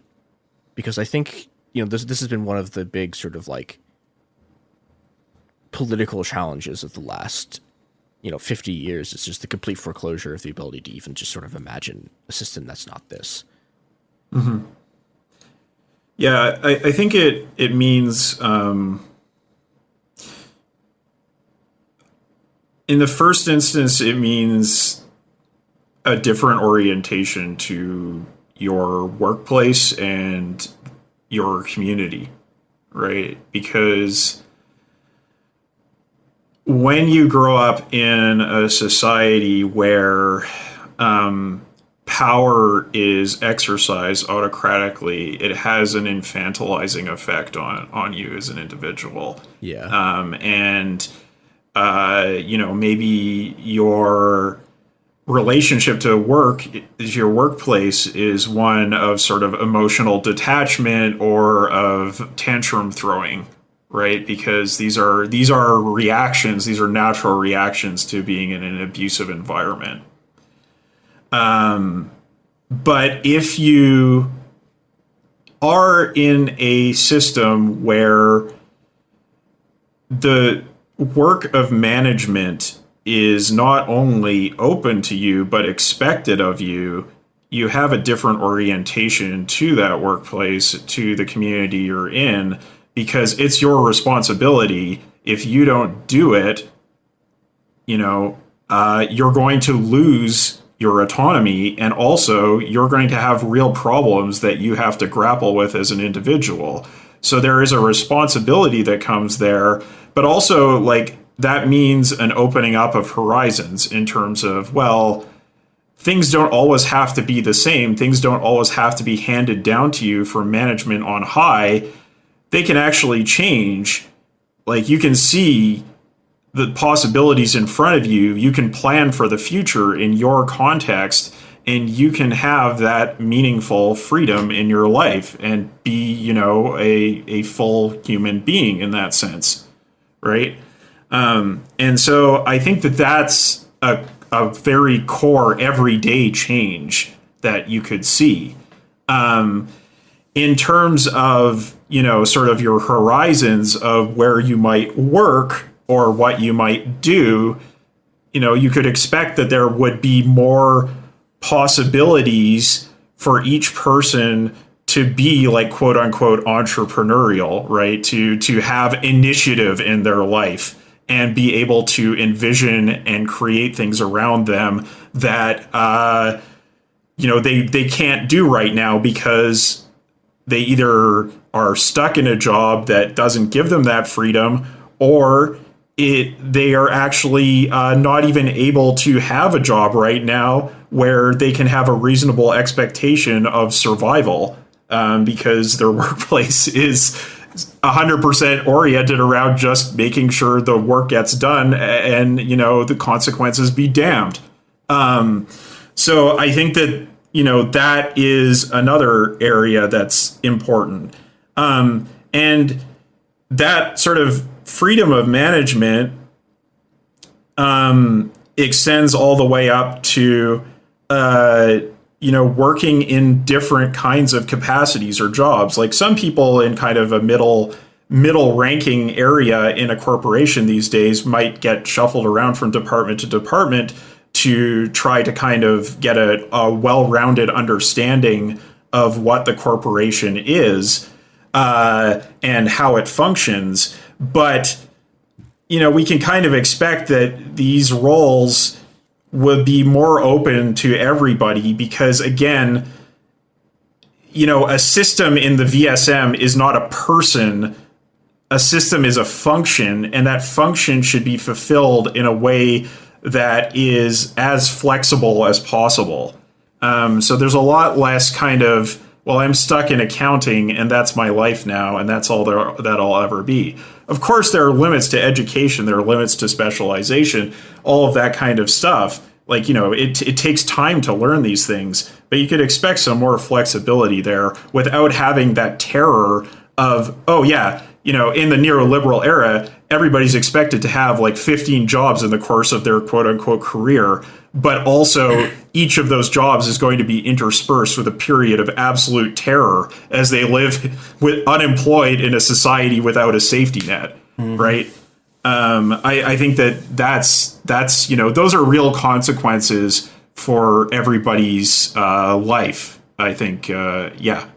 Yeah, absolutely. And I think, like, at a very, very high level, the way Beer puts it is that we are trapped in this kind of crazy system that, like, its control variable is profit. Like, that's the little variable that it's like doing feedback on to maintain. Whereas what we're proposing is, like, the sort of cybernetic future would be a society that's optimizing flourishing. Like, what Beer, the word he uses is eudaimonia, which he's borrowing from Aristotle, just like flourishing. And yeah, a lot of stuff flows out from that. Like, imagine a world where, like, because we all feel it, right? That, like, everything around us is kind of like micro-tuned as a little feedback loop to keep money and profit flowing, and to keep capital accumulating. Just imagine a world where that's just not true anymore. And the sort of social infrastructure that you grow up in is an infrastructure that instead optimizes for the flourishing of life. Yeah. And I think, you know, when we look at sort of the broader patterns of society today, we see all of these harebrained schemes that, you know, very rich men are embarking on, and they're setting the agenda for society, you know, where that, you know, Mark Zuckerberg is telling us that the metaverse is the future and you just have to get on board with this, even though anyone can see that this idea is patently ridiculous. Yeah. And in a society where that kind of management, that kind of money power doesn't exist anymore, like, you don't have to live under that kind of future horizon anymore, where it's like 8 men with absurd amounts of money cook up, you know, ridiculous schemes and everybody has to follow them, just like they were following the orders of Pharaoh back in the day. Yeah. I think do not be ruled by pharaohs is as good a place as any to leave off, unless you two have anything else you want to get to. There's one little line from Beer's book. Well, it's actually a set of presentations called Designing Freedom that I absolutely love. It cracks me up every time I read it, so I'm just going to read it out for the listeners. It gives you a sense of his absolute, like, ridiculous radicalism. Like, he's off the fucking charts with this stuff. At some point he says, and I'm quoting here, "Every time we hear that a proposal will destroy society as we know it, we should have the courage to say, thank God, at last." Yeah. Like a real maniac. You know? Yeah. It's yeah, good stuff. and he had this dictum of, if it works, it's out of date. Yeah. So, you know, it's like, yeah, don't be complacent. You know, don't be a traditionalist.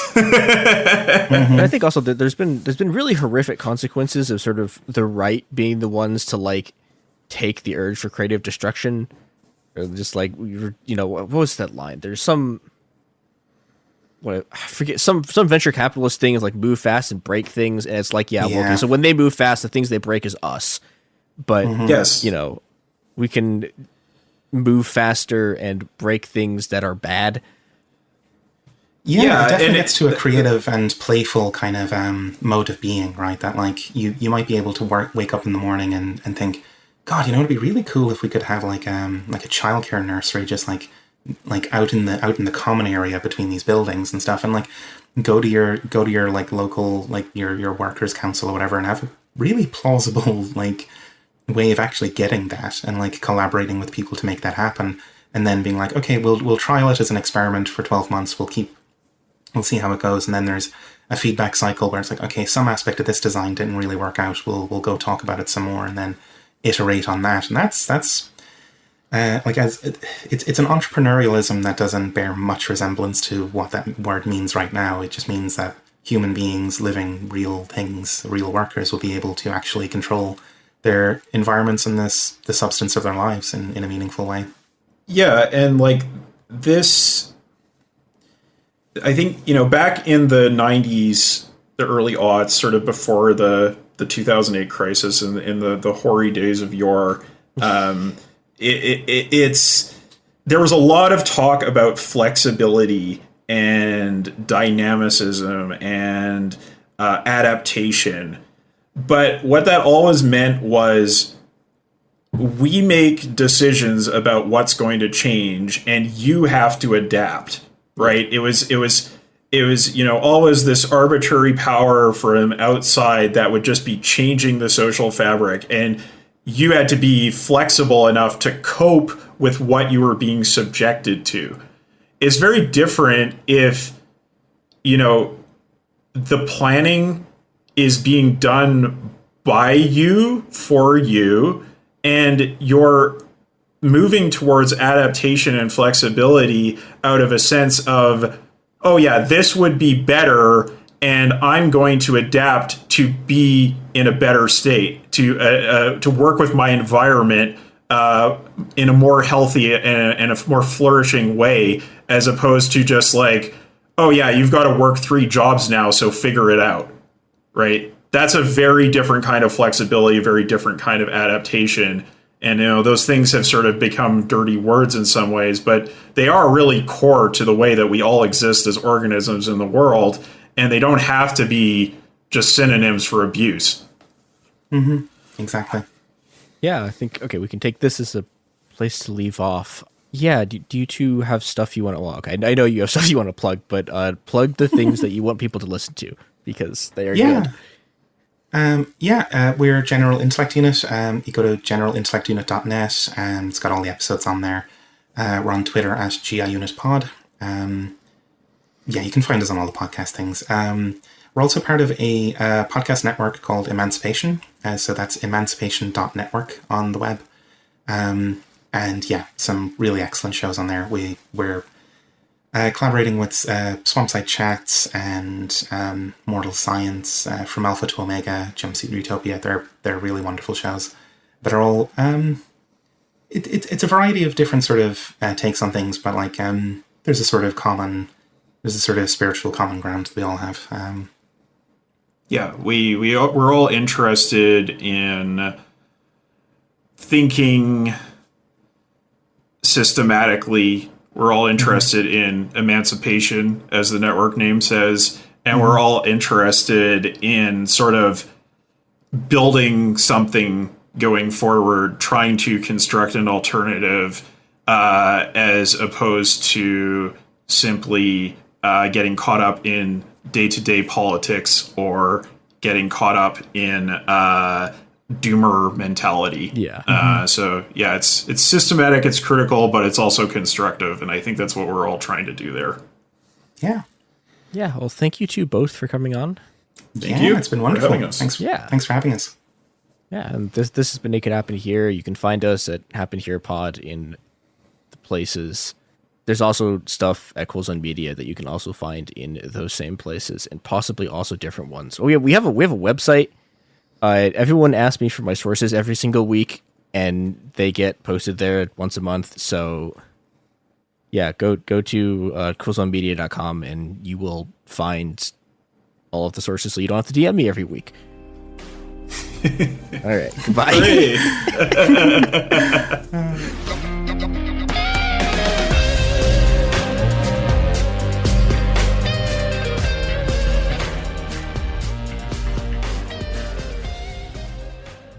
Hey, we'll be back Monday with more episodes every week from now until the heat death of the universe. It Could Happen Here is a production of Cool Zone Media. For more podcasts from Cool Zone Media, visit our website, coolzonemedia.com, or check us out on the iHeartRadio app, Apple Podcasts, or wherever you listen to podcasts. You can find sources for It Could Happen Here updated monthly at coolzonemedia.com/sources. Thanks for listening. Hi, it's Jill Winterstein, host of the Spirit Daughter podcast, where we talk about astrology, natal charts, and how to step into your most vibrant life. And today I'm talking with my dear friend, Krista Williams. It can change you in the best way possible. Dance with the change, dance with the breakdowns. The embodiment of Pisces intuition with Capricorn power moves. So I'm like delusionally proud of my chart. Listen to the Spirit Daughter podcast starting on February 24th on the iHeartRadio app, Apple Podcasts, or wherever you listen to your podcasts. This is Special Agent Regal, Special Agent Bradley Hall. In 2018, the FBI took down a ring of spies working for China's Ministry of State Security, one of the most mysterious intelligence agencies in the world. The Sixth Bureau podcast is a story of the inner workings of the MSS and how one man's ambition and mistakes opened its vault of secrets. Listen to the Sixth Bureau on the iHeartRadio app, Apple Podcasts, or wherever you get your podcasts. I'm Amanda Knox, and in the new podcast, Doubt, the Case of Lucy Letby, we unpack the story of an unimaginable tragedy that gripped the UK in 2023.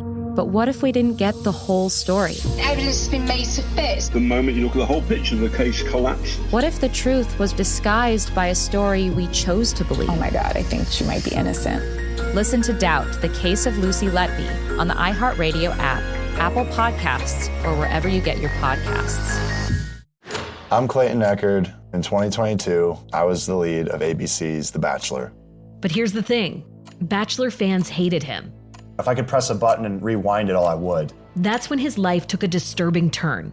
A one-night stand would end in a courtroom. The media is here. This case has gone viral. The dating contract. Agree to date me, but I'm also suing you. This is unlike anything I've ever seen before. I'm Stephanie Young. Listen to Love Trapped on the iHeartRadio app, Apple Podcasts, or wherever you get your podcasts. This is an iHeart podcast.